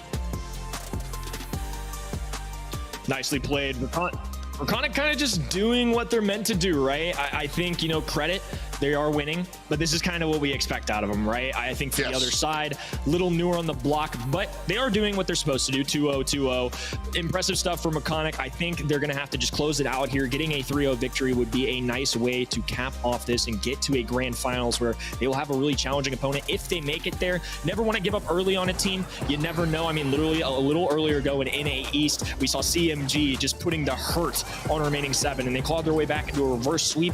That's a team we're a little more familiar with, though. I just can't say the same for the guys over on the LyokFox side.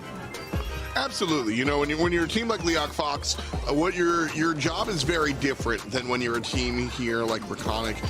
And even more so, their job is very different when you're a top-tier team like Stamina or Chasmac, right? Your role when you hit the monthly finals is always very different depending on the tier. And so LyokFox, yes, their goal should be to win monthly finals every single month and go to Worlds and win. But being realistic, it's really just one game at a time. And so you are given the gift of playing up against a team like Reconic, where there is still a skill difference. There is still a skill differential between our top card and our bottom card in the semifinals. I'm not going to be the caster that lies to you and tells you, oh, everybody here is having a great day. LyokFox can learn a lot from this situation. And if I'm them, I'm putting everything on this next hot zone. I want to get at least one game win. I want to really be able to take my tape home and see how I lost. And the problem is, Reconic has just been doing everything better, and there's not much to learn from that.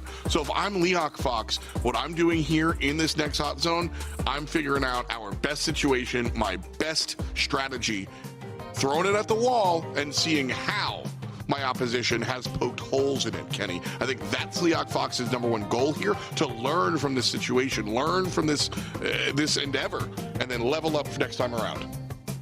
Love that. Leveling up. I mean, well said, in the sense that the expectation we put on these guys is not the same for a common team like Reconic Esports NA. All 3 of their players have been around the block for North America West, for North America previously for regions. They're really good players who arguably don't have as much to prove.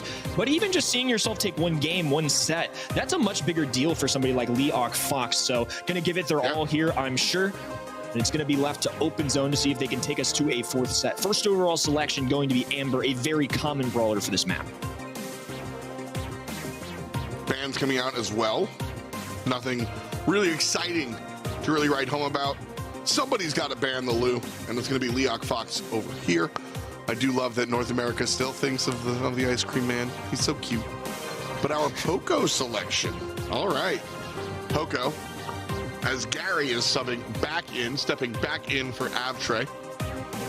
And this is something I like here from LyokFox, to be honest with you. We have a number of 4-person rosters in professional Brawl Stars now. I think STMN, Tribe were some of the first teams to kind of dabble with it.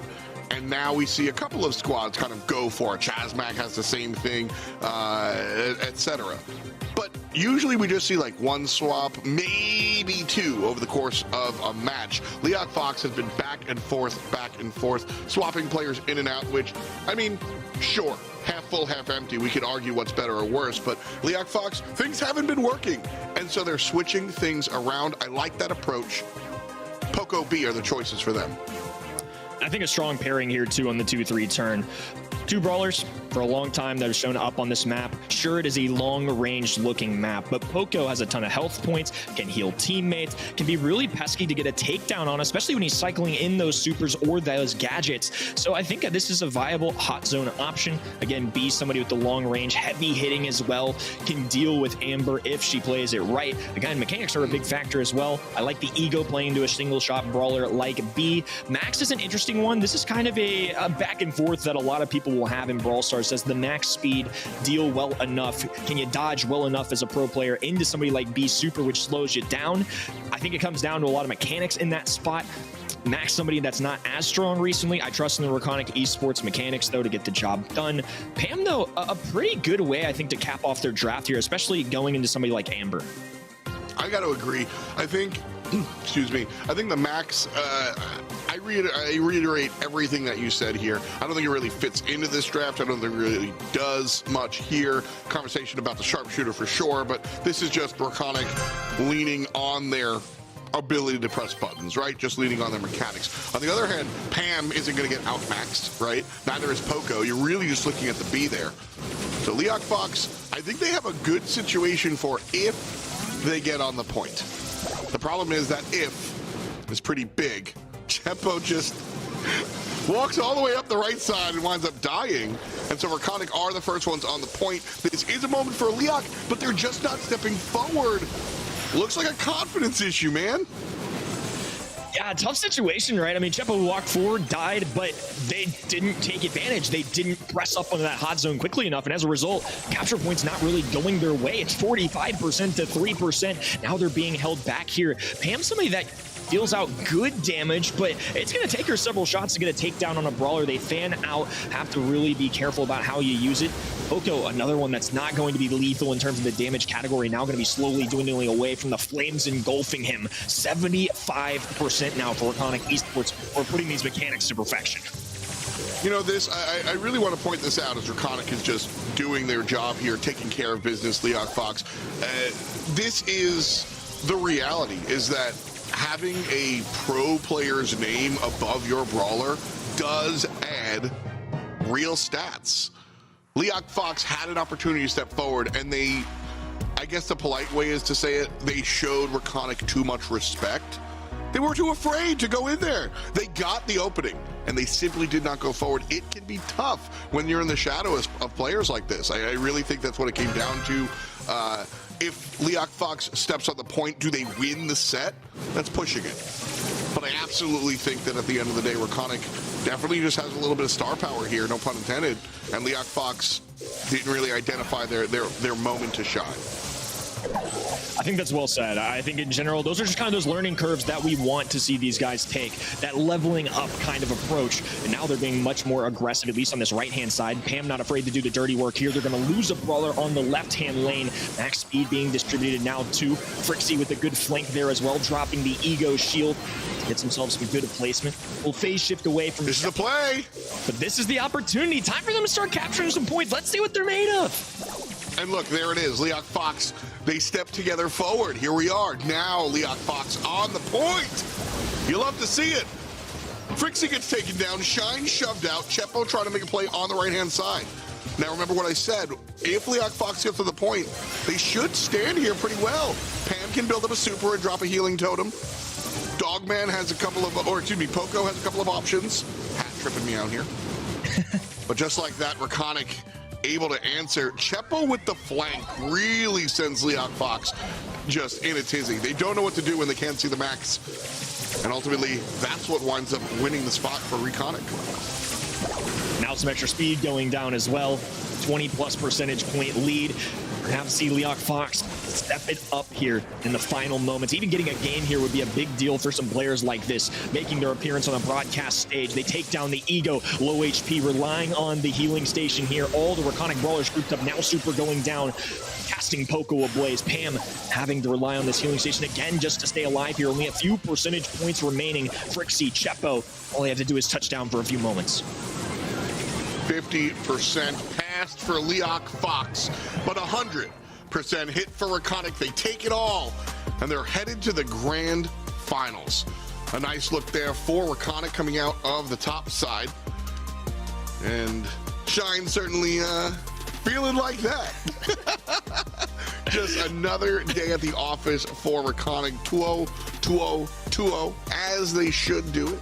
LyokFox, so fun seeing some new names kind of take the field. I like that they finally kind of got their ideas together, able to find themselves above 50% here in this second game on Hot Zone. But ultimately, yeah, Reconic just went to work, welcomed some new players to the bracket, and pushed them down. Yeah, I mean, again, they met expectations, but a lot of credit to LyokFox for breaking into this top four. it's a top 4 for a reason. It is so difficult with so many good players and good teams in North America West just to make it this far. I think they can hold their hats on high.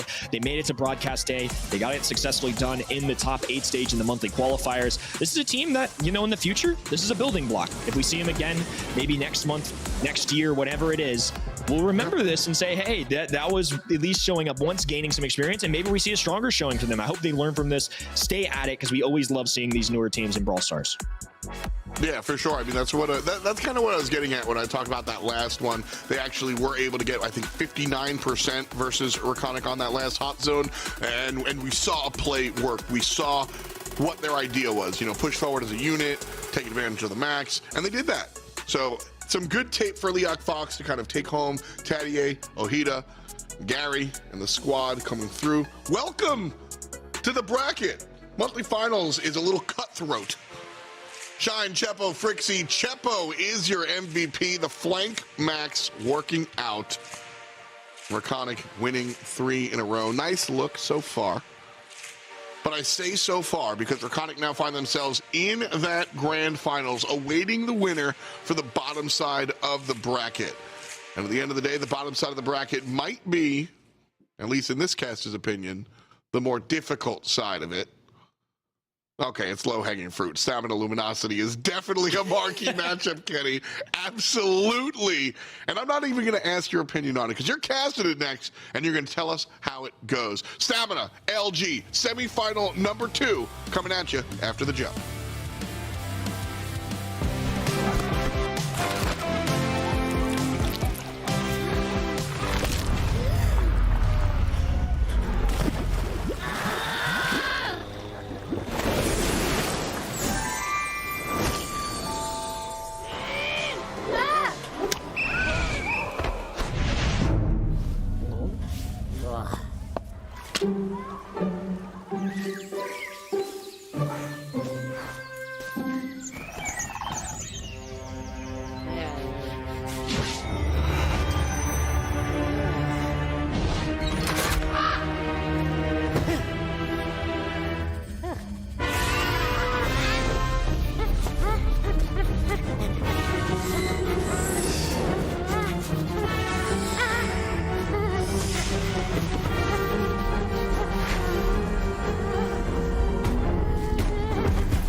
Welcome back to what has been an exciting day of Brawl Stars, an exciting month, and I'm very happy to jump into this one alongside one of my favorite co-casters on the planet. I am Kenny, alongside with me, Mr. Ready Set. It's going to be Luminosity Gaming versus STMN. This is going to have huge ramifications for Worlds and LCQ spots coming up ahead.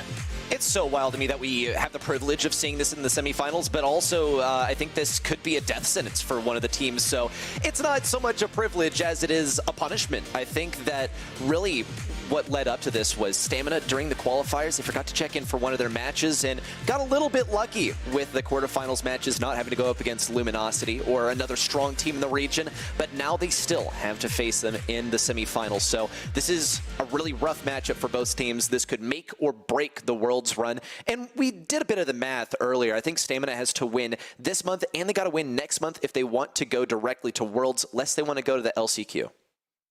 Yeah, I mean, that's a good thing to point out. There are 2 spots. One of them, though, not as great as a world spot. LCQ, something that we've added this year. 16 teams get to compete for a few extra spots for World Finals, but one team from NA West can take it with a direct ticket for World Finals. Right now, cashing that ticket would be Luminosity Gaming. We stopped right here, right now, but it's not going to be that easy. Patchy, Charles, Chino, very deserving team to get signed by such a large organization. They started out as the dog walkers this year, and while we can never take away the dog out of these fellas, they certainly are going to have their work cut out for them here. STMN have gotten the best of them the last couple times.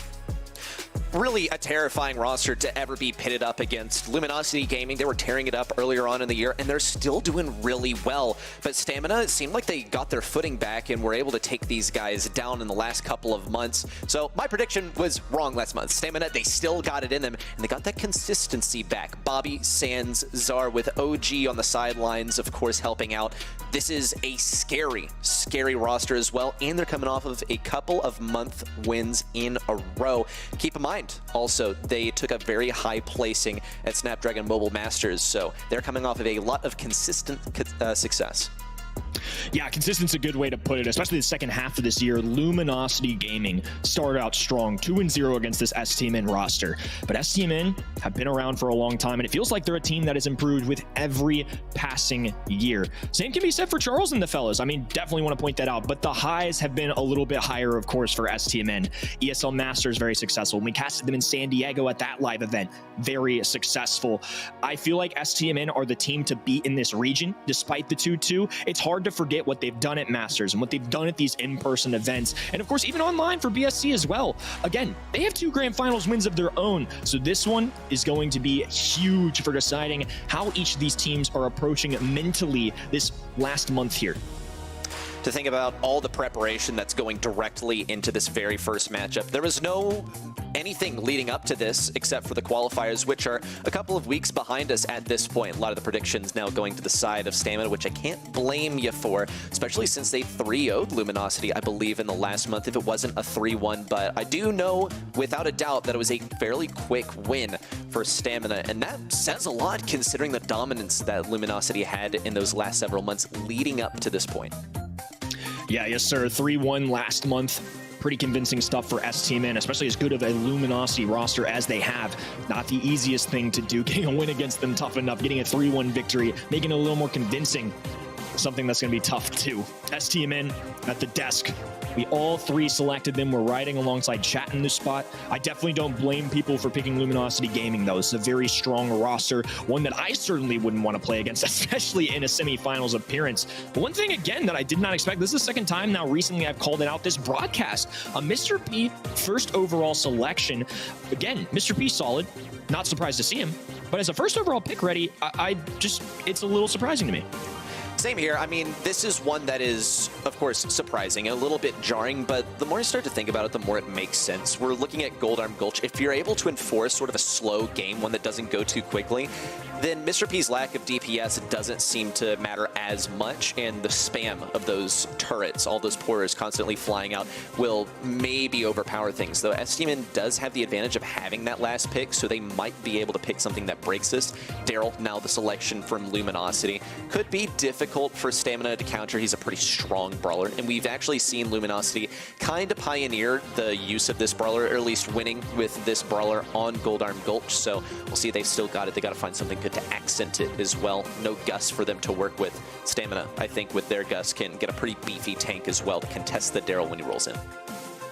Yeah, this is an opportunity for them to maybe get things right, make sure they get a well-rounded composition, because Daryl here on the 4/5 turn can be a little dangerous. You do get tank counter opportunities for the other side if you pick this brawler earlier, but if you want to get a tank on the field and you don't have that 6th spot, you kind of just got to commit. I think Bo, a very well-rounded brawler. Again, this is something that is going to give them a lot of opportunities between the Bo mines. They got the Mr. P porters. They got Daryl for the last-second aggression, especially the last-second aggression into somebody that's a little squishier on the Sprout side. So that might be an opportunity that they're going to look for as this progresses. Pam, the 6th selection here. STMN have a very bulky roster. I think if you pair Gus and his super alongside Pam, kind of a scary thing towards an in-game. Yeah, I think Stamina is sort of playing something that needs to be pushed aggressively in the earlier game. Otherwise, they're going to win in the late game just about every time. Pam has a whole lot of health. She gets that healing. Gus can act as a support brawler with his super, and Sprout can crowd things out of mid with that super in the late game, and is going to have just about 100% uptime thanks to that super, or rather the gadget that gives the super back, restoring it off the ground. So Luminosity might be forced to play a little bit differently than they wanted to, especially with the Mr. P pick, potentially sort of slowing things down, but they're sort of going to commit on the right side. STMN fully committing on this right lane, and Charles trying to come in from the left side, and he actually gets some pretty good shots in here.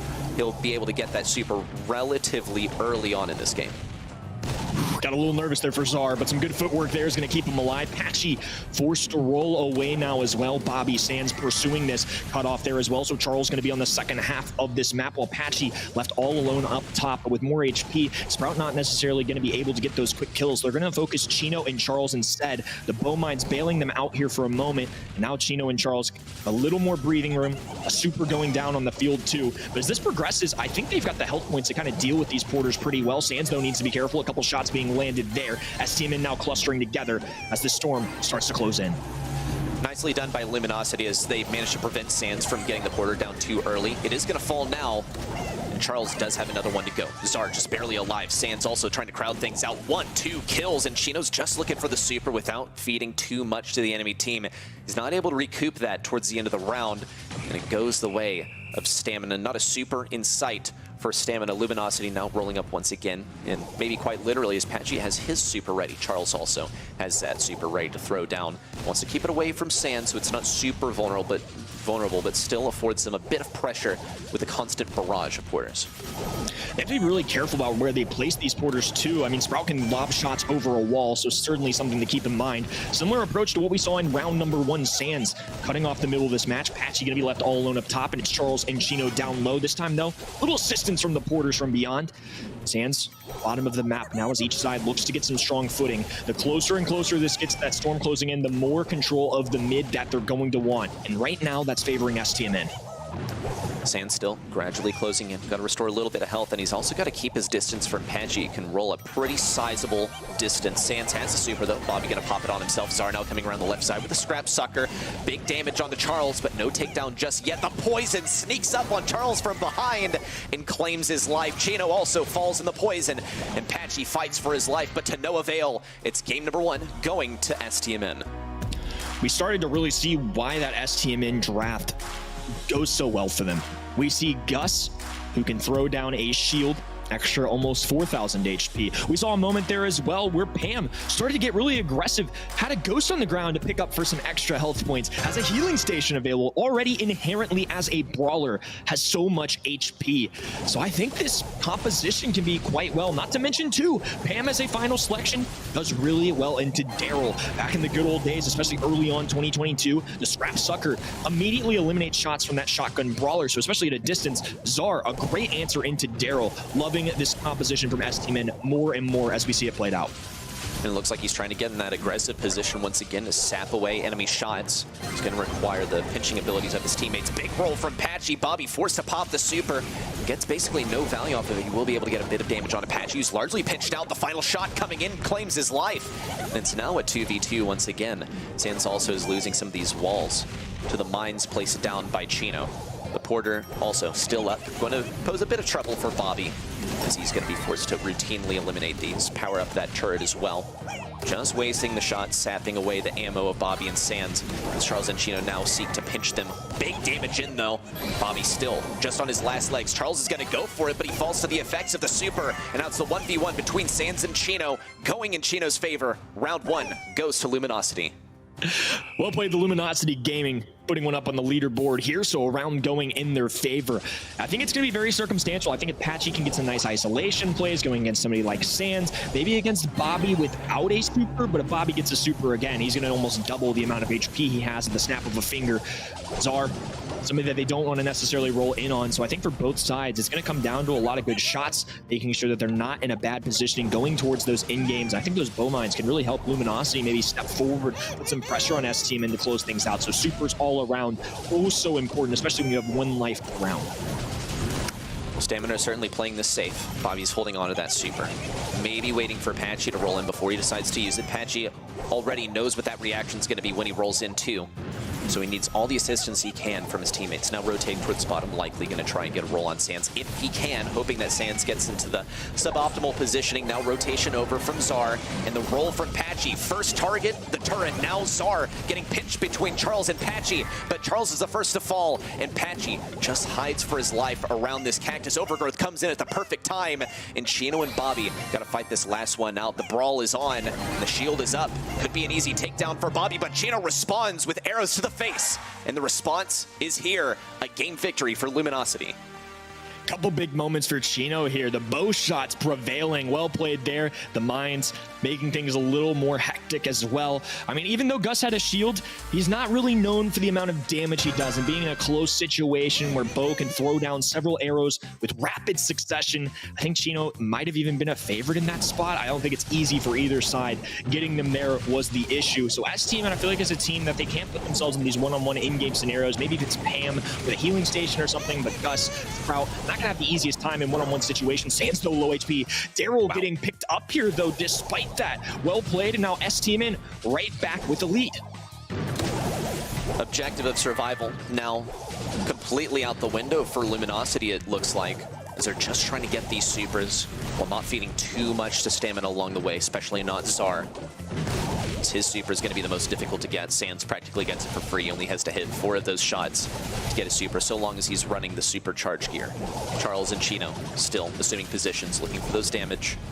Charles has to be close. Chino has his. Poison coming in soon. Could be a good look for Luminosity, as Charles is the only one left to get a super for an appropriate setup for the next round. Yeah, Charles is going to be looking for one if he can get it. STMN shutting that idea, though, down very quickly. Nicely played. 2 supers now available for the side of STMN. Sprout with the wall can cycle it in and out. Bobby with a shield to distribute. Patchy with one of his own. Chino with some mines available. Maybe throwing him down that right-hand side. I don't think that's necessarily to put the pressure on STMN. I think that's them intentionally throwing that down to try and open up the map a little bit, give Sprout a little more difficulty, so I don't mind that play. Neither do I. Hopefully it works out in their favor. So far, so good for both teams. No major plays just yet, but Patchy has a role that he can use. Bobby, it seems like he was forced to pop that, or might have popped it in a panic, but it's a good look for Patchy. Now doesn't have to fight as strong of a foe should he decide to roll in. Sans also on the right side. A little bit open, but it's just an illusion. His 2 teammates are standing by, waiting for that roll to come in. And really everyone here is waiting for that poison to close in. Chino wants to get a super before that fact, now has it, immediately pops it. And it's just another obstacle for Bobby and Sans to work around. No major plays just yet, but Patchy now has to get in position for the big roll. Patchy now using that roll, diving in, grabbing a kill. 3v2 situation, but if Sprout lobs these walls up properly, could be in their favor. Bobby popping the shield as well. Chino in a 1v1 interaction. 11 HP gets the job done. Luminosity grabbing themselves around. Next round takes our very first set. There's just no such thing as a one-sided set between these two. It's always going to get as close as it possibly can. Just one round to decide the entire set. And who has the advantage? Is a big question to ask. Sans has no gadgets left, which is certainly going to hurt. A lot of walls being broken down too could impact him as well. Big damage on his R so far. But he's easily able to retreat. Bobby has the shield as a response. Once more, probably not too much action before we head into the final few seconds. The only thing really to be worked for is Charles' super. Hedge now closes off Patchy on the top side. Charles and Chino forced to brawl on the bottom. Still no action just yet, likely until we head into the final moments. Charles throwing to throw down some suitcases to keep the enemies away for now. Spacing the floor a little bit. STMN now clustering together. Luminosity grouping up as well. They know this storm is imminent. It will be closing in and it will cause some problems. Patchy now ready to release all the action here. Backs against the storm wall. Shield being given out to Czar. Now Patchy low HP. 1 pickup for STMN here. There are the mines though. Bobby gonna get tripped up. 2v2 situation. Roll in from Patchy. The aggressive brawler pays off. It's Luminosity Gaming coming alive here and taking our very first set. Rockstar performance there from Chino. I mean, the bow clutch at the top side was absolutely massive. Handing out those arrows left, right, and center, and dealing some pretty serious damage to Bobby in the final moments at a couple times during that last set. Wonderful play all around. Just amazing, stellar stuff from Luminosity, and good stuff from Stamina likewise. You just got to make sure that you come out on top in that final round. Yeah, it's crazy that that came down to one singular round at the end of the day. You said it best, right? It's only right that these two teams are as close as they are. Every single set is going to be fought over. They're too good of teams. The rivalry has been too strong throughout the year. 2-2 overall in this series. It's as close as it gets. Love seeing this rivalry unfold throughout the year as well. Luminosity Gaming, 3 brawlers on their side who haven't lived in the limelight that STMN have. They haven't had those Worlds experiences, those big LAN experiences, but they're trying to prove themselves worthy of them. LCQ in Worlds, certainly potential for both of these sides. But for Luminosity Gaming, it might just mean a little more if they can make it there, considering it would be a first. What a performance, an appropriate reaction from Charles there too. I mean, what a hard-fought victory between the two. Celebrating the 0 kills, I suppose. No, but still, really playing a huge part in that entire set. What a performance from both sides. I'm looking at Bobby as well with 8 kills. Remember, it's knockout. Those stats are permanent for the round. Those kills don't get handed out very easily. And that's on the losing side as well. Get strapped in for a really close match, folks. I have no qualm with that. I mean, this is going to be awesome to watch Luminosity Gaming taking advantage of set number 1. It's as close as it can get, and that's what I expect the whole way through. No exception here as we approach Kaboom Canyon. We're going over to Heist, Shelly, Cordelius, a couple brawlers that have entered the band stages all throughout our weekend. Somebody that's shown up very prevalently on both sides. Cordelius on this map in particular, I don't know if it necessarily does it for me as much, just considering how short range he has. So not seeing him banned here makes a little more sense to me. Shelly, though, I make no exceptions for Shelly. It is always Shelly stars until balance changes happen, and for that reason, I definitely relate to the STMN ban, especially considering they don't have that first overall selection. I will join you in praying that Shelly gets some kind of adjustment, preferably a nerf, because it is really Shelly stars right now. Ooh, here's the Crow selection from Stamina. Definitely a wise one since this brawler was left open. Seeing Sans with the Crow next to him just doesn't seem right. It's no secret that Sans just absolutely hates this brawler, but I don't think he'll be the one playing it. You never really know. I want to talk more about the first pick, actually, on the side of Luminosity. The Carl is the first selection. Seems like a pretty straightforward brawler to counter, so I think now with the Daryl selection from Stamina, that makes sense. There's some other ways that they can go about it, especially with that last pick. Daryl's a little risky. Same thing that I said a little bit earlier. When you take Daryl this early on, you are having some inherent risk here, leaving yourself open to being countered, but they do have 1 overall selection left. So I think this is a little bit better of a spot for them. And I think knowing that Luminosity Gaming were willing to pick this brawler up on the 4-5 turn in set number 1, I think they're taking that information and rolling with it. It's clearly a brawler that they probably want. In general, Daryl going to be a great play into Carl.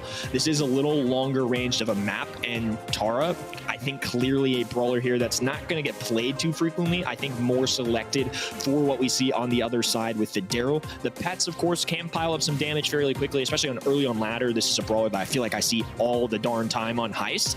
But at the pro level, this definitely isn't a normal occurrence, I would say, for Tara. Yeah, it is a little bit interesting. I don't know whether we'll be seeing those shades on the safe, but I can guarantee you she will be a menace in those bushes. And she can pretty routinely farm the tanks and cycle back her super relatively easily. For Stamina now with that Crow also, if they don't get that mid-fight really early on, it's going to be relatively difficult for them to win it back. But once they're there, it will be a lot more easy for them to hold on to it. Crow, such an oppressive brawler to be pushing into, especially if you don't really know his position. Squeak now coming in from Stamina. That's a little bit of vision there, especially if they're going with the, I think, objectively better gadget to use for Squeak, the one that more importantly slows things down and can lock off a lane, but secondarily also gives you vision inside those bushes. Agreed. I think that's definitely the gadget they end up running. I think there's a little more debate around the star power of choice, especially given the recent balance changes. We've seen a lot of both this weekend, in all honesty. Jesse and Tara, though, for Luminosity Gaming on Kaboom Canyon. Not something I'm necessarily as used to seeing. No real wall break option, though, so I think this turret can do just fine. I think Crow, normally a brawler that I'm looking out for to be very powerful. He can do a good scouting report for your teammates here. Squeak also can gain some vision here as well. Immediate cut off at that left-hand side. I don't know. I'm just excited. I'm just excited already. These aren't brawlers that we normally see on this map. We get to see 2 great teams pilot them. No complaints here. Let's just see what the mechanics do for them. And that's the reality of Luminosity versus Stamina. I mean, they are drafting on a level that is beyond a lot of our comprehension, and this will, I think, definitely be played in some film review room after the monthly finals and long after the monthly finals. But we're here now, and so far, Stamina have taken some serious damage on their safe. Patchy is going to town. More so, the turret is going to town. It does finally get shut down, but not before taking down a full 31% out of that safe, and another 10% come in to take another decent chunk out of that safe. Zar also on the patrol, might get some damage versus the safe, but more importantly needs to make sure that that mid control remains. Chino getting big damage on the safe. Someone's gonna have to address him. It could be the last bit of damage. Chino still fighting for his life, smacking the pickaxe against the wall, and only 22% remain after he's chewed through most of it. Gino just has so much health that Squeak by himself can't really get the job done. Crow by himself can't really get the job done. We need to see STMN crank it up here. They're down 50%. They have an opportunity to deal out some serious damage with somebody like Daryl. Squeak, if he can land a perfect super, can certainly get that done as well. But nonetheless, I think Luminosity equipped for defense here. This is the opportunity they want. But the Tara super, too much to handle. A pull away there, and now Luminosity leading the charge down the left-hand lane. Zar still hanging on to this mid area. And the big slow comes in. Bobby now with the roll. Full defense on the right side. Even the pull from Charles, and Chino rockets up the right side with the super. It's just going to be a quick snag for Zar, but Charles still finds a moment to push up here. Maybe getting the retake of mid. Still taking a lot of damage from Zar. Could be the final amount to shut him down. Bobby, a little free damage there and has the roll right over to Patchy. Could get the elim, and now down with the gadget and a cycled super. Big damage on the safe, and Zar still on the patrol on the right side, keeping things safe. Well done for Sands to get the elimination on the left, and full connection of the super onto the safe. That's 9k damage total, and Zar's just gonna go for it. 6k, 7k, 10 seconds left, and Stamina gotta defend their saves with their lives. Sands taking all the aggro that he can, now dipping below 5 seconds, but we won't even reach it. Luminosity in the last few seconds get the victory. Yeah, I'm sure Charles broke a sweat there. I'd be drinking some water of my own too. Whew, that was a close call. Respect to STMN, they were down 50% and just led the charge, kept pursuing that high safe, get some insane damage done. I mean, Daryl played by Bobby, you know, had to roll in, distract the enemy, get some damage of his own in there, and I think Bobby doing a good job towards the closing moment. I think the lead was just too much for Luminosity Gaming. All they needed was one good push, so a patchy turret going down there, and the rubber ducky can do the rest of the work. We'll see if things change here in game number 2. Great plays from both sides. To kick off game number 2, it's STMN with a little bit of a better one. Pick up with this left-hand side lane and an offensive opportunity now for the green and gold. All right. Big roll in from Bobby. Patchy taken down. Charles now trying to defend, but Bobby's got so much health. Zar also with the assistance on the right side. And Chino presses in on the left, but only 4% result from all of that effort. And the use of a gadget, too. The greatest for the gadget economy of Luminosity Gaming is they still have yet to take back that mid control. Just trying to circumvent the mid fight entirely, and Patchy and Chino might be able to make it through. Bobby with the response on the left. Patchy just beelining it over to the safe, ignoring any regard for keeping that mid control. Stamina retain the control of those bushes at mid. Luminosity still at a disadvantage. Big control for STMN.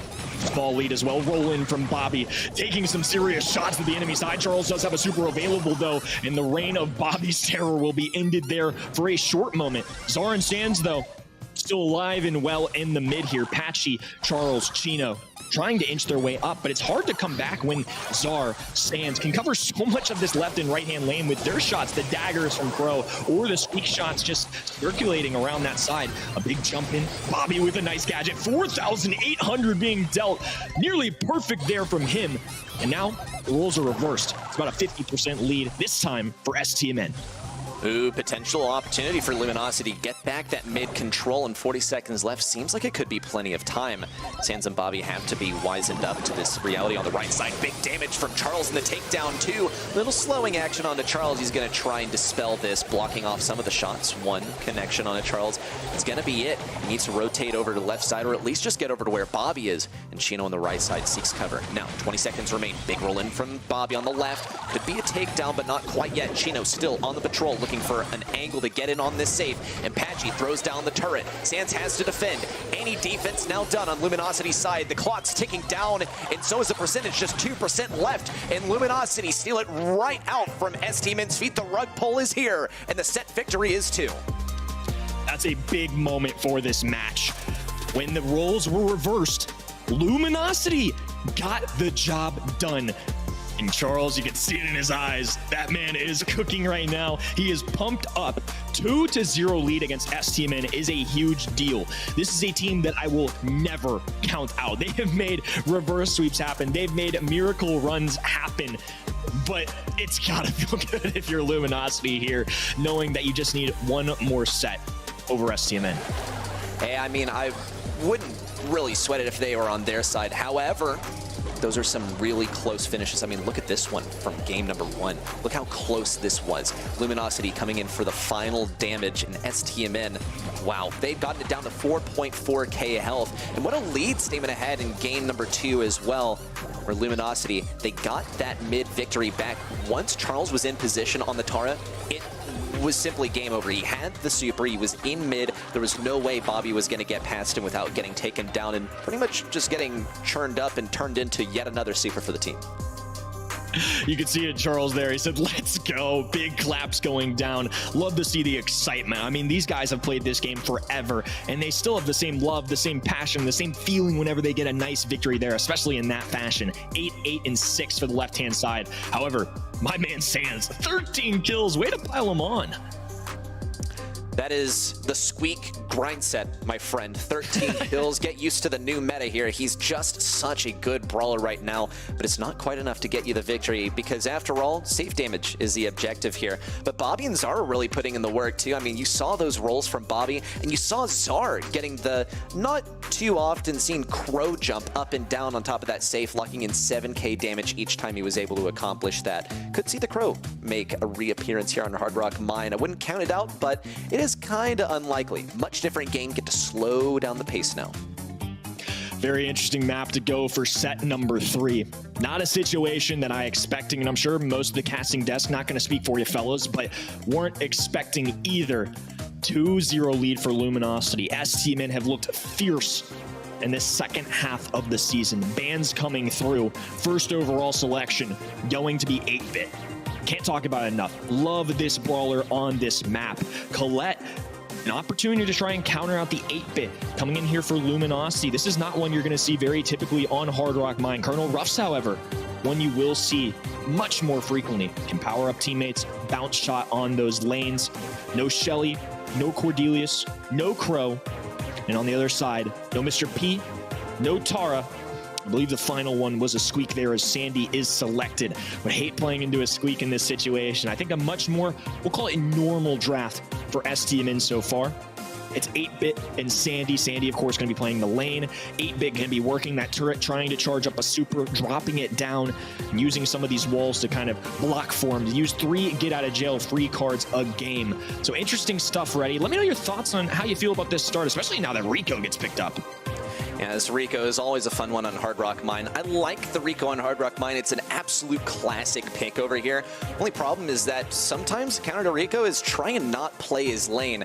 So Luminosity Gaming, I think they're perfectly equipped to play in as long as they have Chino play over there. He'll get a little bit outranged, but if anything, he's able to shoot around the same walls that Bobby is trying to shoot around.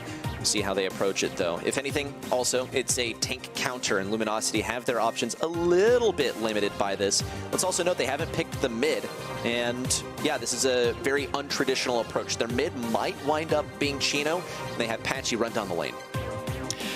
Maybe Charles, if he plays Colette going against the 8-bit, I mean, they might just want to play their matchup, right? I think Colette is somebody that they're very deliberately picking for the matchup and not the map or the game mode. You can get some cheeky plays out there where Colette uses the super to dive in, pick up a few gems, and then rush back. Might see that action. Could add up to why she could be played in mid here, too. I think Chino, maybe, but I think going to be more looking for the bounce shot if I had to guess. Ash, no way he plays the mid here. I think going to have to be aggressive. 2 very different compositions.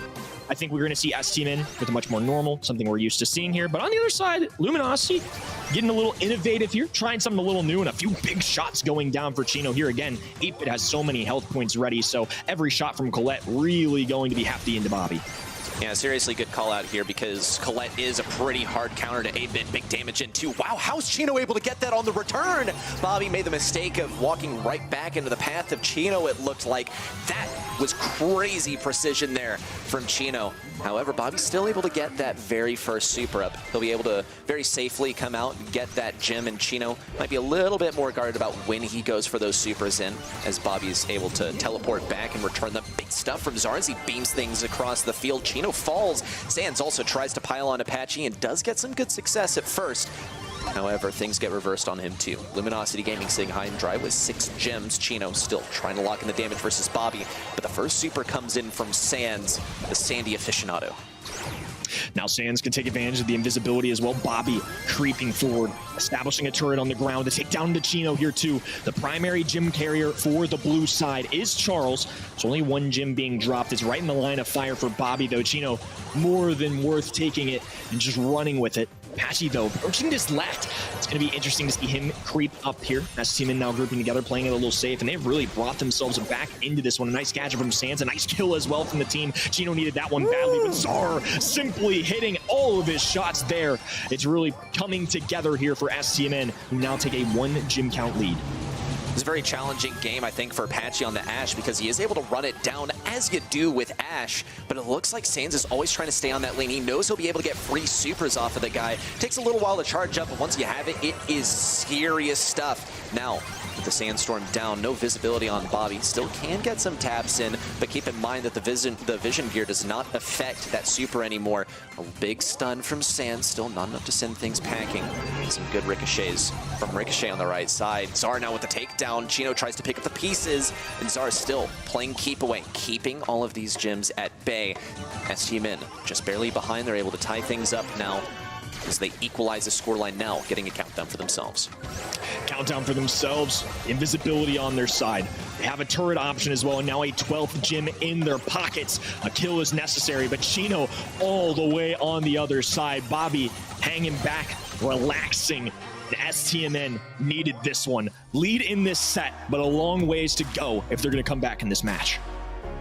After watching that game, it almost feels like an outdraft, or maybe this is a situation where Luminosity outdrafted themselves a little bit. They picked that Ashe, and while Patchy is routinely able to tear things up on the enemy side with the Ashe, it seems like Sands is always rotating over to that lane. The more valuable thing with Sandy is his super, right? He's a fairly good brawler in close range. In any other situation, unfortunately won't be able to do much until he gets a super. But as long as Patchy is constantly pressing up the lane and giving those free shots to Sands, it's a dream for STMN, and they constantly keep the control. Nice super coming in from Chino there too. Again, they have to play this Colette into 8-bit very well. Considering that Colette is not normal here, not going to inherently be a great gym grab brawl. The whole purpose is so Chino's accomplishing that and picking up gyms in the process. That's really you can all ask of him.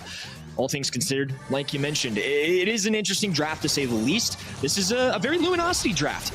Just playing with what they believe in, what they think works, and into somebody like STMN, you have to rely on that and go with your gut at the end of the day. But it's hard to bet against this STMN draft and the composition and how they're playing it so far. Neck and neck here as Bobby is about to pick up a 5th. The 5th he does. Sort of returns to the back lines. Charles looks to farm up the super off of that. Will get the super, can use it to break open a wall, and he does so on the left side.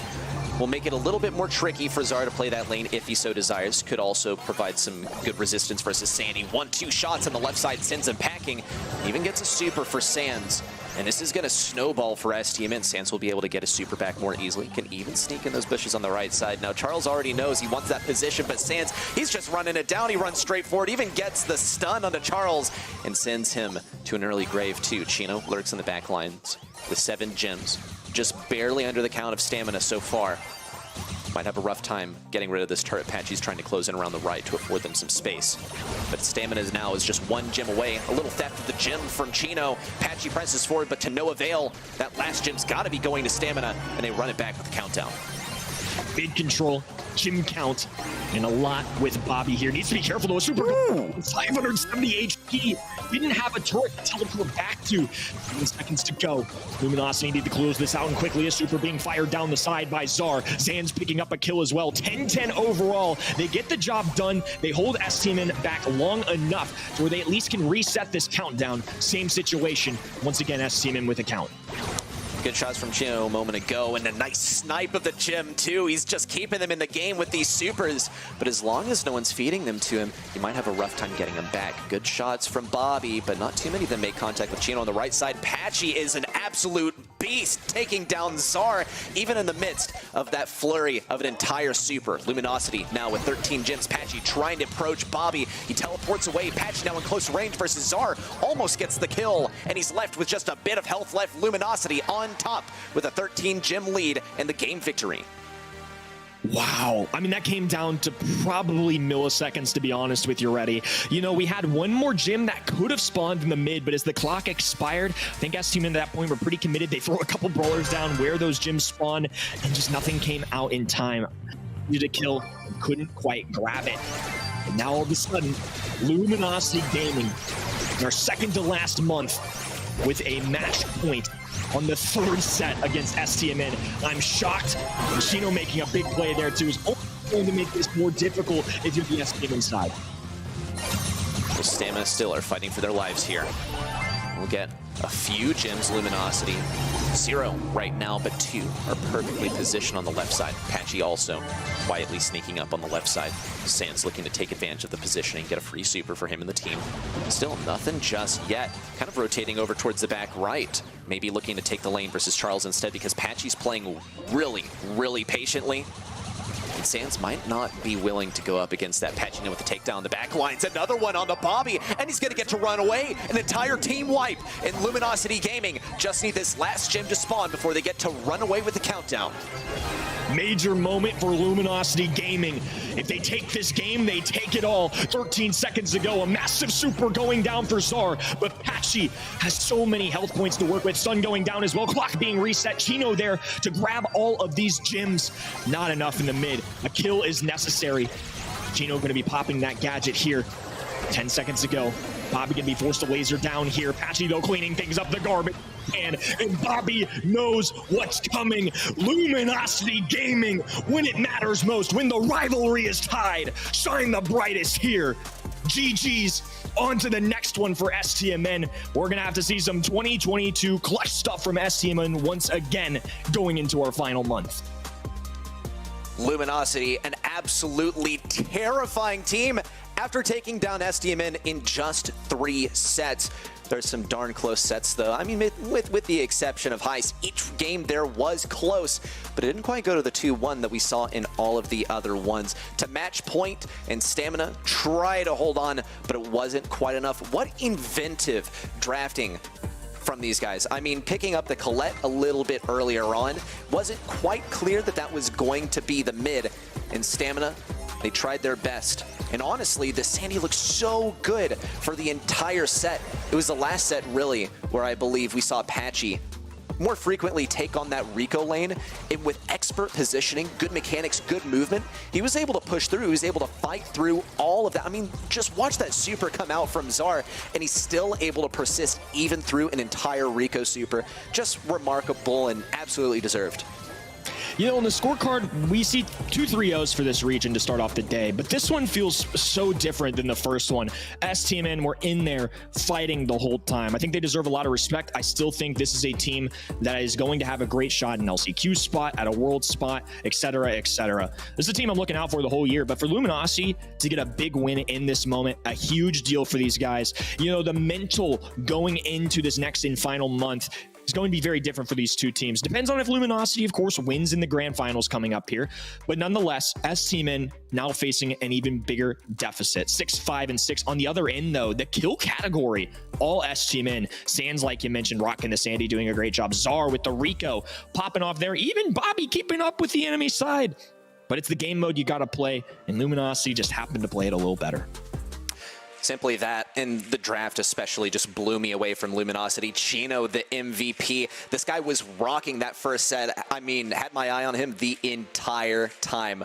What a guy, and what a mechanically gifted player. Expect to see huge things from him in the coming months, and also with how things are shaping up in this region, likely on that LCQ stage. But we'll get there in a moment. I do want to remind everyone also that only 23% of you guys in the audience voted Luminosity, so at least there's someone in that boat with me. I don't think I've ever predicted a single Luminosity victory, even when they were dog walkers. Every single time I said they were going to win, they didn't win. And every single time I said they were going to lose, they win. You can just never predict it. Well, I'm gonna have to watch out for your prediction in future months, but the Caster Hive taking an L here alongside chat with the predictions. F. What did you think? I mean, we obviously had STMN all winning across the board here, but 3-0 for either side is never something I would have expected here. Nah, facts. I think there's two stories kind of that are hitting my mind at the moment. One of which Mr. F. is I just think you're muted. STMN. That just not working out. Muted to you, but not to the rest of the world, which, you know, the fans are what matters, not you guys. But my hit was that Stamina, like, talk about their backslide, sure, whatever. Stamina figures it out at the end. This is more about Luminosity to me. I said, you got to prove it to me. Now they did. Luminosity were this squad that was making their way to that tier 1, and looking at this Stamina Luminosity matchup, I had this at 50-50. Very serious. And I leaned towards Stamina because that's what does it historically. Now, maybe I'll have to lean towards LG next time around. Either way, Grand Finals, Reconic versus LG. An interesting matchup here, not what a lot of people might have expected. I think, as you said, a number of fans had Stamina taking this one for sure.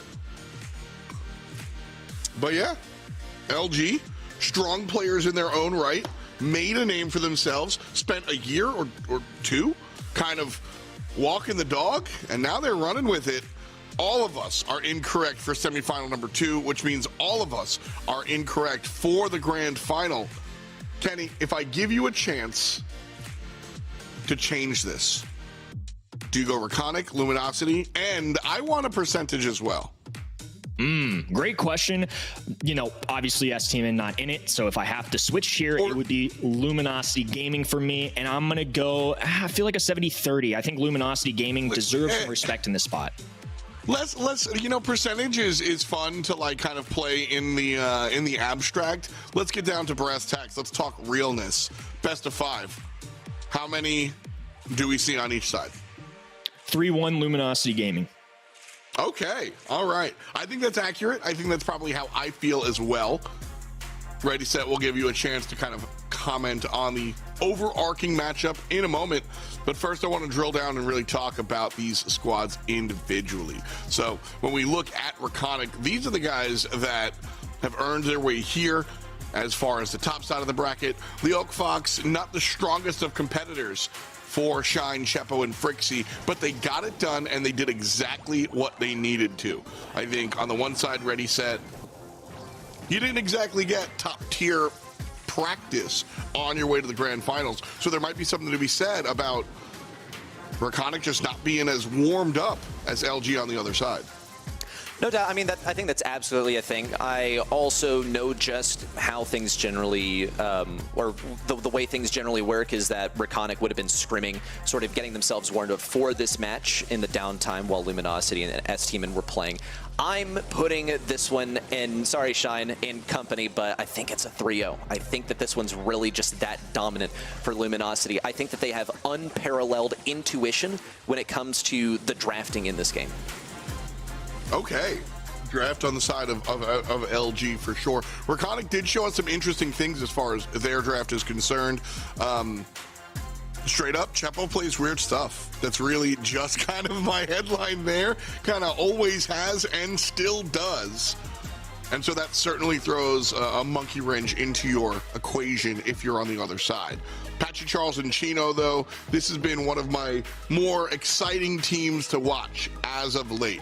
Patchy coming through a couple of years ago and just being the star, you know, rookie, new player on the field, almost unquestioned. And now, after a couple of years, really solidified as this strong North American talent. Charles and Chino, no slouches themselves, come together and has created this Luminosity Gaming team really valuable and earning of its spot here.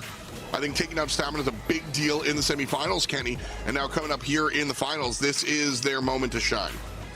Yeah, and again, that 3-0 is not the same as we saw in our first match of the day. I think STMN put up a great fight. I don't think 3-0 is going to do them justice, but unfortunately for their history books, it's going to say 3-0 there. Luminosity Gaming, though, looked really good, and again, it's something Reddy and I especially talked about in the moment, but this selection of Colette and the fact that they win with it, the fact that they excel with it, an unorthodox choice, one that they're clearly targeting towards that 8-bit, they trust in their gut. They make it work. They don't mind getting a little uncomfortable. It's the chemistry that I think they bring to the table, it's almost like brotherly. They're not afraid to get in each other's ear. They're not afraid to let each other know when they've messed up. And I think that's made them stronger and stronger as time has progressed.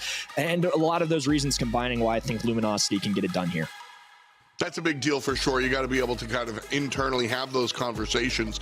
To be completely honest with you, that's why we see, not just in Brawl, but across games, that's why we see coaches showing up that, you know, maybe the work is still done by the players on the field, but just having a fourth player that's not playing, being like, hey man, you messed up, it's not coming from a charged location. And so that certainly can make an impact. But Kenny, we will reconvene with you on the other side as we jump into our grand finals for North America West. Brawl Ball is the first place that we play, Pinball Dream specifically. We'll do Dueling Beetles Hot Zone and Pit Stops version of Heist later on. And we'll try Dream Grab or Knockout and Knockout if we need them. Fan vote concern, ready, set. What's it look like?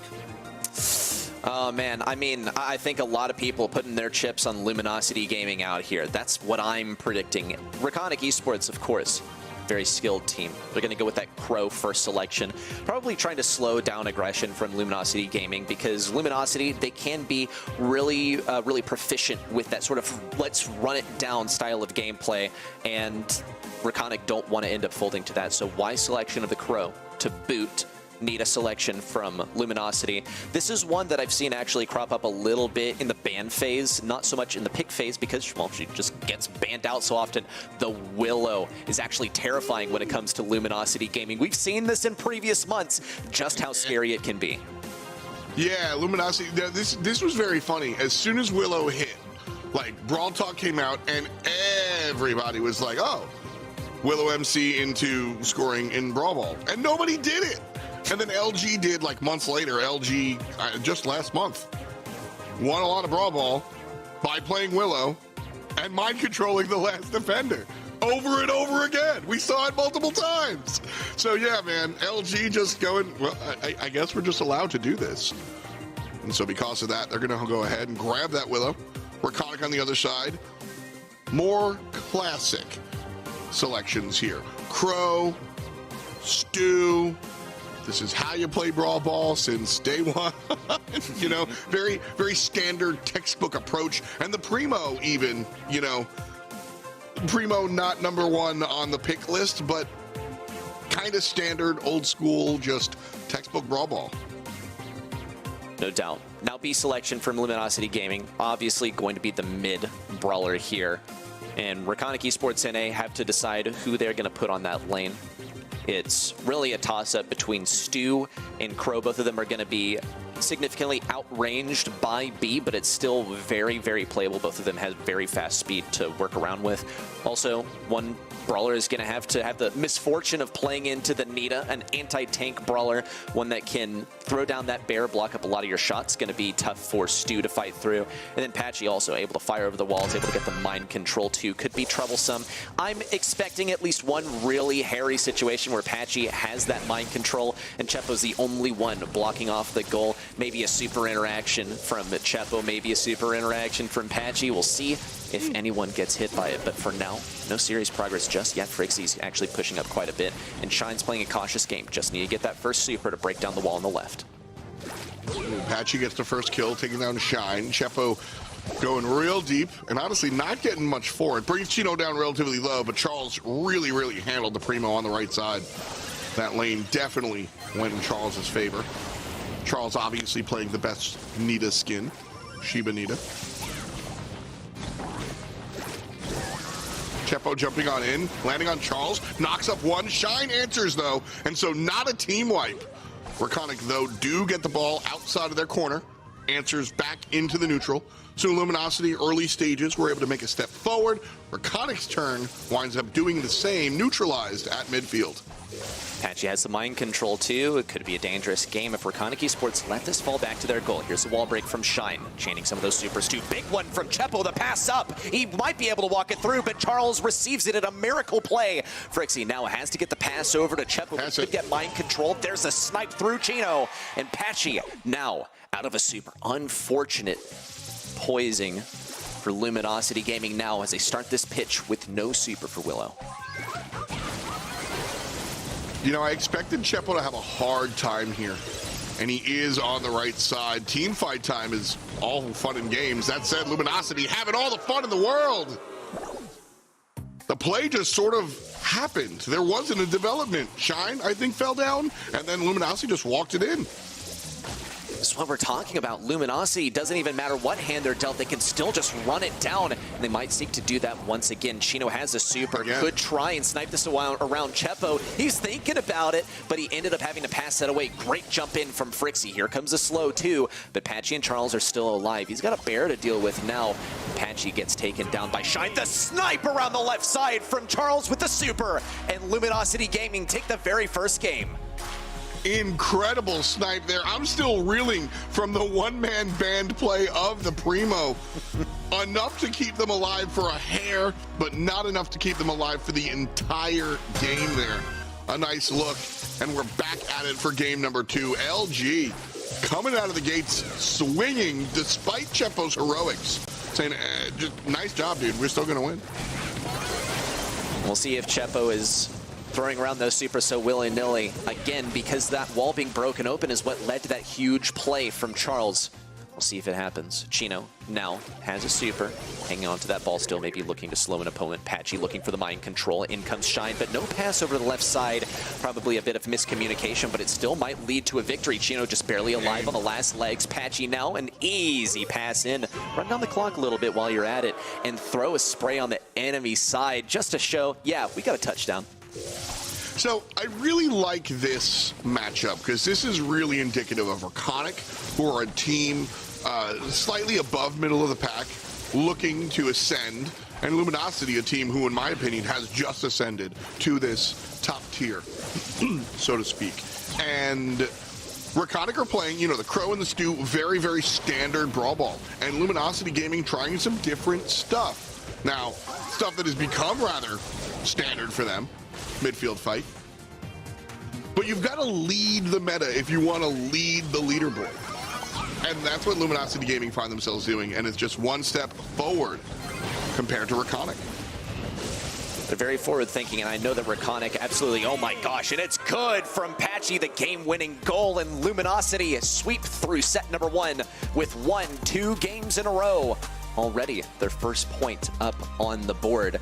The difference in strategy here really for Luminosity is that not only do they understand the game very deeply, but they have remarkable intuition. I've noted that before. When it comes to Reconic, they extensively study drafts that have already happened. I know that they extensively look into data analytics and how things have gone in the past, but that's the thing. If you're living in the past, then you're already playing stuff that people are already familiar with. And when you're leading the game, you get to lead the leaderboard too. Exactly, and you know that's why. Listen, if you see somebody, how do you say somebody bad, right? A bad team picks the weird stuff versus a top team picks the weird stuff. You know, it means it's just so there's just so much of a difference there. Luminosity, if Luminosity, Stamina, one of these top tier teams, Chasmac, they make you scratch your head with their selections. You just don't get it yet, right? Not saying everything they do is correct, but that's certainly where LG is coming from. This Willow honestly doesn't make a giant impact here. I think it was largely the Nita and the B that wind up doing a lot of the work. And also Chepo's Primo just didn't do anything.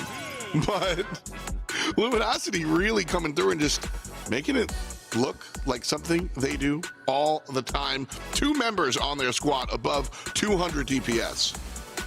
I love basically everything about this, but primarily for Luminosity Gaming, especially when we talk about the Will. Like, you just don't really see it often, but it makes sense. It's Brawl Ball, and there's a wall in play. The thrower is gonna be good as long as you're able to fend off any aggro brawlers, which they absolutely came prepared to do with that B, who could be making a reappearance here on the hot zone when it comes down to dueling Beetle. She's a fairly good lane, and she's also a pretty good mid as well, doing a good job of getting rid of the Poco that can often be so troublesome on this map. So we'll see if she makes an appearance. I would say it's honestly quite likely that she makes an appearance in the ban side of things as they now come through. No B ban, but the Poco ban is here. And the Crow for selection from Reconic. So So we're switching things up to Hot Zone dueling Beetles. We'll get that fixed in just a matter of moments. With Hot Zone, definitely looking towards the world of area control. Lu is banned. Like I was just about to say, we've seen Lu banned in this situation time and time again. And so, again, we see the big circle guy banned out. Area denial or long range is kind of the two approaches that you look for here. And the Jessie. We've seen the Jessie perform really, really well lately in this situation. Just persistent damage, really, really threatening anybody that walks in its line of fire. Next selection now coming through from Luminosity Gaming.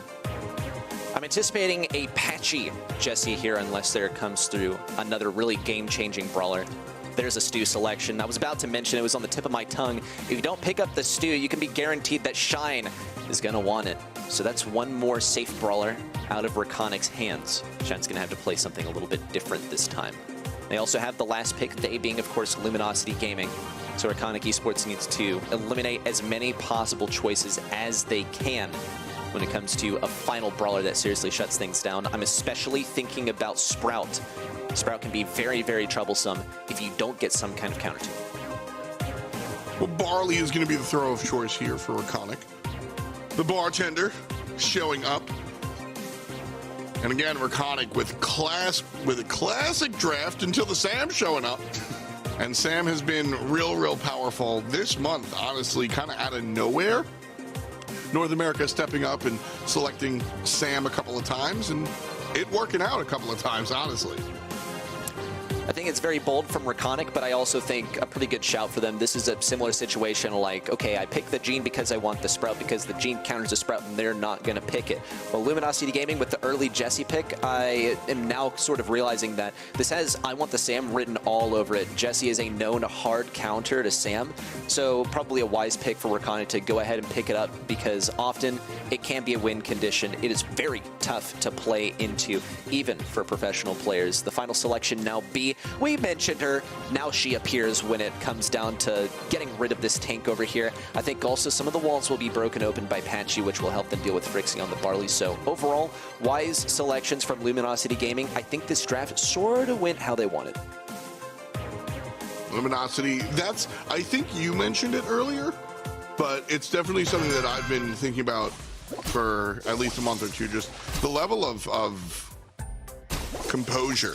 That's the wrong word. LG draft good. Patchy immediately gets aggressive and just goes to work, baby. Oh, that's what you expect when you see one of the more prolific players piloting the Stu. Just Patchy winds up dying, going for the charge and breaking up the wall, but Patchy just got aggressive, hit the gas pedal, and his team is the first on the point.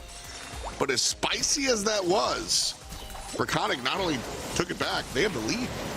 They're hitting the gas pedal with zero drag here too, and I mean quite literally, Patchy, he's running the long dash Stu, which you don't really see all that often, at least when Patchy is piloting the Stu, but he knows he has to break open more walls using the gadget, and he also knows he's got to keep the distance. Nice stuff as well. The team wipe from Luminosity Gaming. They're still at a deficit, but with so many walls broken, it's going to be tough for Chapo to survive, and Shine also has way fewer obstacles to use to his advantage. Boom! Patchy again. Cue the Linkin Park. I'm waiting for a frag movie. Patchy is just out here just mowing players down. Now, I mean, this is a good example of how just like kills do not exactly lead to the objective. Reconic right there, we're close. They're not getting blown out of the water. They're still able to make some plays and step on the point, but Patchy just seems to be doing whatever he wants. Well, that's what you get to do when you run the long dash Stu. It's just so strong, and at the pro levels, a lot of players will decide to stray away from it simply because it's just that good sometimes, and zero punches are being pulled by Luminosity Gaming, now looking for the last bits of percentage. There's just so much value to be gained from running zero drag here. Patchy now avoiding some of the shots from Chepo too. Good area control from Barley, especially with the last call coming in too, but we're nearing the point of no return. The dash is all the way across the field, even getting Chepo dashing away too. The zero ping is here. The zero drag pulls through, but not quite to the end, as Charles just needs to step on for the final few percentage. Just 4 left, and Reconic Esports Esports NA are gradually catching up. Chino now trying to get it in here. Patchy surviving for a final moment. No, it was a close game right there. That one had Luminosity written all over it. This is a really good example of how good these teams are. I think Reconic easily could have been blown out of the water. Did you see how Patchy was playing? And Charles and Chino were doing work as well. Do not let me overshadow these guys. But Patchy was literally dashing circles around the opponent. That said, Reconic was still able to keep it within 20% pretty much the entire game. Almost any other team gets 100-0 there. Really well played by Reconic, despite LG just being that boy. Look at it, man. Another team wipe to start the game, and LG 25% done. I will say also, I mean, welcome to the Sam meta. He's just a really good brawler. Luminosity Gaming, they were prepared to deal with him should he show up. It's sort of the same dynamic, the same draft dynamic that we saw them do versus STMN last month when they ran the Sam on parallel plays. And now we're once again on Hot Zone, and it's being used against them. They're coming prepared, though. They got the counter. They got Patchy on the long dash too. The damage output might be lacking on this brawler, but he is just never going to get touched by Shine. I also really want to shout out Chino. We spend so much time looking at Patchy for good reason on this team. But Chino playing this over-aggressive B because Stu is making so much space. He's forcing Reconic back. That allows Chino to get more aggressive and just walk up and tap these players. He chased players into the corners on this long-range B, and it's been impressive. That said, Reconic, first time they get a chance to breathe. Shine, bringing you some damage here. Walking up mid, but getting walked on by Patchy. Nice body block coming out from Chefo to protect Shine. Frixie follows up, and Reconic, they just get into it, but they're looking up at an 87%. Could be a take back. Patchy encircling the opponents and now getting right behind the defenses versus Chepo, even getting the burn damage on him too. And Charles is alive and healthy to take the remaining 5%, even a turret up to finish the job. And just like that, Luminosity cruise on through set number 2. Oh, Patchy just like, all right, I'm gonna get up. I'll see you later. I did my job, man. I just did that. Like, I mean, all right, we do a play of the game often here on the BSC. That whole performance, the whole thing, just the whole thing, all is Stu. Just the whole thing, man. I don't know. What do you do if you see that play on ladder? What are you doing? Yeah, I think at that point, I mean, sorry guys, feel free to report me, but I'm just going to kind of shoot for a little bit. But I invite you to join me over there for a little fiesta in the back, right? And maybe we can like shoot at each other too and spin around an X spray. Serious stuff from Luminosity Gaming. I mean, what a set. This one was done before it even really started. They wanted to pick the Sam. If the opponent picked the Sam, then they were ready to counter it already. I mean, this is what I'm talking about. The intuition from Luminosity is just unmatched.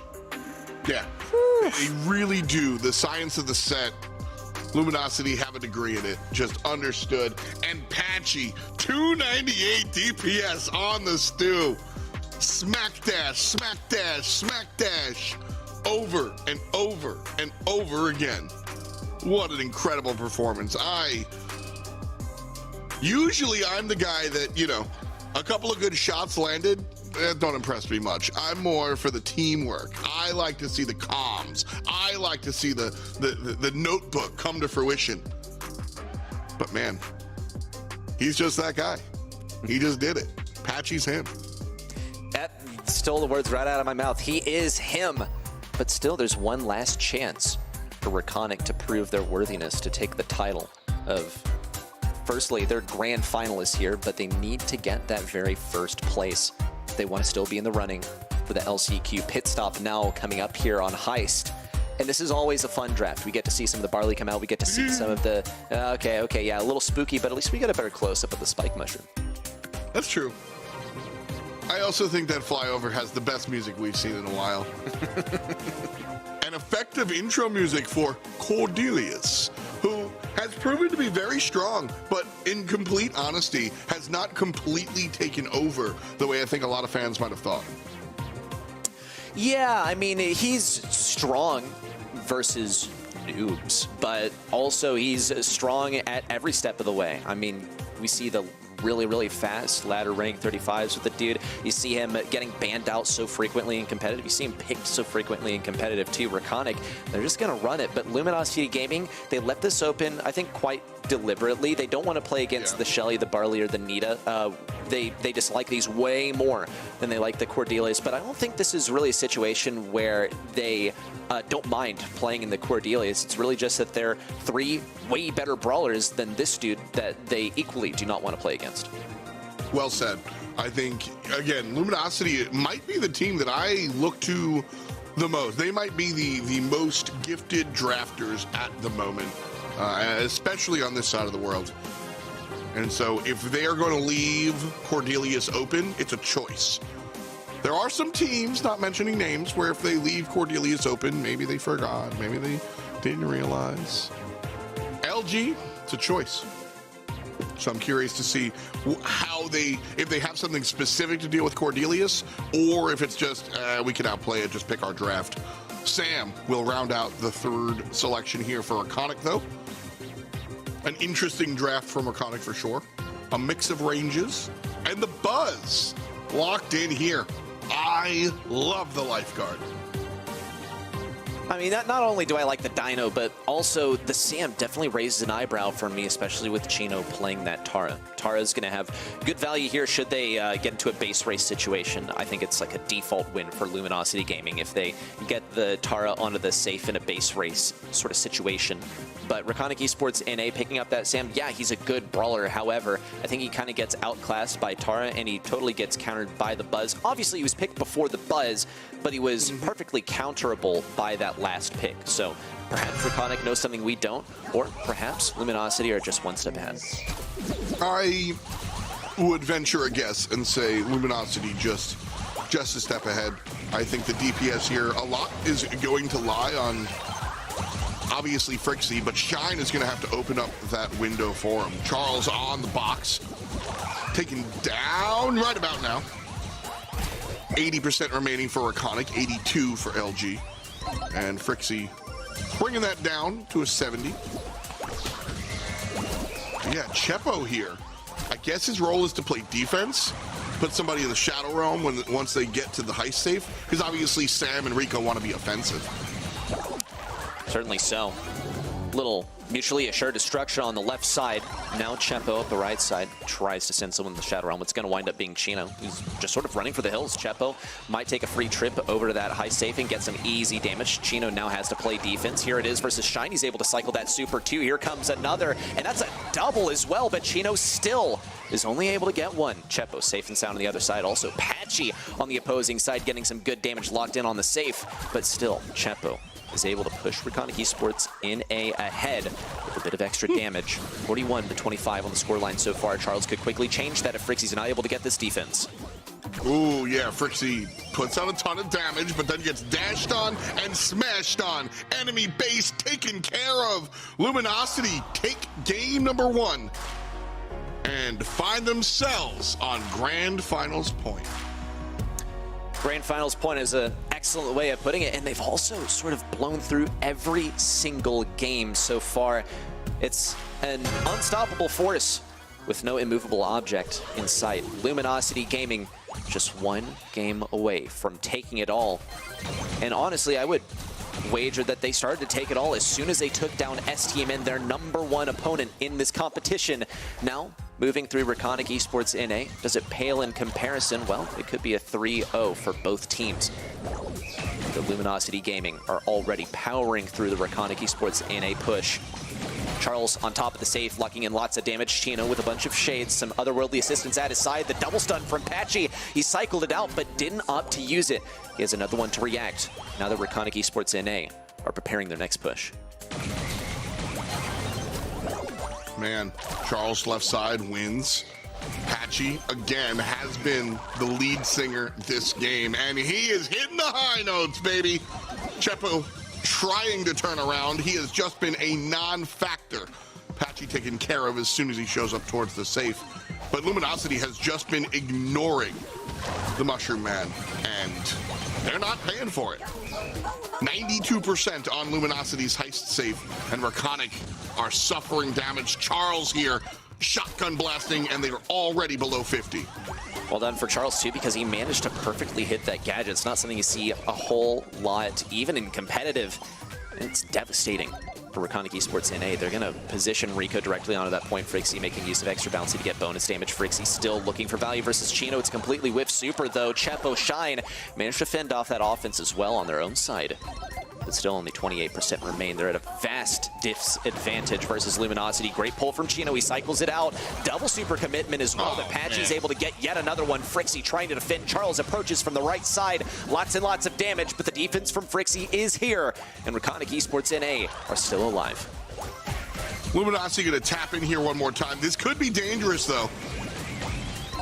Launch missed by Patchy. Honestly, he's still alive. Don't know why. Shine looking towards the aggressive play. Chino going to take care of him. Super popped. Player popped. Chino on the good side of things. Luminosity, they're counting down from 11. 14% to 79. It's a lot to a little. And Luminosity did a lot to get here. They need a little to confirm. And that's it. Patchy spins. Luminosity wins. They are your monthly grand finalists. Charles just taking it all in, taking a deep breath, hands in the hair. Not like this, he says, but a well-earned victory. Taking down Reconic, becoming first place in NA, at least for this month, but potentially for the rest of the year, as they already set at #1 on the leaderboards. Amazing performance from Luminosity. The consistency, is it back? Not quite sure. A 3-0 victory this month certainly seems to say so. This was the moment I have been waiting for. Straight up, waiting for it, been asking for it for a number of months now.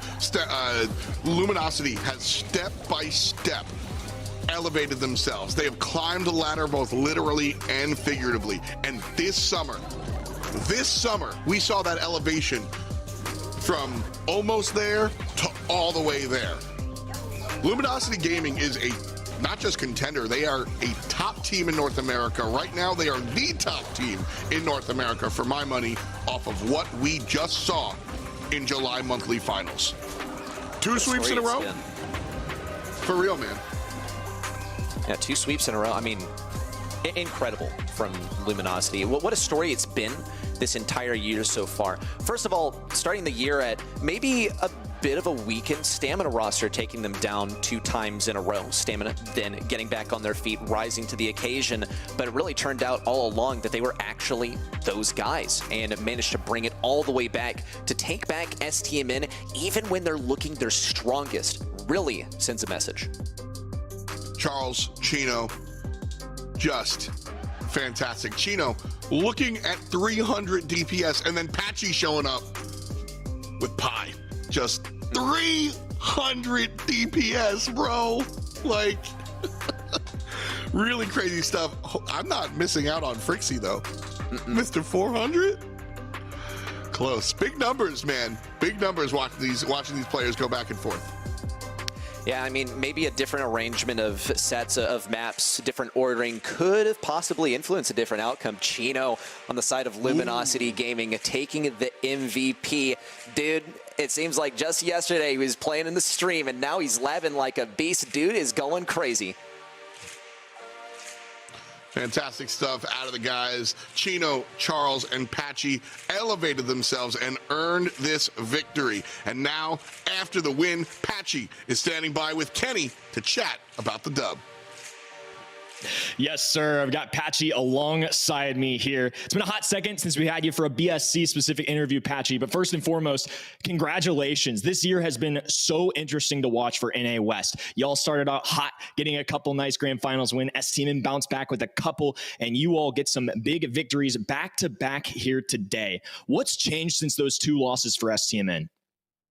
Not much, really. Just STMN's a great team, and sometimes you win, sometimes you lose. We prepare the same every time. I think this time we prepared a little bit more, knowing that we really needed this win, and if STMN won, that we would lose our #1 seed. So we took it as seriously as we possibly could, and we got the win. I have a lot of respect for that. You said that you prepare the same nonetheless. What does that preparation look like? I find it so interesting to see how teams communicate, especially an approach to a draft. Are you all the kind of team that are stubborn, going to put your foot in the sand and say, hey, this is the kind of strategy we're going to roll with? Or are you more of a come and go? Is it a little more fluid? What's that look like on your all's end? Oh, well, first off, we scrim around 2 to 3 times a day for 2 hours each. So 4 to 6 hours of scrims, and sometimes not on Sundays, but every day of the week, especially upcoming to monthly finals. And with the draft, especially shout out to Charlie, me and him, we discuss drafts for hours upon hours a day after the scrim. So it's insane. It's a lot of work. It's hard. Drafting, especially in North America, I feel like is very hard. I find that so interesting, the relationship that you've mentioned previously, but that you all have amongst each other. I think it's something unique and not every team can have. And I called it out earlier. It feels like you all almost have this brotherly kind of attachment. And as grinders of the game, all three of you for a long time, you've come together this year and you clearly found a recipe for success. What do you think about your all's attitude towards each other and the way you prepare that makes you all different, that makes you all stand out this year? I think we just believe in each other. Even though we can have hard times, we respect each other. And we believe in ourselves. And, you know, there's obviously going to be fights. There's going to be arguments. There's going to be disagreements. But at the end of the day, we just let it go and we move on and everything's good. I love it. Also, just got word that you all are guaranteed an LCQ spot now. No matter what goes down next month, there are an international competition in your all's books. Congratulations on that. As somebody that knows that you all have put in the time, that's been watching NA for a long time, I'm sure that feels good. What does that mean to you all to finally have that opportunity for international competition to not only show NA what you all have got, but what the world that you all have in store? That was our goal. We wrote that. I wrote that down in my notes at the beginning of the year. I wanted to make LCQ or Worlds, and I'm just so happy we finally did it. Shout out to my teammates. They also believe the same. We grind as hard as we can for it, and that's just been my main goal, and I'm so happy to celebrate. Well, there are a lot of us that are super happy for y'all too. I'm not sure if you could see it, but we had a moment there on camera where Charles just looked like he was full of joy. I mean, hands behind his head, just taking it all in. So congratulations for that once again. Any shout outs you want to give before I let you go? I want to shout out Drage. He was in our voice chat today helping us out. Big dog right there. Love him. And shout out Toast because he wanted me to shout him out. Well played. Congratulations once again. Good luck. Obviously, LCQ, y'all got that on wraps. But of course, a world final spot opportunity for y'all next month as well. Good talking to you, Apache, as always. Thank you. See you, Kenny. All right. Awesome stuff coming in from Patchy there, fellas. Good to have you back. A little heartfelt, man. And it's awesome seeing these guys grind this game for a long time. They finally find it. All this hard work, 4 to 6 hours a day. This man's working a full-time job for Brawl Stars, and it's more than paid off. I'm really excited for them. I'm sure many people at home are. Big organization signing this year, several big monthly wins. Awesome to see this side of the esport. Yeah, for sure. No, I think hearing that, that's a question that I've wanted to ask for a long time now. You know, Reddy, Set, and I, and you too, Kenny, but Reddy and I have really kind of driven the point home that LG are just a step ahead of everyone when it comes to the draft. And, you know, I make no bones about being around different esports as well as Brawl, and this is the level that you see in professional games. Like 6 hours after the match, they're not logged in like they're in school, but you're just sitting in Discord, sitting in VC, and just chatting about it, talking about the game. That's the level of dedication. Yes, 6 hours. It's probably real, dude. Every single day. Maybe you're farming some impressions there, but that's the level of dedication that we see. That level. Ooh, you'll love to see it. Brawl leveling up for sure. 3-0 in the finals here, Ready, Set. Big plays for Luminosity Gaming. I said it, they leveled up, and I think they leveled up real hard. Fistful of rare candies. Just massive.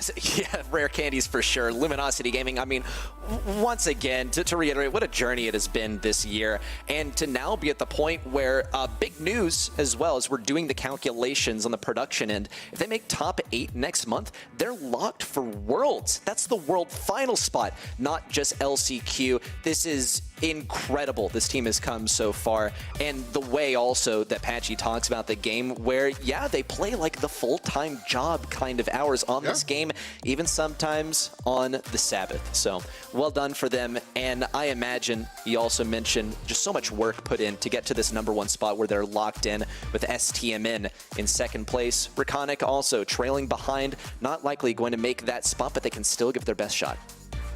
Shout out to LyokFox as well for showing up here today and earning some points. You know what, speaking of shout outs, why shout out Drage? Drage gets a shout out before me? I'm heated. I'm heated. It's not, how dare we talk about community? Jokes aside, always fun to see everybody region agnostic, just being friends. As far as the world's finals race is concerned, this is what it looks like at the moment. Chasmac and Luminosity repping North America if it all ended here today. Obviously, there's some more Brawl, but it's not just Tribe and Stamina the way we're used to seeing. LG and CMG making some noise. Kenny, you love to see it. Love to see it, and a couple other NA teams that I expect to be in full force again next month. Tribe and STMN, two teams that historically in Brawl Stars, and especially including this year, things like ESL Masters, showcase what they are made of at an international stage. Whether they're going through LCQ or Worlds, if they get that opportunity, I believe in them a lot as well. But Luminosity Gaming and Chasmac Gaming, after the success they had in the BSC, and now looking at teams like Tribe and STMN, both top 4, they've beaten those teams more recently. I think it just makes the globe so much more competitive. Big shout out to Foot, who have escalated here as well. FA Mini Pegas with a little bit of a name swap, but another win here today. Currently on the leaderboard for SA East. We got a whole nother month, man. There's a lot to be decided. And of course, still the last chance qualifier still coming down to the wire. Ready, set. This is where we see Tribe and Stamina, but perhaps not where them and their fans might have expected to be. Yeah, well, that's just called competition. I mean, sports happened. Tribe Gaming and STMN are getting challenged for their #1 spot after quite some time, but that's just how these kind of things go. In the other regions, though, we see Clash leave no witness in Reconic Esports SA already occupying some LCQ spots. Humble Navi, ANR, and SK Gaming in those LCQ spots from EMEA. Reject a feeling from East Asia, Team Flash, Rising Sun, SEA, Revenant Esports, and Marcos Gaming also looking to lock in those LCQ spots, and some of them already being locked in for LCQ in the respective regions. Lot of fun across the world as we take a look at the BSC. This, of course, being North America, but just one little corner of it. We do Southeast Asia, we do EMEA, we have a whole bunch of regions. And Kenny, you've been on broadcast for the entire day so far. What can you say about Brawl in the month of July? I love this game so much, man. I mean, every time we come up here and give a cast, there's just this sense of pride, this sense of passion that the game's only gotten better every year. The competition levels are so high, and I'm sure alongside you two, we've been fans of this game for so long. We get the opportunity to cast it every month, but as a fan at heart, it's so awesome to see all these teams put it on such strong performances. EMEA this weekend was insane. Watching y'all on APAC, SA a little earlier, NA today. It's as good as it gets, man. 2023 gotta be my favorite year of Brawl Stars so far, and it's still yet to end. We got one more month of full-packed action coming up. Yeah, I think that watching the teams jockey for position, seeing a changing of the guard question mark here, certainly a big deal already. Certainly so. I mean, and it's absolutely well-deserved. I'll bring y'all's attention to something that Patchy said. He said we didn't do how we wanted to last month, so we prepared better, right? If they can't outplay you, they will outwork you, and then they'll outplay you the next month. That, I think, is a real big takeaway for all of these teams in this competition. They work so hard to get to this stage, but it's not over quite yet. We still got more Brawl Stars. Well, we don't have more Brawl Stars for the month of July. You do at home, you can still keep on brawling. But as far as us, that's done with the commentary. We're going to go ahead and log in. August, we still have one more month of monthly finals. The 12th and the 13th are the dates to put on your calendar. It's been a month, Brawl Nation, but we'll see you on the other side. Thanks for watching. Peace, and much love to you. Gets the kill, dies after the fact, thanks to Nita. Chasmac still on 9 gems. Now going for the dive, going for gold, and gets the kill as well. Going to disrupt things here, and all of a sudden it's Tribe Gaming. The shield available to RBM sliding through as well. Committed to offense though. Zeus forced to defend. Luffy lobbing up a shot down low. Triple stun going down as well. Shield up for him too. He's rushing to the other side. Fade can't move a muscle. Range of Luffy too strong. 1-1 overall.